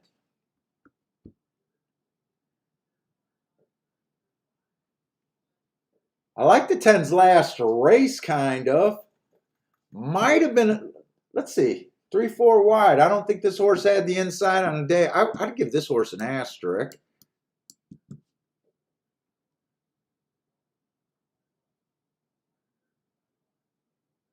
Yeah, I am not interested in this race.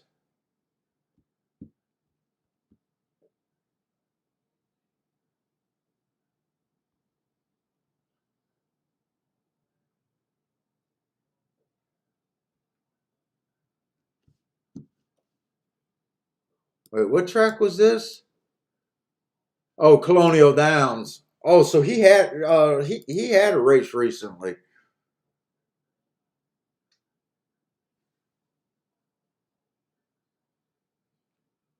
Just looks like a deep closer. I don't know. Other than that one race, we haven't really seen a deep closer. Who's the other horse they're betting? The 4?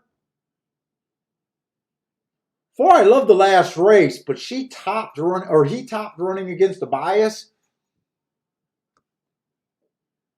I don't know. I'd be kind of shocked to see if she tops or he tops again. I'm just not sure where these races fit in right now.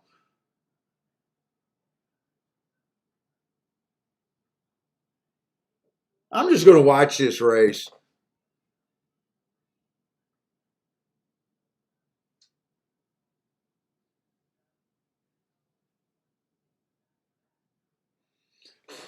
Oh, my back's getting stiff.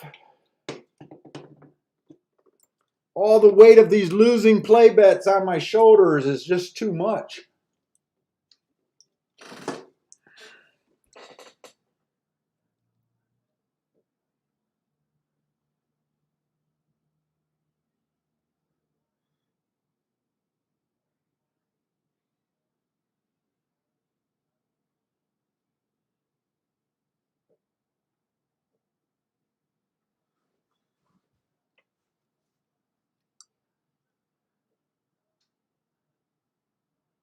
Oh, Mo had the 5-7. Oh, 5-7 over there at Belmont.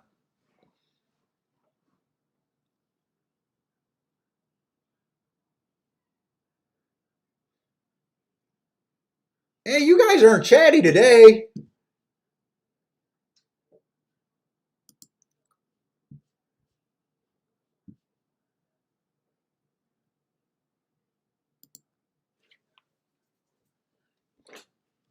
Let's see. I'm going to start planning my day for Gulfstream probably. I think Gulfstream is where I need to be. Gulfstream's going in the 7th race. So what we got? The 7th, the 8th, the 9th.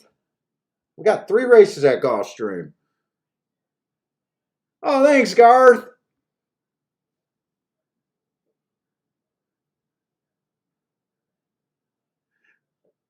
Is Joshua playing ice cold tickets, or he's saying we've been ice cold today?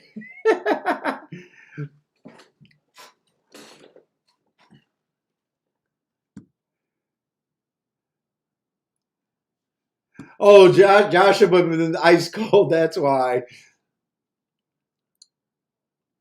Geno's can't decide between the 1 and the 4 at Churchill.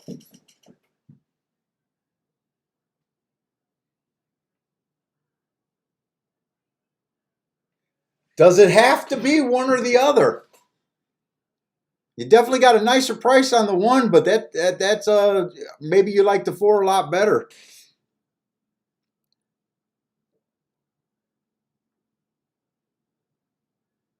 Who is Blair talking about? Blair's giving me names, and I try not to look at names. Oh, you're talking about the 1 horse here.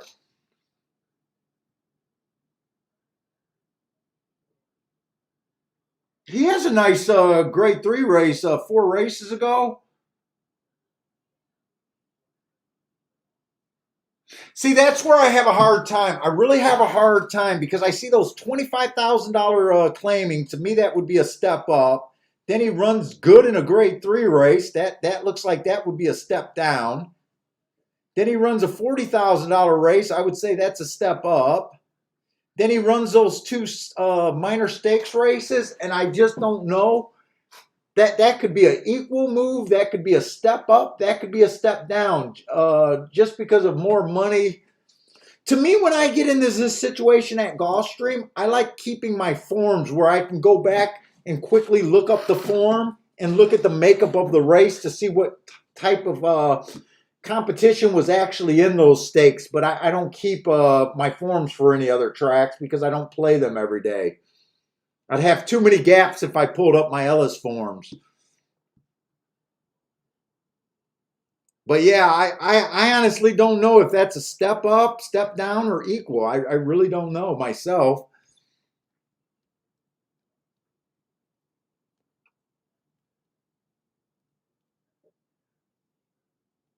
Yeah, Gregory, you know it is time to make some money. I digged myself a little hole on these smaller bets today.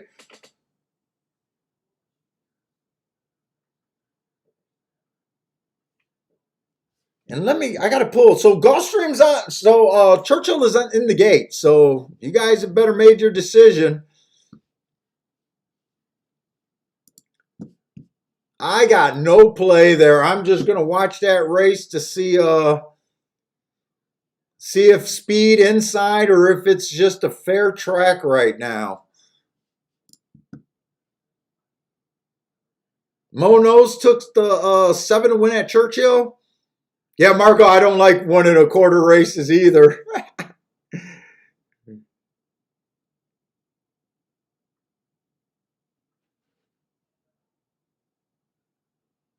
Oh, Mo, yeah, I wouldn't mind finding some stream graphics. I think I looked at some sites about that,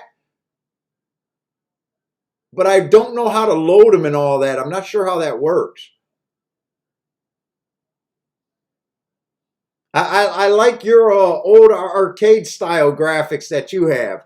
Unless you changed it. I think when I checked out your website, it was like in that 1980s kind of retro arcade kind of look. Six got the lead there, huh? I don't remember even. I didn't really have an opinion here. Let's just see who was the 6. Is that the 6 right there? No, okay. That's the wrong form. I know a $6,000 claimer from Gulfstream didn't get the lead.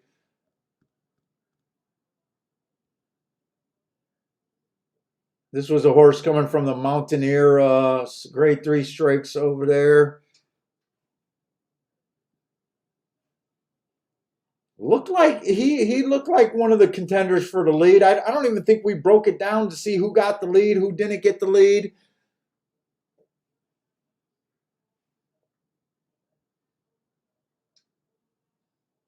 All this horse has to do is finish and he's gone.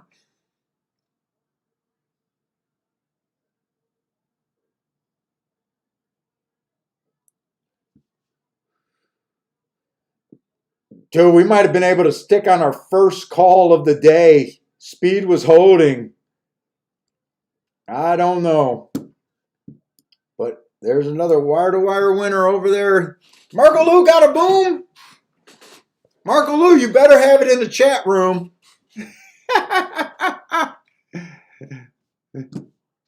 I'm going to check to make sure Marco Lou has it in the chat room.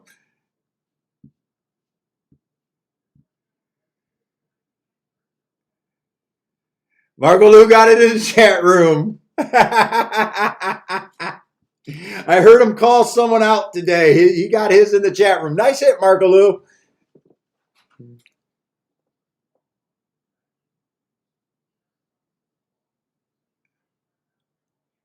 Anyone else have that 6?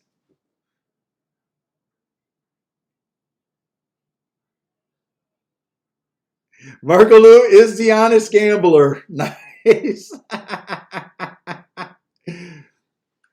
All right, let's take a real look at this race at Gulfstream. I'm a little excited. Maybe I'm hoping too much that it is outside. God, I didn't realize I was dicking around so long. Because the chalk is down on the rail. I guess if I'm going to test my theory, it might be here. The chalk is down on the rail. Let me just make sure I'm in the right race. Hard 10.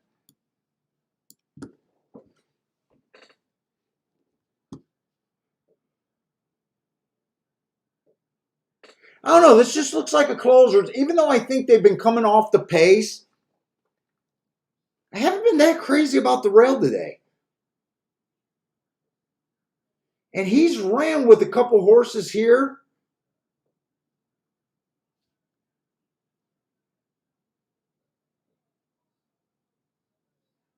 Let's see. The 2's coming out of a bunch of tracks that I just don't have right now. And I guess I was lazy and I didn't, I thought I would be able to look up this 3-horse during the show. Sometimes I don't look up the shippers. But he does look like speed towards the end. God, he's a nice price though. I might have to look him up. And this is a $6,000 rate. God, I got to look him up and I got to be quick. I got to be quick because I think I want to try to make a play here with this favorite stuck on the inside. All I got to do is be right about 4-7. Quit yawning. You're making us tired. One race sample on 4-7. Can I look at that October race real quick? 10-18. Bad rail.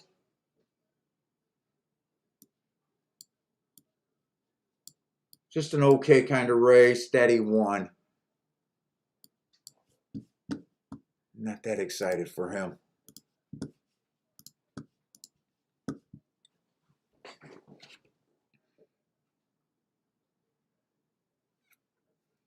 See, Marco Lou likes the 4 over here at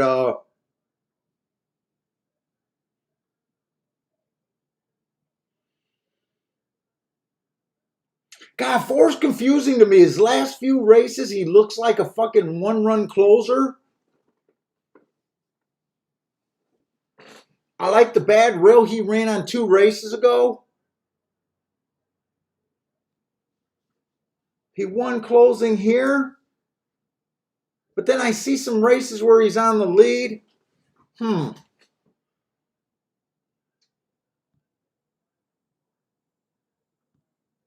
There is no speed in this race other than a 3.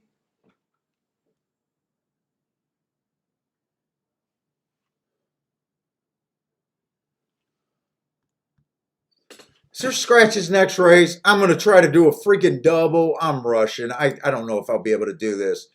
No scratches next race.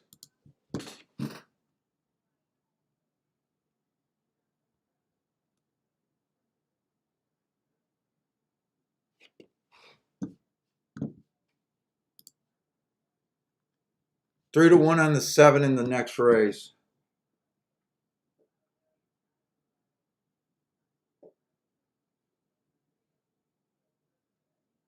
No, I'm not even handicapping this sequence. I think I'm trying to rush. This might be dumb. This might be dumb.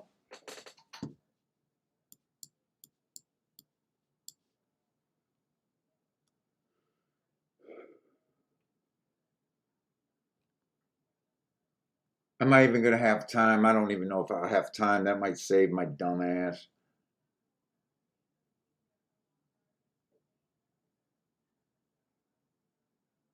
Why did this 10 horse not fire the last 2 races? I see the excuse 1 race.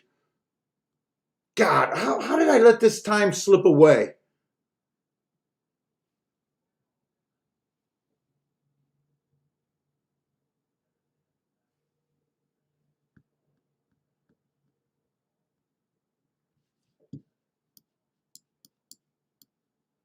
This is as close to the blind bet that I ever freaking do.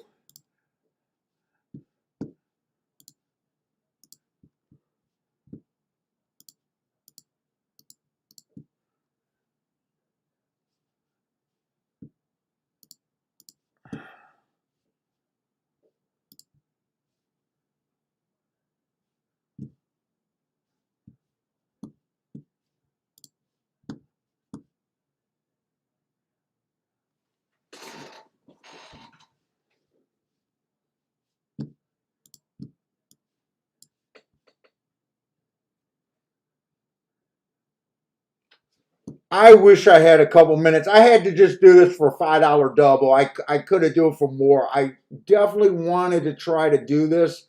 I didn't even have time to look them up, nothing. And really, I did a rush job. I'm just trying to play to the outside of the track and get lucky here.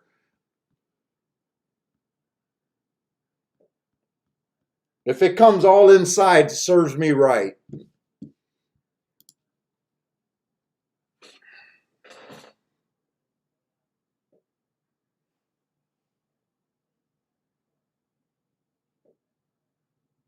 Boy, it looks like the entire outside of the track outbroke the inside.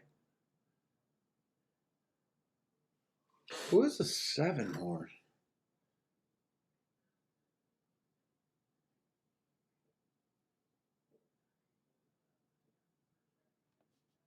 Watch this race closely because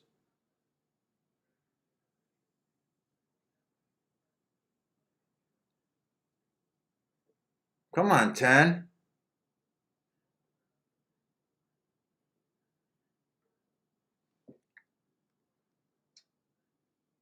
Who's longer, the 6 or the 10? Come on with this 6. Come on with this 6.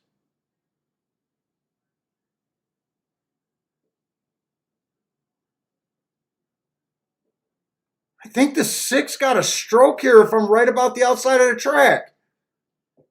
Come on, make me right. Come on, 6, you got this. This is easy work. This is easy work. Bring this 4. This is easy work. I like the call on the outside of the track. I'd like the call on the... God, I wish the 4 would have won that one, but I like the call on the outside of the track. The problem is I'm just not crazy about the bet. First of all, I didn't get it for what I feel like I should get it from just because I had to rush.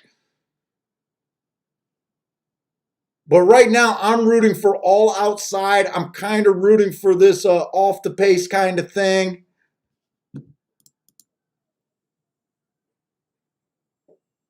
I think this exacta was hittable. As soon as I seen that one was taking all the money, I thought this was a race to test the outside of the track.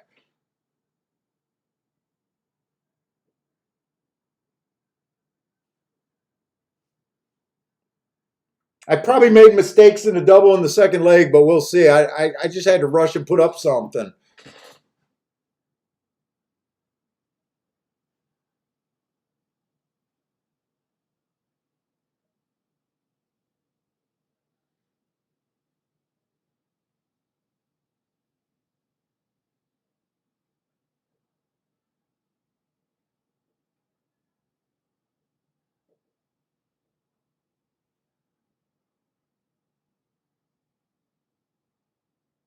Yeah, Marco, I wonder if the 4 got hurt by being, he kind of got the rail on the back stretch when I stopped watching him. He definitely ran with interest there.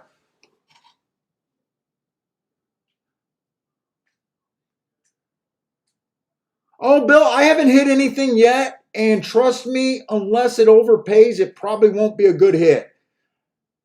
Because really, these doubles should have been played for $10 or $20. I just couldn't do it just knowing that I was scrambling in on a bet.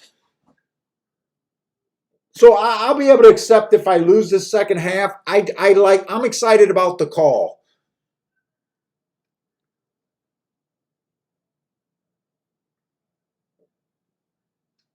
But so far, I got a handful of nothing.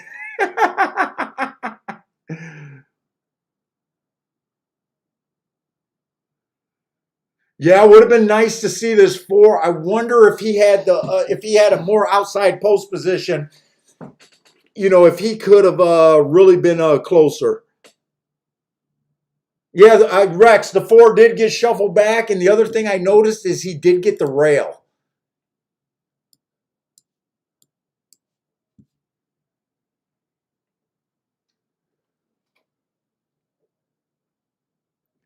Oh my God, Mo, that's terrible. 0 for 9 on his bets today with 6 winners, so you're getting beat up in the gimmicks. Were any of the winners paying where you made a big mistake by not cashing win tickets that you should have?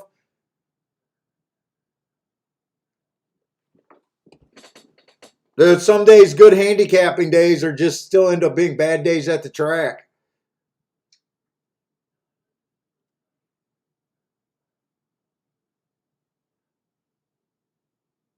Who was a 7 horse there? Now, I didn't have time to look at anyone.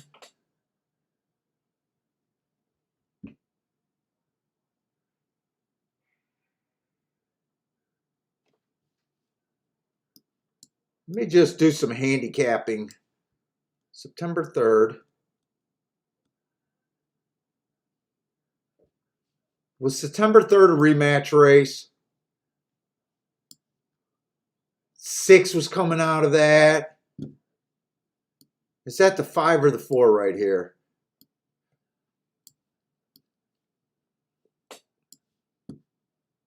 Oh my God. I don't know why. Do we know from the start that I was so uninterested in that classy Churchill race, and I wasted so much time. You guys probably already know what I'm getting at. This was a rematch race on September 3rd.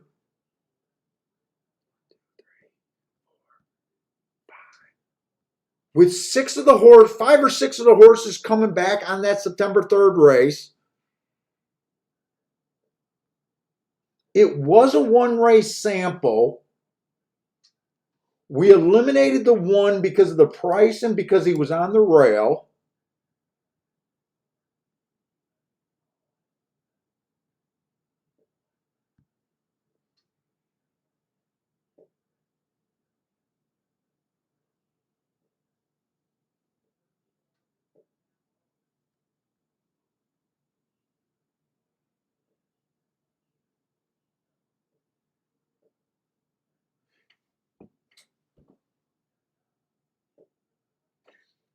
God, I wish we could have. I wish we would have looked at the replay and really look at this.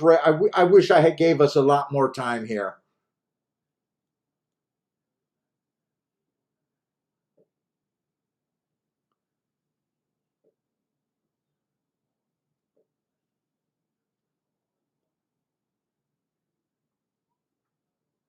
I think we would have spotted the 7 horse.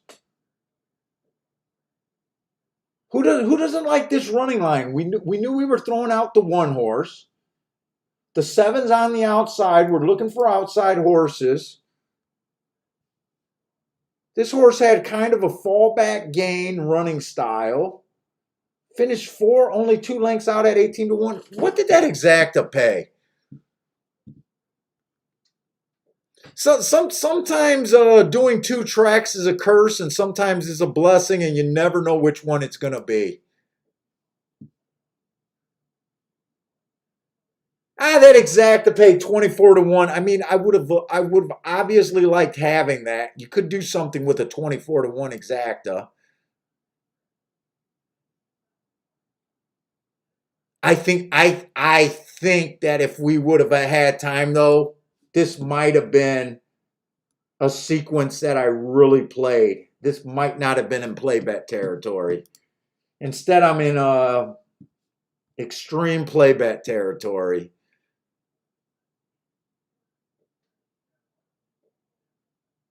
We kind of made the same mistake in the last 2 races at Woodbine yesterday, where I loved that 6 horse. And I kept saying the 4 horse was the only horse I could get to before that, but we couldn't bet it in time. Never gave ourselves times to look at the double. That would have been, I kind of regretted. That was a spot that I thought, even though, we hit the 6 in the last race. Sometimes just separating our time is a bad thing.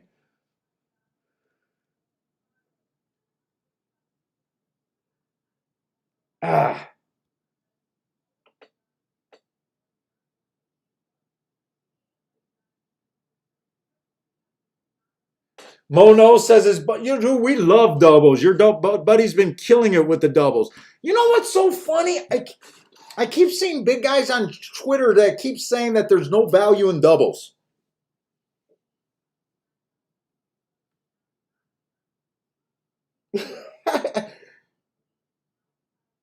There's absolutely no bet value in doubles. They're bet perfectly every race, basically, is what they're saying.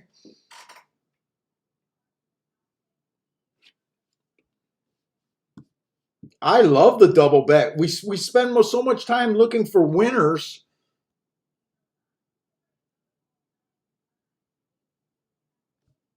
That to me, it feels. I like doubles and exactas the same, but I probably like doubles a little bit more. Let's see. I want to see. Let's see. We're going in the 8th race. Another fucking stink bug. Oh, I don't think I killed him the first time. Did I at least get him that time? Kick your ass. I gotta fix that screen.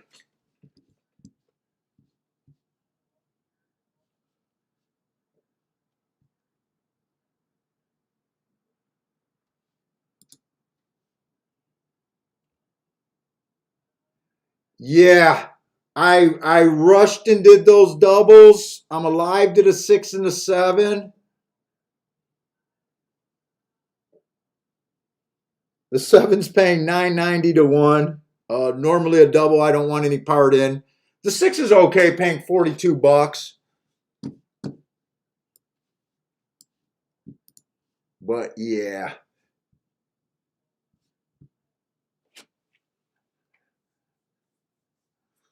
Let's see, I might have to watch these Belmont races. You guys are giving a lot of picks at Belmont, and I haven't been able to follow them.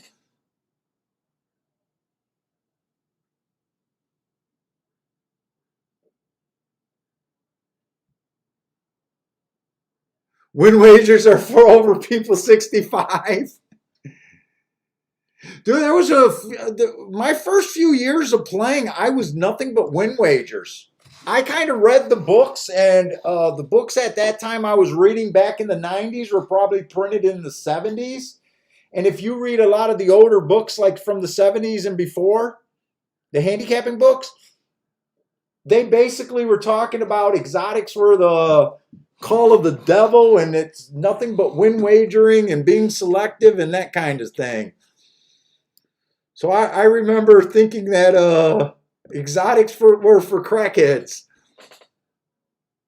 All right, I'm going to try to look at Churchill, but I don't want to fuck around too much and miss Gulfstream.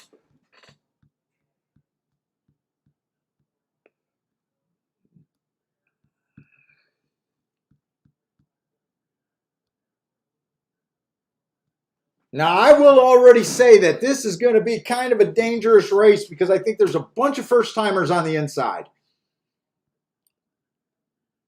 And a horse that only ran one race on the inside, who didn't show any speed, but he could today. I will again point out that the inside won every race today going wire to wire.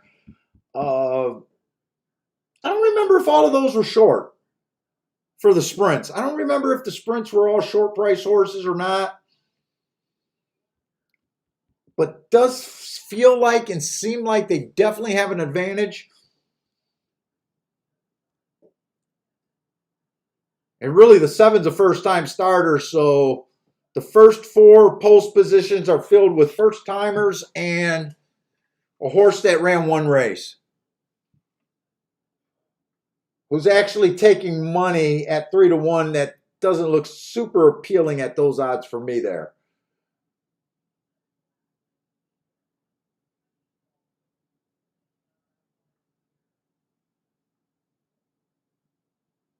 Does that put the 8 in the 5 hole? God damn it. I know I'm going to take too long with this race and I'm going to be bitching again. I didn't think would be on for this race. I thought, oh no, I won't be on for the 10th race at Churchill. So I didn't mark it up. And now all of a sudden it's like, boom, I'm a little bit interested.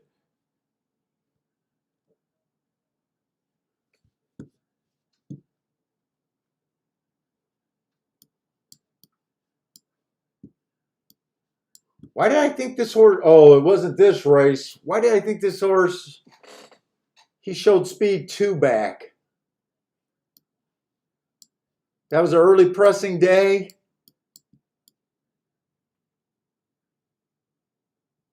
Dude, I think I lost my Ellis Park bias report when I went on vacation, when I went to Vegas. But I want to say that I thought that was a golden rail. Let me make sure it was Ellis Park or, no, it was Arlington. Ellis Park Ellis Park for the dirt sprints, posts 1 through 3 was winning 56% of the races. I'm going to use that to excuse this 8-horse last race when he had the 9 hole. That might be an excuse in itself. 56% of the races, that was huge.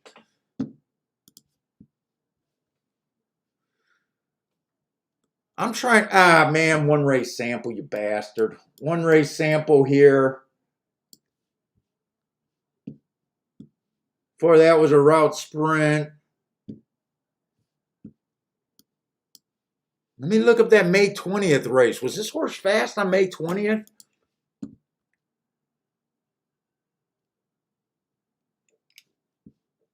That was an early pressing day. He was a stalker. God damn, that was the slowest race of the day. 22-1 was the slowest race of the day. He was just outside of that. 46, he was just outside of that. I don't know. I was trying to get to a bomb. Oh. He ran on the same day of this horse on 8-7. But that horse was in the 10 hole. He was in the 2.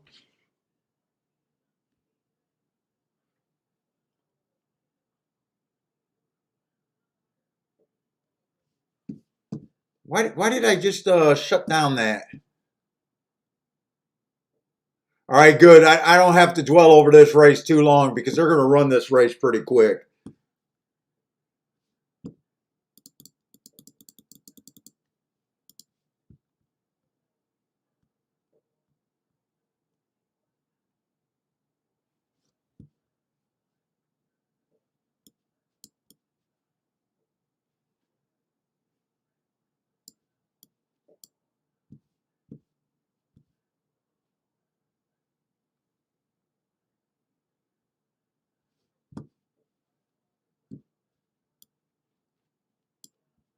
Off slow. Still was kind of average. Slow to average.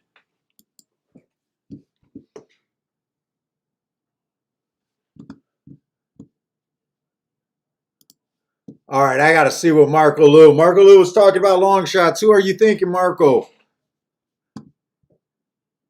I had a feeling 8 was going to be one of them. I'm kind of, because I ignore first-time starters. I have to.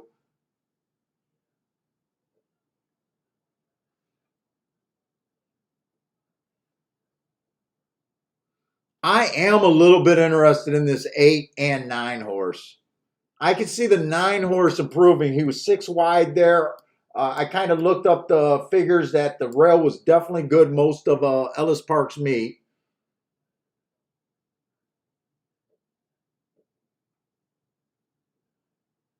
Dude, these races on this 10 could be kind of sneaky quick. Do I got enough time to look that up real quick?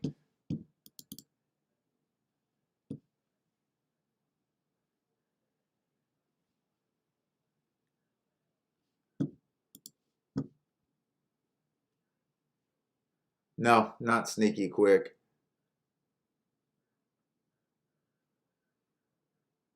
No, inside bias that day, not sneaky quick.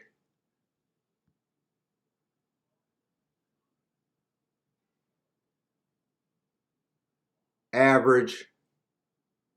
Matt Strides with the slowest winner. Although I could see the 10 here.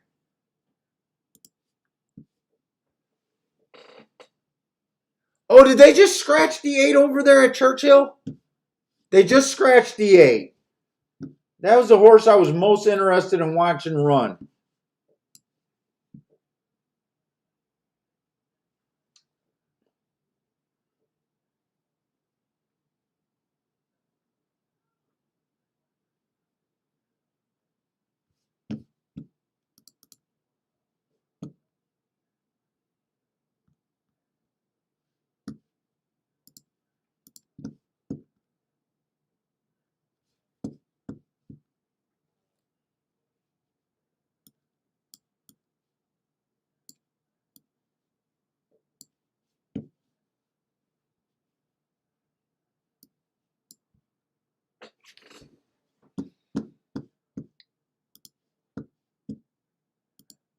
And that's probably why they're going to drag this on a couple minutes.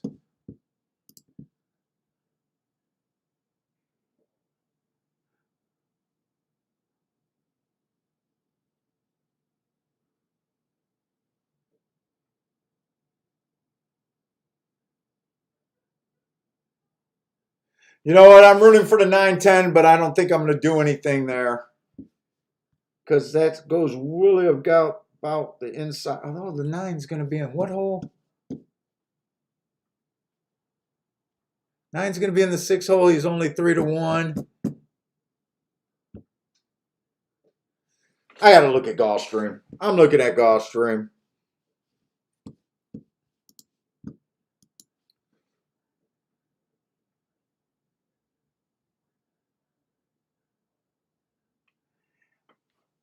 Oh, Bill Bell, someone told you stay away from the 1 hole in maiden races. That'd be terrible advice at Gulfstream. That'd be great advice at Turfway Park. That would have been terrible advice at Ellis Park, winning 50%, 56% of the rail, or inside. I don't know. There's a lot of dumb saying in horse racing of these dumb rules that don't stand up from track to track and things. I know what they're saying, that they don't want the 1 horse first time starter running across that big gap. You know how when they come out the gate, they cross over to where if it was a circle, and they say some horses get scared there.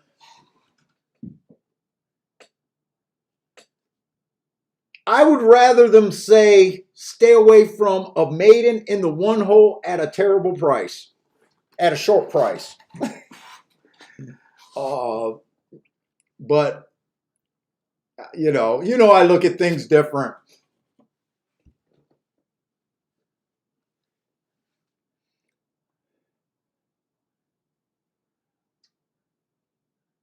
Yeah, in fact, when Gulfstream is super inside, those are the only times I hit maiden of first time starters, is when I think that the rail's blazing and there's nothing really in the race, or the better horses are on the outside, and I'm willing to take a first time starter in the 1 and 2 hole, and you see me play the 1, 2, 3 hole blind.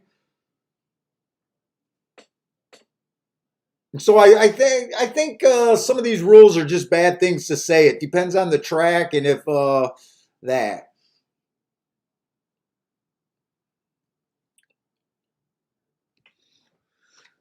And let me see if there's any scratches in the last race.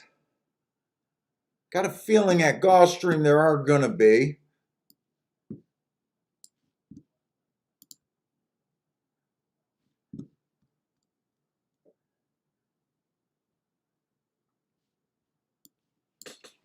Let's see, I got to even make sure this last race is going to hold up and have horses in it.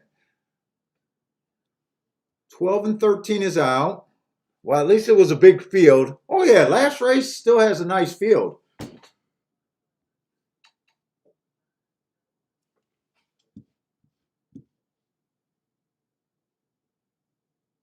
Can't really tell who the favorite's going to be in that last race. Let's see. Churchill is off.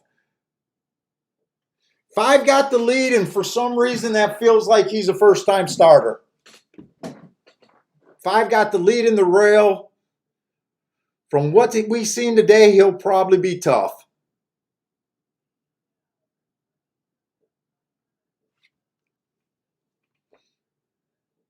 But the 7 got a nice run here. Who's the 7 at Churchill? I think I threw away my form.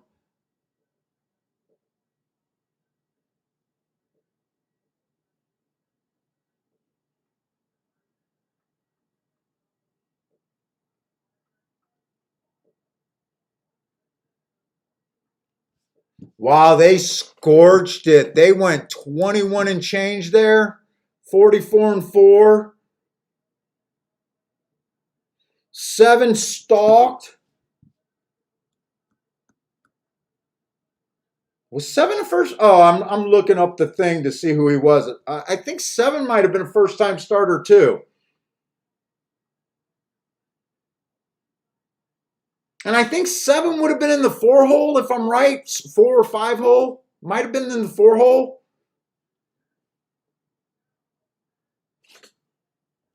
5 hole. 7 was in the 5 hole.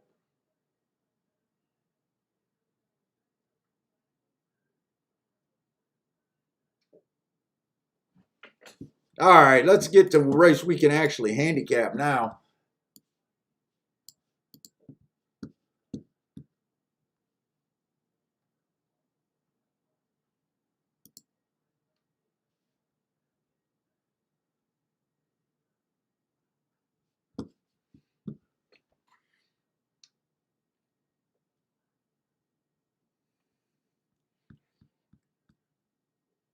Let's see, I'm going to look up the ninth, or no, I'm looking up the ninth race first because I want to see, is there someone there I want to get it live to?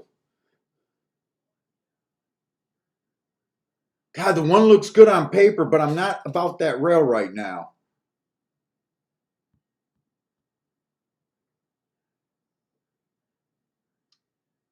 Oh my God, that last race is a formless race.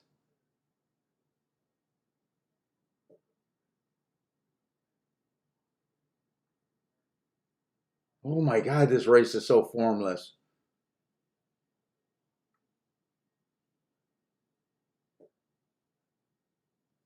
Bad rail asterisk. At least there's an excuse there. Oh my God, this is such a bad race.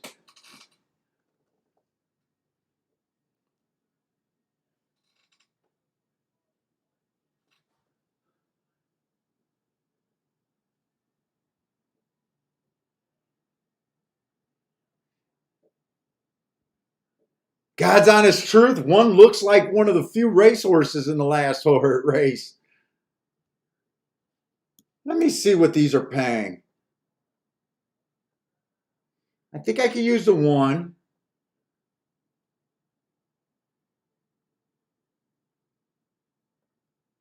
Maybe this.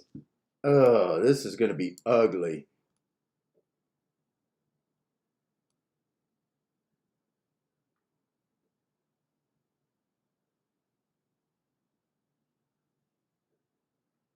Oh my God, this is so ugly.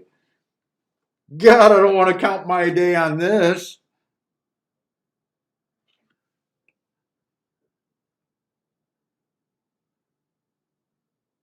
Oh my God, this is ugly. This is an ugly race. Let me just make sure. I definitely like the 7 in this race. What is this race? Let me see. I got to make sure I'm at Gulfstream. Got to make sure I'm in the 8th race. And I think I want to look at doubles here. Do I want to look at doubles? I already am complaining about how bad that race is.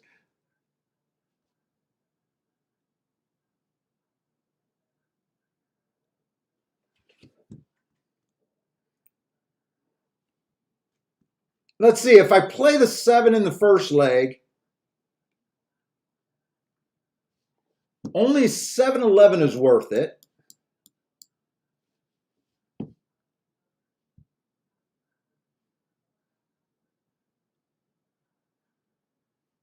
Oh, 7-7's worth it. 7 to the 1, no way. And I bet 7 to the 6, no way.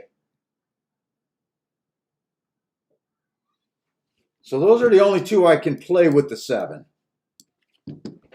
This is going to be an ugly bet. I'm not even sure if I want to do the double. Let's make sure I don't get shut out.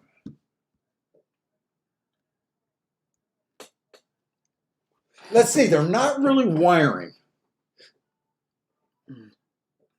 Can this 2 win from, or can this 6 win from off the pace? I'm alive to the 6. I can see 6 getting an okay trip here. Especially if the 7 cuts across him, tries to go to the lead, get caught inside.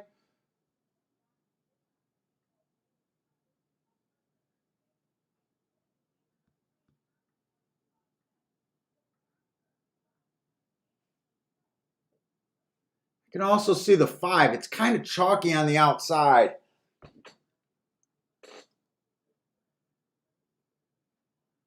Yeah, I don't think I'm going to be able to make a real bet here. Only a couple play bets.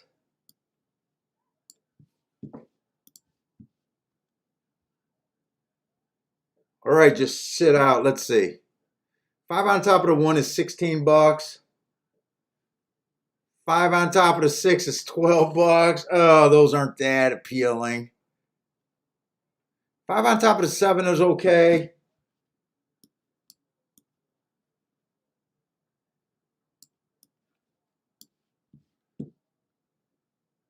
Six on top of those horses. I'm going this one. And I'll go that.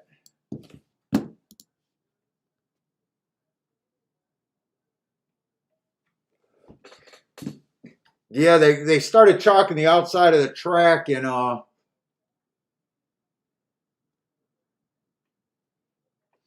do like 6 chances. I don't know if he's 6-1, but I do like his chances. I guess I'm just trying to play here. I'm going to play my outside of the track. I'm going to play this and try to get lucky.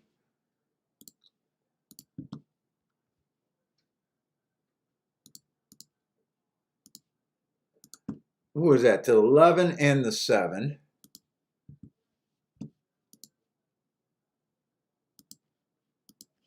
All right. And then 6 to the 1. 6, 7, 11. And if the 6 wins here, I'll definitely move up to the, not the penthouse, but at least not the slums. God damn, that stink bug is like the fucking Terminator.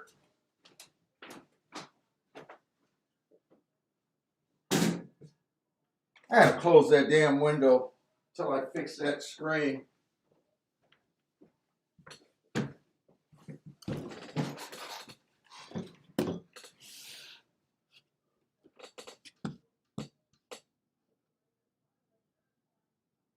Let's see. Pino is taking the 1, 2, 3 here at Gulfstream. Gino's taking the 4 at Gulfstream.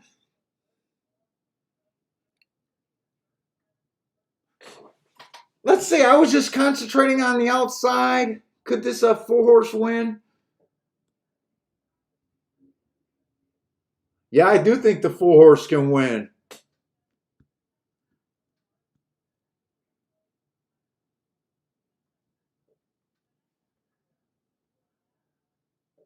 Seven, go to the rail. Go to the rail. Go to the rail. Get your ass over to the rail. Keep the 6 on the outside. Do not duck in. Do not save ground on this 6. And keep this 5 just outside of this 7.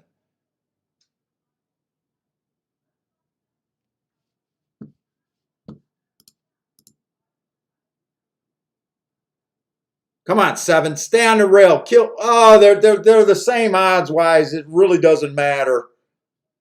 6 can't keep up. 6 is all in. 4, I think 4 has the best chance for an upset if anyone's going to upset here. But I don't think that looks really good. 7 did exactly what I wanted to. I wanted him to go to the rail, get beat, but I wanted the 6 to have some damn horse.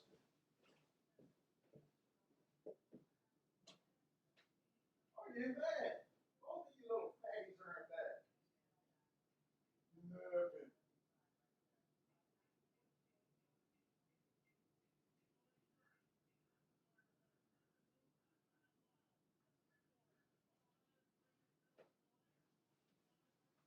They're not supposed to beat this horse.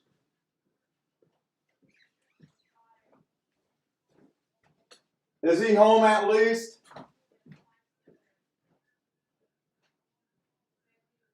Yeah, that's part of what I wanted. 5-2.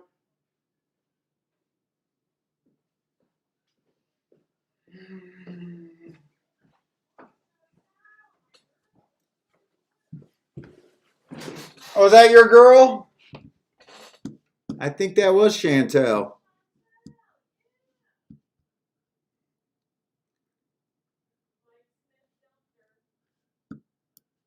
I don't know why I was rooting for the 5 to win there and wanted the 7 to win.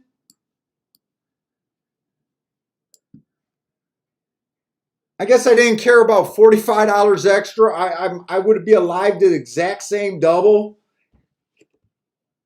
I really wanted the 6 to have some horse.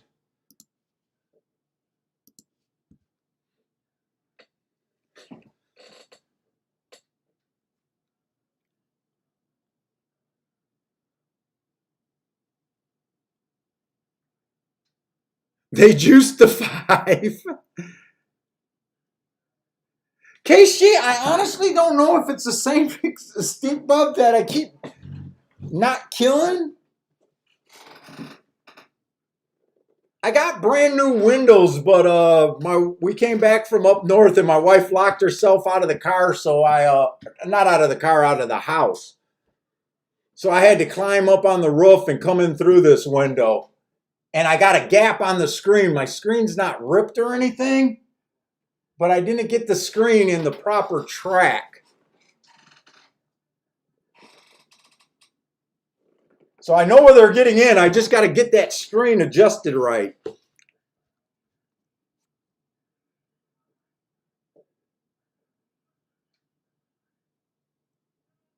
Yeah, Gulfstream, I love the call. I love the outside call because that's generally hard for me to do. But I really didn't find a race so far to take advantage of it. I'm alive to 2 doubles, the 7 and the 11. But this last race is a rough looking race. I mean, really, the horse on the rail is I think the one's got to take a lot of action.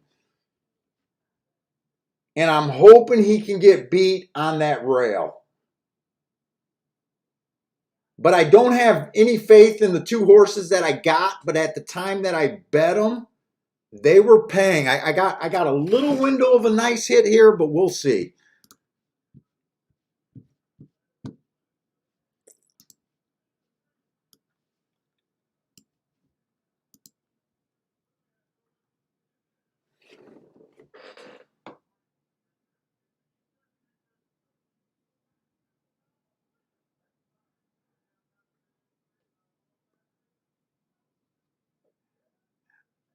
They're using good chemicals in that barn.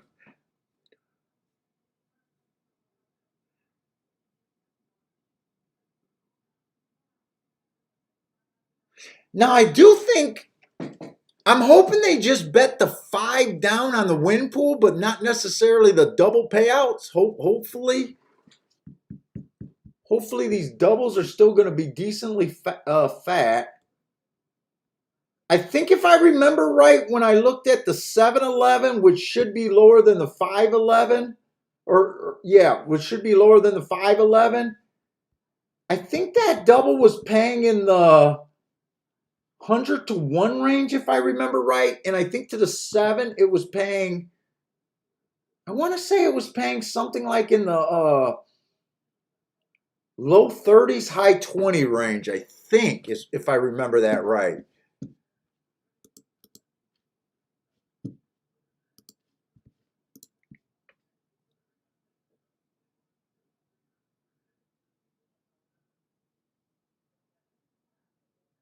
Let's see, Gregory played a 5-6 to the 7-8 in the double. I was thinking about using that 8 too. I didn't want to spread the ticket out too far, but I thought even a first-time starter could win there.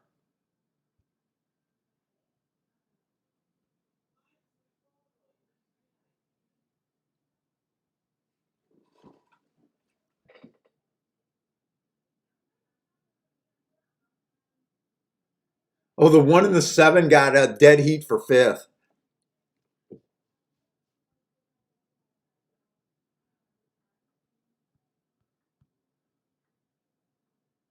And by the way, that 7 and 5 were coming out of rematch race. 7 beat them pretty soundly, but that really didn't fool the public. They ran first and second. They ran first and second that race. 4 was also in that race. So was the 2. Wait, was 2 in the same race? August 20th, but that might not have been the same race. No, it was the same day, wrong, different race though. Oh, the 1 was in that race also.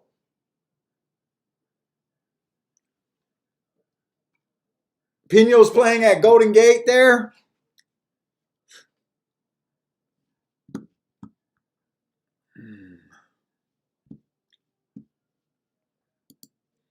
All right, we got one more race to go after, and I'm not even sure if it's I might just let this go and hope that this day can be a distant memory. It actually wasn't that bad of a day for me. It just would have been nice to cash a single damn ticket.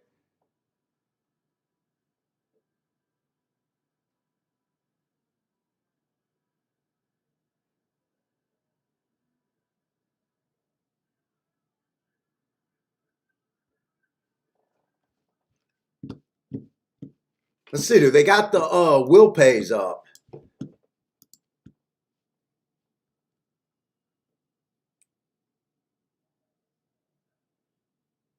Oh, I think I'm happy. I think I'm happy. Oh fuck, I'm on a score. Wait a minute, I'm on a score here. I'm alive till 11, right? I'm alive till 11 in the 7. Oh, fuck yeah. If the 11 wins, it's 199 to 1 in the double. Oh yeah, I love that bet. And if the 7 wins, it's $56 alive in the double. Both of those would make me healthy for today. Fuck, I don't know. I don't know if I'm going to do anything else here or not now. I didn't even think that they'd really be all that worth saving. I was worried about them being cut down. They both went up considerably. Yeah, it won't be a Rolex day. Well, wait a minute. 199 times 10. No, that's no. That'd be $2,000. That'd be just under $2,000.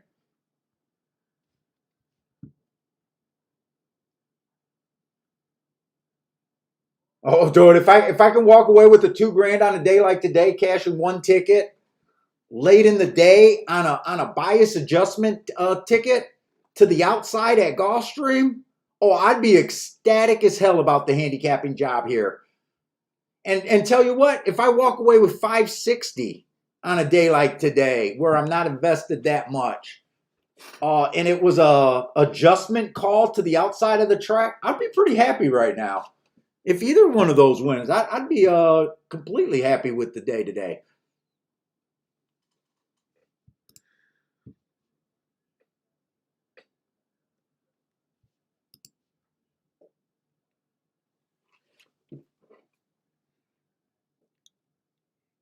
And I got a watch coming. I do got a watch coming.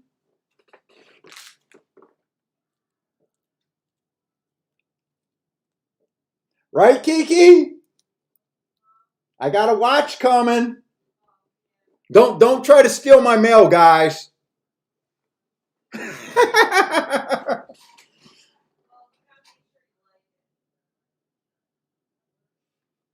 I got a big boy watch coming in the mail.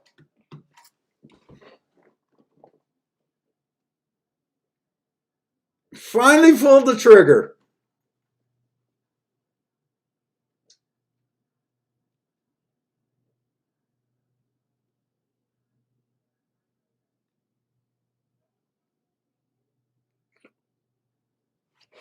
I might have to shave the hair on my wrist. Don't want to get him caught in the links. Am I gonna be that guy, Kiki? She's out. She's zonked out napping. Let's see. Mono's TV needs a 2x Gulfstream. I think at the 2, and he'll be okay with that. Oh, I'm only alive to the 7 and 11. I wanted to try to get alive to the 1, the 6, 7 and 11, but the 1 and the 6 if the 5-1 wasn't worth paying. So I don't play, those short doubles. I play for the long run. So if either of those horses win the 1 or the 6, I'll be happy with my handicapping job in this race. It just wasn't a situation that I could have cashed into.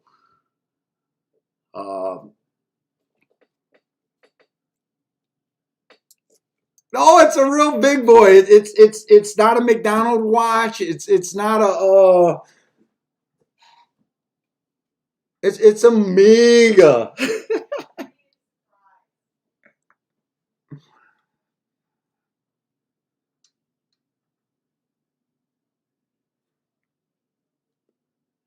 The problem is I really got to wait till it come in the mail. I like it. I'm not sure. I'm going back between, I don't know, a half a dozen watches. So we finally ordered it. It's gonna come as long as I don't take the tags off. I can send it back, but I made the next step forward after a couple years of talking about it.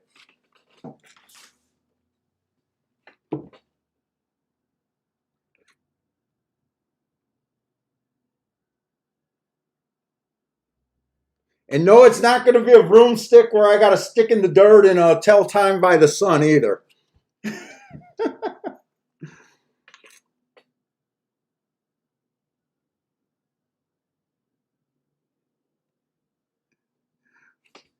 Monos says he had. Oh, you haven't worn. I haven't worn a watch. My wife started getting me some watches that are dress watches, and I don't know what happened. I just started on YouTube, going down the watch rabbit hole, watching YouTubers talk about watches, and I keep going back and forth. Do I really need a watch? No. Do I want to? I keep going back and forth. Do I need it? Ugh. But finally, it's going to happen.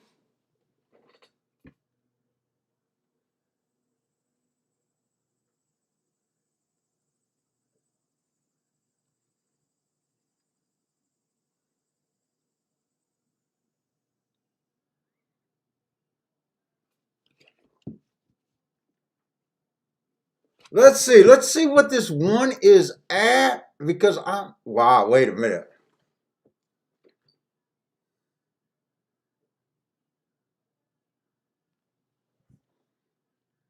I was not expecting the one to be 9-2.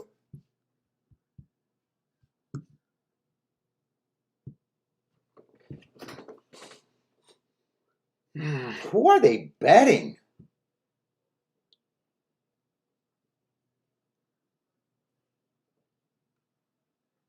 They're betting the 3-horse right now. Man, it just got hot in here. It's been cool all day, and then all of a sudden it got hot.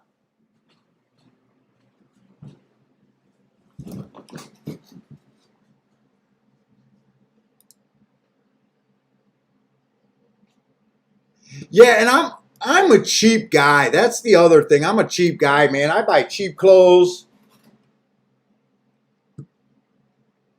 Other than suits, my wife gets me nice suits. But I'm a generally cheap guy. My dad was the most famous freaking penny pincher of all time. That guy was so cheap, he bought a brand new hot water tank, kept it in the box for 3 years, looking at the papers every week, trying to find a cheaper deal on a hot water tank. And finally, I went over his house and just installed it. I said, "You're being an idiot." So that's my upbringing. My old man was notoriously cheap, and because of that, I think I got this thing about spending money.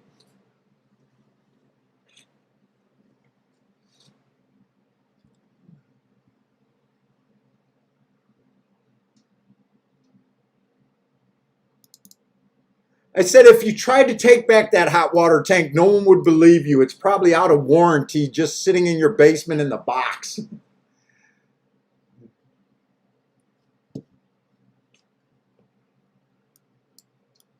Let's see, I didn't mark up the 3-horse. I don't like his marks, but he did do those marks that made in special way. This bet, everything about this bet was based on the inside of the track. Hopefully is bad, and hopefully would crush the inside horses. 3's making that big class drop, made in special weight to 25,000. I mean, you know, that's biggest drop in class. That is what they say. That's one of the things that I do believe in about what people say. That's a significant class drop. I kind of overlooked him, but at the same time, with me thinking it's outside, I wasn't really willing to pay him.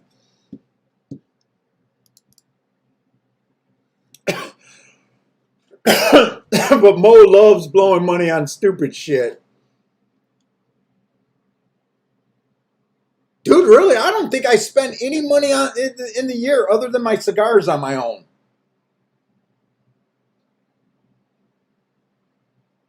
I'm not a gadget guy either. I'm not a gadget guy. I'm pretty simple.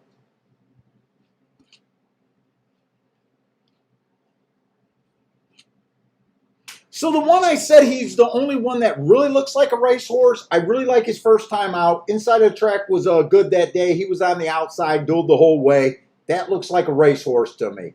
His next race, inside speed favoring track. He had the outside, didn't have the same front end speed, but I like the asterisk there. Then he comes back last race. He had the 10 hole, which is generally not good. He just looks to me, other than class drops like on the 3, he does look to me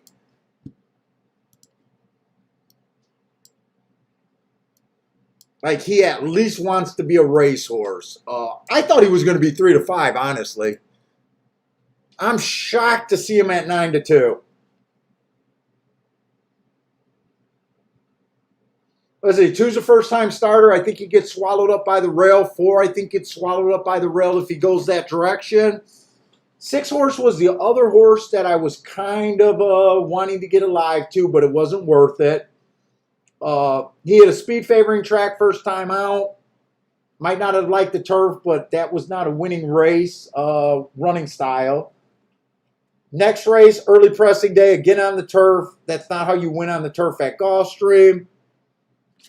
And last race showed a little bit more life. Still a little far out of it, fell apart. I wouldn't be surprised to see this horse do a little something. Gets the outside today, but might help him. But like I said, I just couldn't play a $13 to 1 double. And I'm shocked he's 9 to 2 because I thought the 1 in him would be a first and second choice. So the 7, I just seen a horse on the outside, flash some speed. I'm not sure speed. Right now, I don't think speed is what you want to go. But I'm not even sure that he's going to be a speed horse every race in his career. His speed figure sucked, but he did show a little sign of life. He gets the outside. I used him. I kind of was thinking about using the 8. I didn't want to stretch that far. That's how much I believe in the outside right now. Because you guys know that I very rarely play first-timers. 9-horse in my head, I was trying to make a case for. Speed figure is absolutely terrible. And all I got him is being slow, slow, slow. He does have a race, an excuse 2 races ago, but I just don't believe he's talented.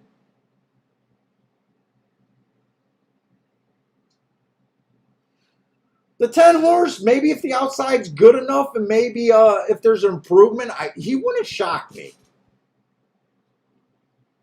And then the 11-horse was the horse I knew I was going to go with all the time.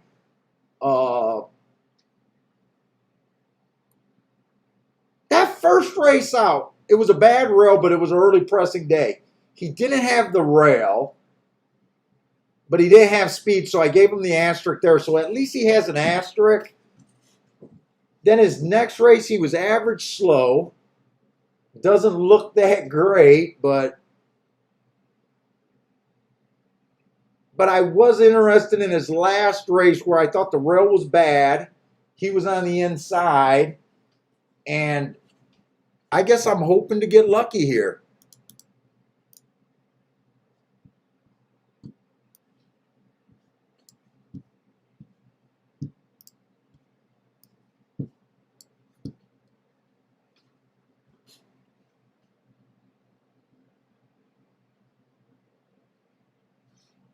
Uh, you know what? I play two-year-olds more.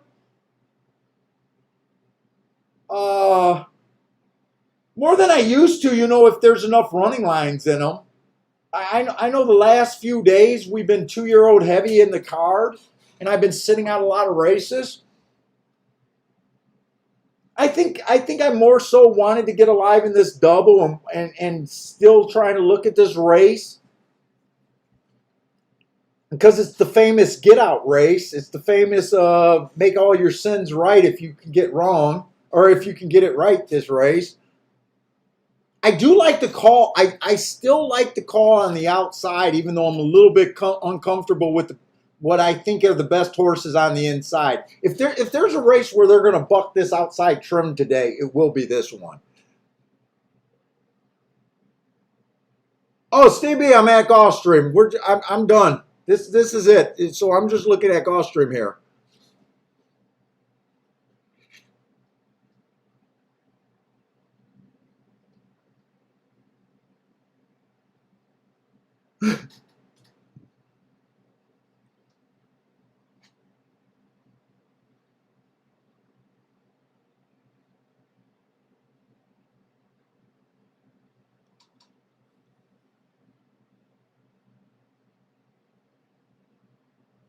And I got to look at these double payoffs again because I don't believe the double to the, yeah, 199. That's not changing.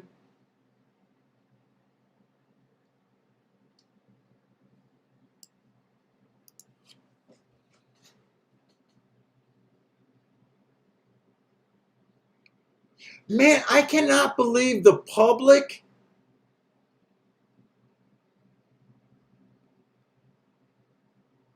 has not jumped. I think this one's going to take a lot of money late. I think this one's going to end up being. I think they're probably going to jump on the 136 quite a bit at the end of this day. By the time this race is off.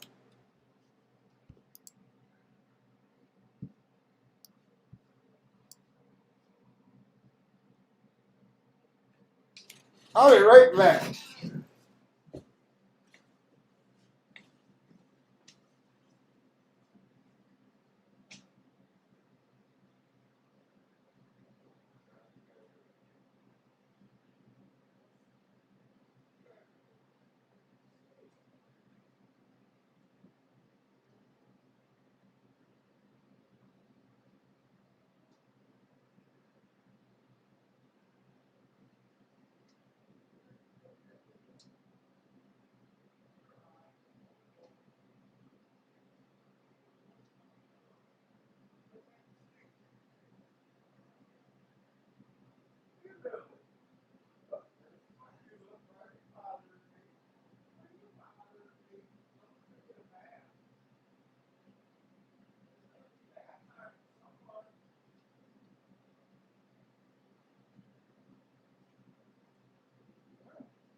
What was that called? Oh, that's the computer.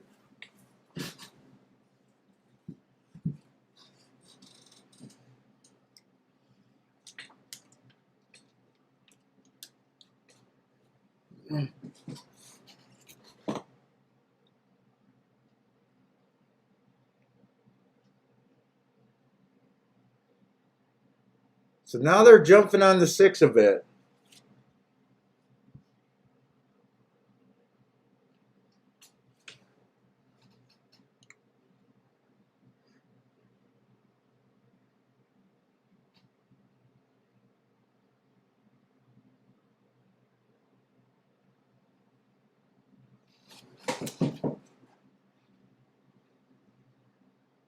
Let's see, I'm trying to decide if there's anything I want to do here. Because I'm really shocked at the odds they're giving me.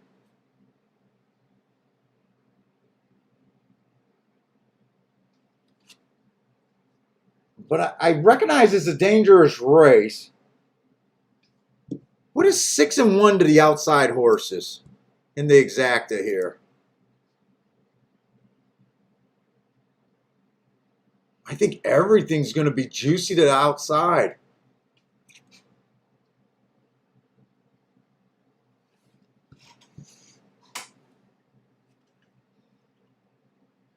Everything is juicy as fuck to the outside.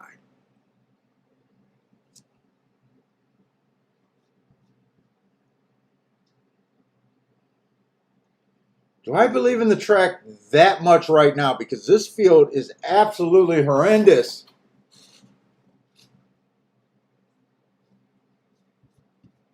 Do I believe in the outside that much?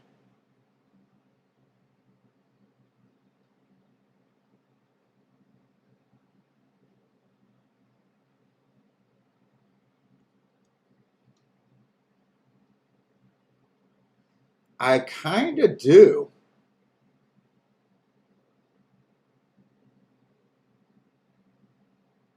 Gino likes the inside. I do think the best horses are on the inside. I really do.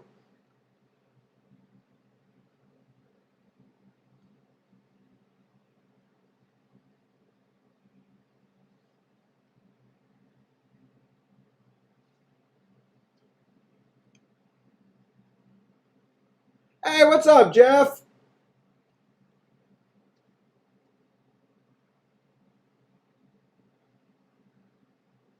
What, no one's watching the show today? It's been a struggle today. Not too bad, just a lot of boring races.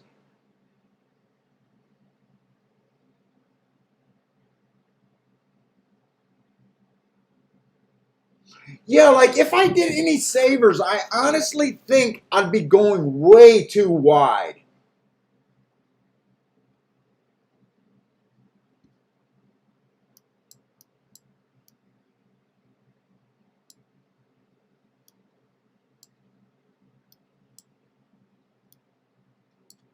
I think I'd have way too many combinations to make this. My opinion is just not that good of this race, except if it's outside.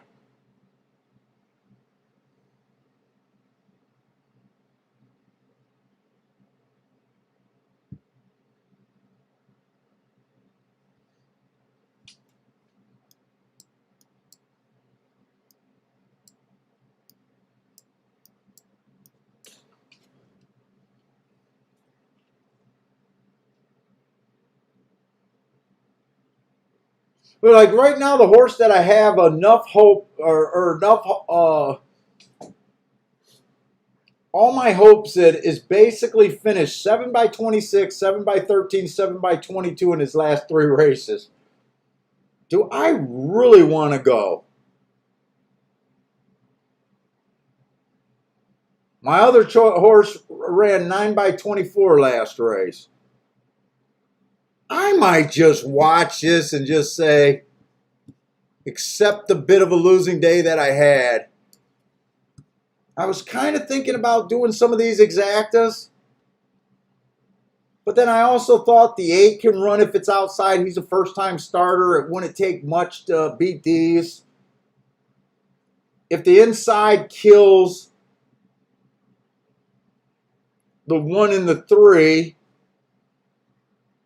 6 on paper is probably the most likely winner. What do I want to go most likely winner just to the outside horses and just hope that? What are those exactas paying?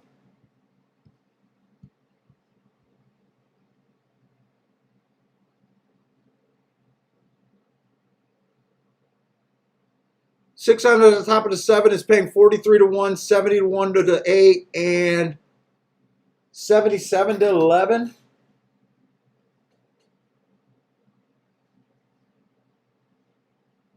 Who's a horse that I like the best on the outside? I hate to say it, but it is the 11.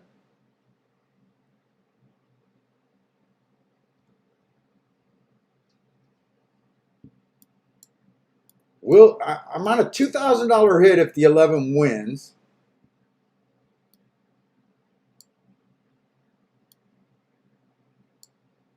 Is that worth doing? I mean, that's cheap. That is cheap. They're not really saver. They're like kind of aggressive plays. They're just more action. If I'm wrong, let's say if I do those for $10, all I make my day is $40 worth. That's not the end of the world.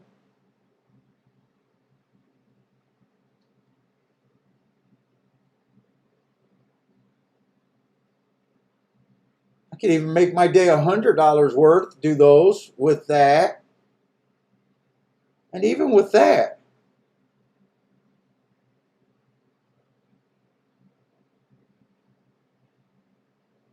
How much do I believe in the outside? I'm running out of time.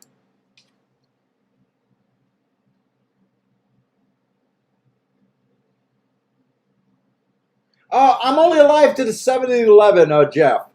I like the 1, the 6, but those were paying too low. I think it's an outside track today, but this is a week filled with terrible form. I think the 1 and 3 are probably the best 2 horses. They're on the inside, but I think they could get chewed up by the bias is kind of how I'm looking at it.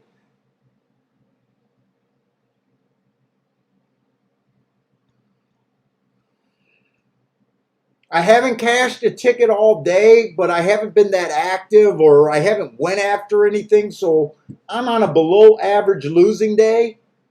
So I got room to make these bets and still be kind of okay. It's all based on the belief of this outside track.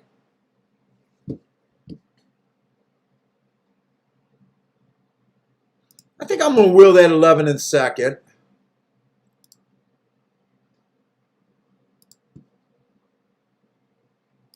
I mean, this is the last race. This is my best opportunity.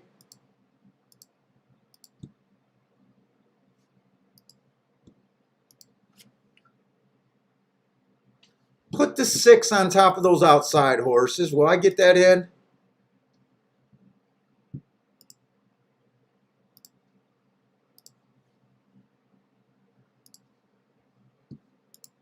Then 1 and 3.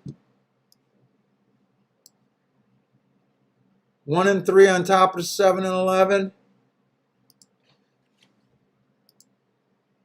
The hell, I'm only putting about a little bit more into the race. It's not the end of the world there. I need this 11 to get first or second. First or second. Pino did the 248. 248. Howard did the 8. I did not do that win ticket on the 8. It would not take much for him to beat everyone.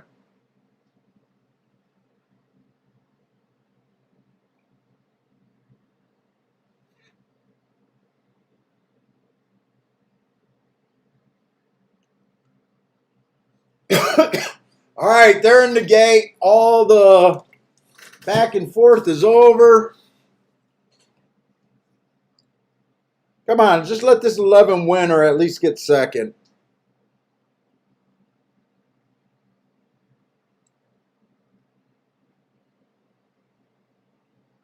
The 8's going to run. Come on, I need this 11 to come out. But don't go to the lead. Is that the 11? I can't even tell who is that on the outside. Stay away from the rail if that's the 11. That's the 7. Stay wide. Stay wide. Wait a minute. Who is that on the far outside? I can't even tell.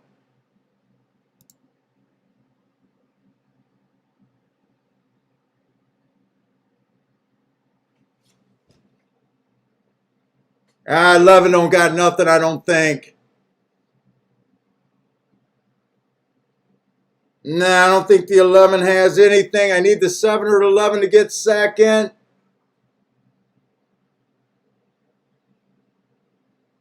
It's just down to the 3 chalks. This is the first horse that ran on the rail.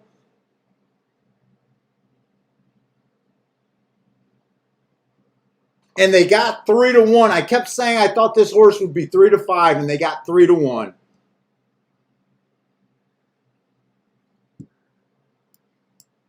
I'm not sure I did the right thing there, really. I kept saying this horse should be 3-5. This was the horse. Got 3-1.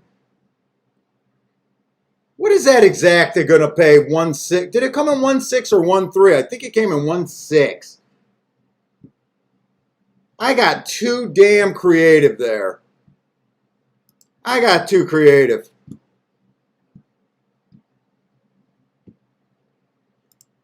I got way too creative. Yeah, 1 was the best horse there. He was the only horse that I said had looked like a, looked like a runner. He was the only horse that I was convinced. I was just convinced on my outside call, and it crushed me. Let's see, 1-6 is paying 14-1, 1-3 is paying 14 to. Wait a minute. Yeah, those are exactas. Wait a minute. Wait a minute. Am I looking at that right? Yeah.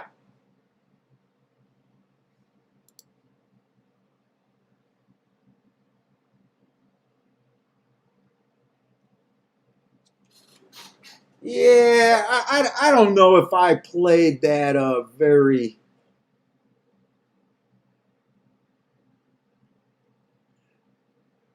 good. Paul, the stewards threw out a horse at Belmont today. They put up mine. Oh, nice, Jeff. And you had $125 double or $125 double on a disqualification. Nice.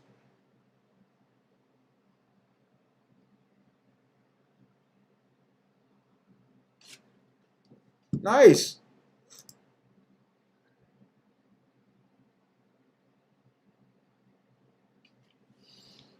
Yeah.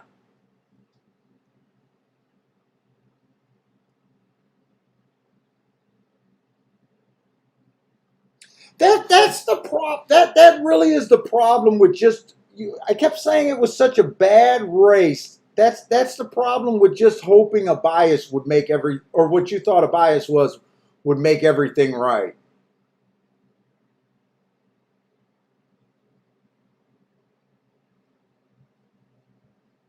I think I'm going to stew over this last race tonight.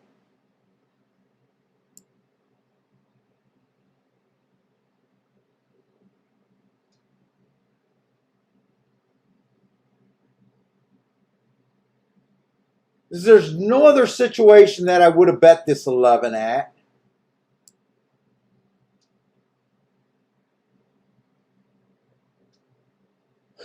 There's really no. I think that I just think I did a terrible bet trying to do something.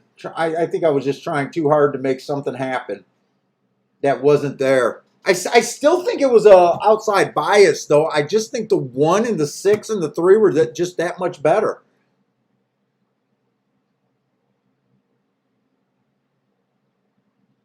And I kept saying that this 1 I thought would be 3-5. I really thought this horse would be 3-5.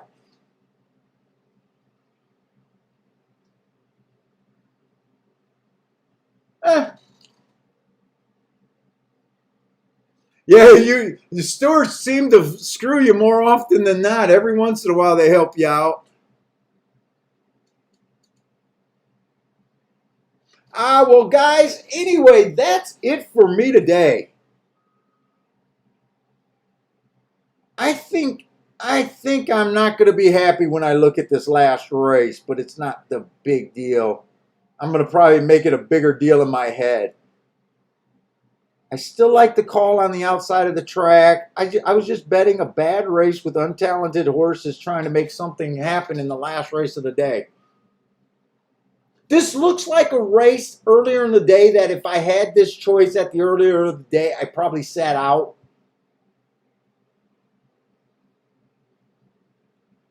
Because really none of the horses other than the 1 deserved to be bet there.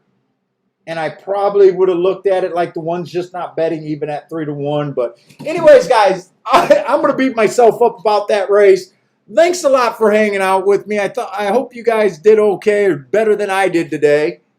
If you guys are playing tonight, I don't even know what's running tonight, but good luck. Good luck over the weekend.